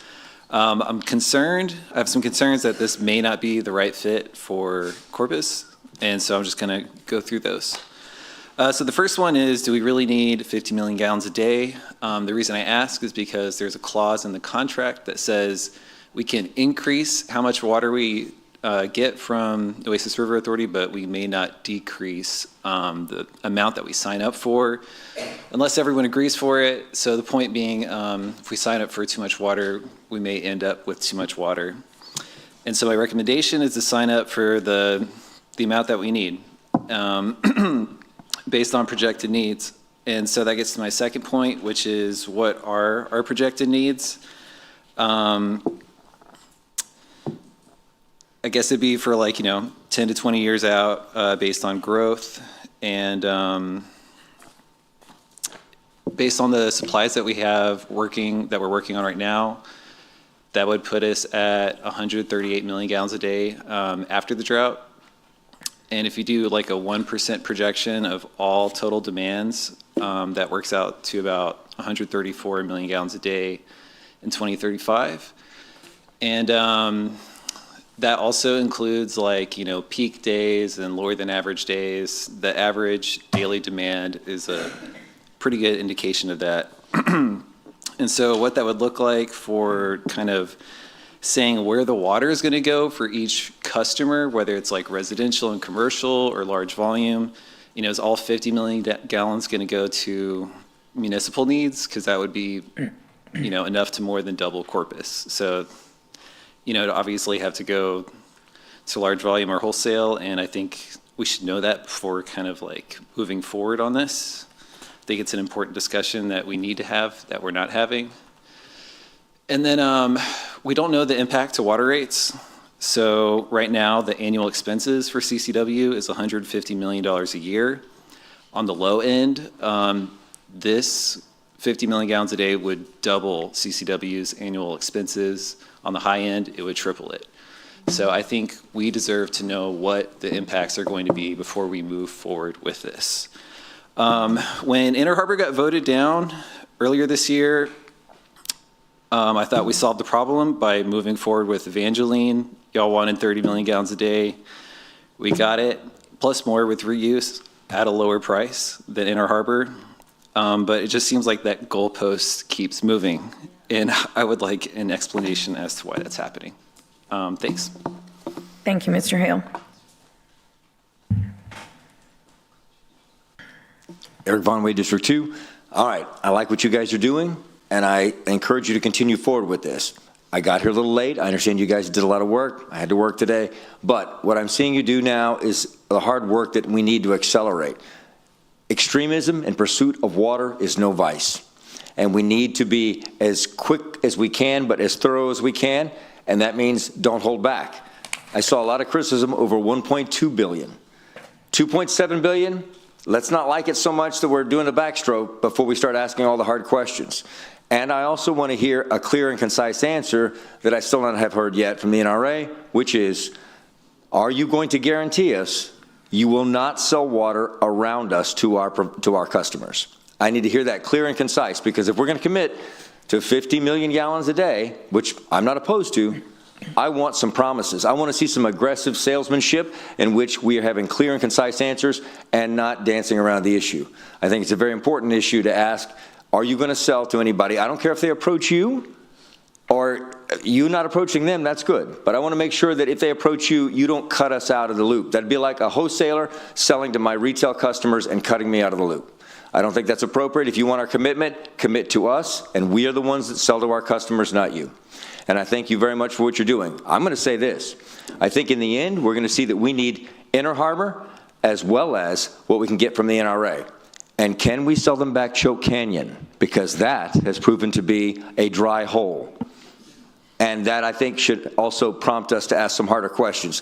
Because Choke Canyon, we are choking on. Thank you very much. Mr. Byram, to clarify that, would you please? The question about selling water to...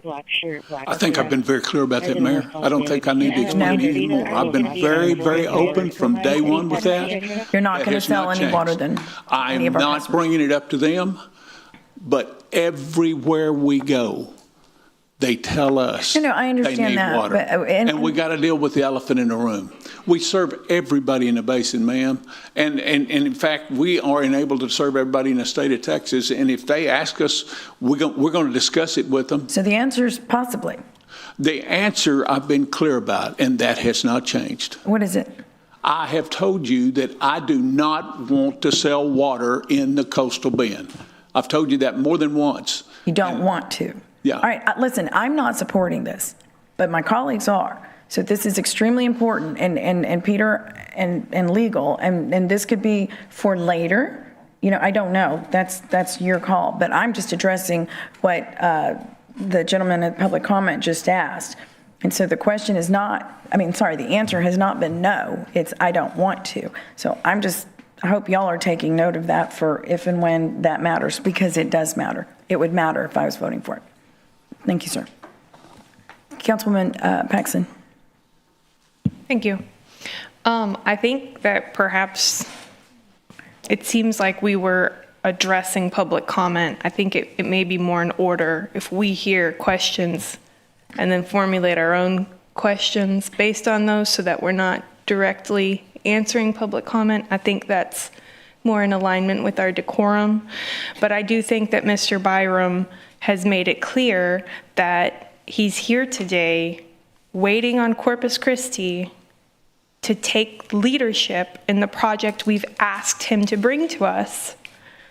And then Peter Zanoni has said from there, we will work together to ensure that Corpus's interests are protected in the nature of our customer sales. If we have the water for them to purchase and we can provide it, then they have no incentive to leave because we can blend those rates. So I do believe that Mr. Byram has answered that question. Thank you. And for the record, I was asking the question. You brought it up, Mr. Von Wade, but I was asking myself. So, and thank you, Mr. Byram. Mr. Hernandez.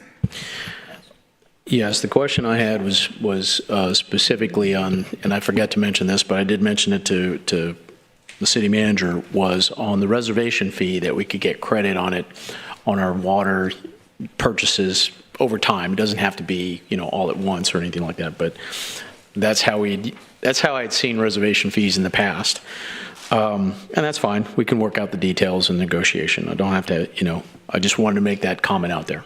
That's good, Councilman. The other thing I wanted to mention is that, honestly, I don't have an issue if they sell to, some of our customers, and I don't think they would go for that because we can blend it with our other water sources.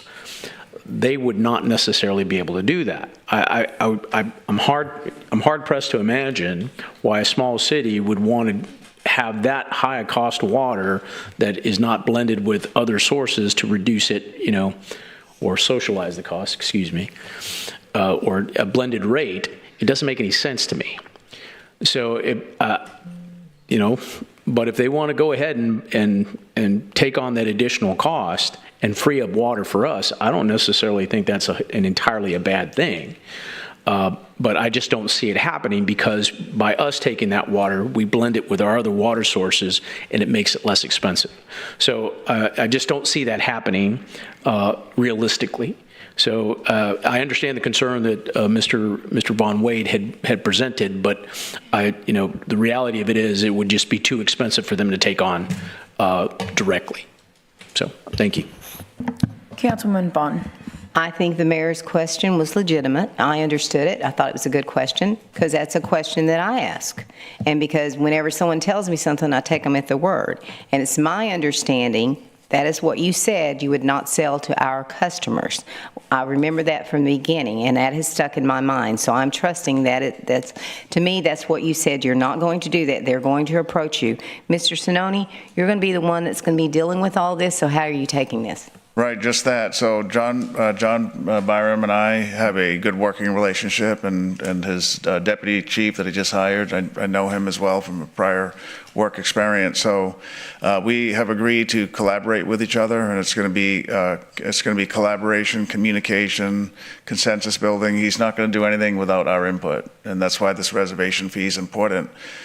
Because it kind of seals that commitment that we have with each other to work together. That his business, as we said, is not quite, the business plan isn't quite developed, and so that gives us opportunity to work with each other and work with changing conditions. Okay, I just want to make sure, though, is it your understanding that they are not going to sell to other customers? Yeah. We don't want to have an overabundance of water that we can't sell. Yeah, correct. That's my understanding. Sure. Right, and if there's a change, he'll come and talk to us about it.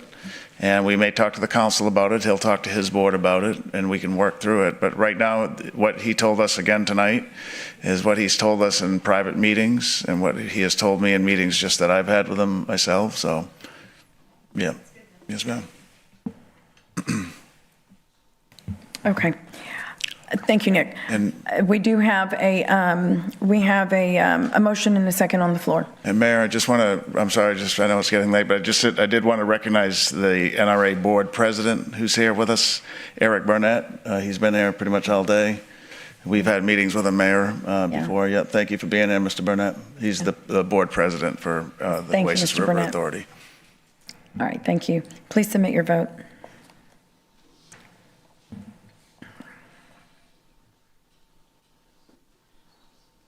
Okay, the motion carries. Our next item is a resolution casting votes for candidates for the Nueces County Appraisal District Board of Directors. Okay, Mayor and Council, Rebecca Huerta, City Secretary. So on September the 23rd, the City Council nominated Devin Botka and Gabrielle Hilpold as candidates for the 2 open seats on the Nueces County Appraisal District Board of Directors. So NCAD delivered the ballot on October the 9th, and it included all the candidates nominated by the taxing entities. And then today, the council will determine how to allocate the city's 436 vote entitlement among the candidates. And there are 2 candidates on the ballot, and as luck would have it, it is Devin Botka and Gabrielle Hilpold. And the council may allocate votes to one or both candidates on the ballot.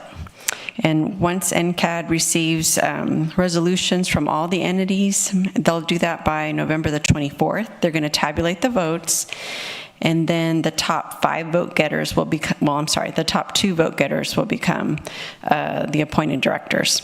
So that's what we're going to do today is determine that allocation between those one or both of the candidates. And there's a resolution before you. You've got the names there. So what we're needing to know is how you want to,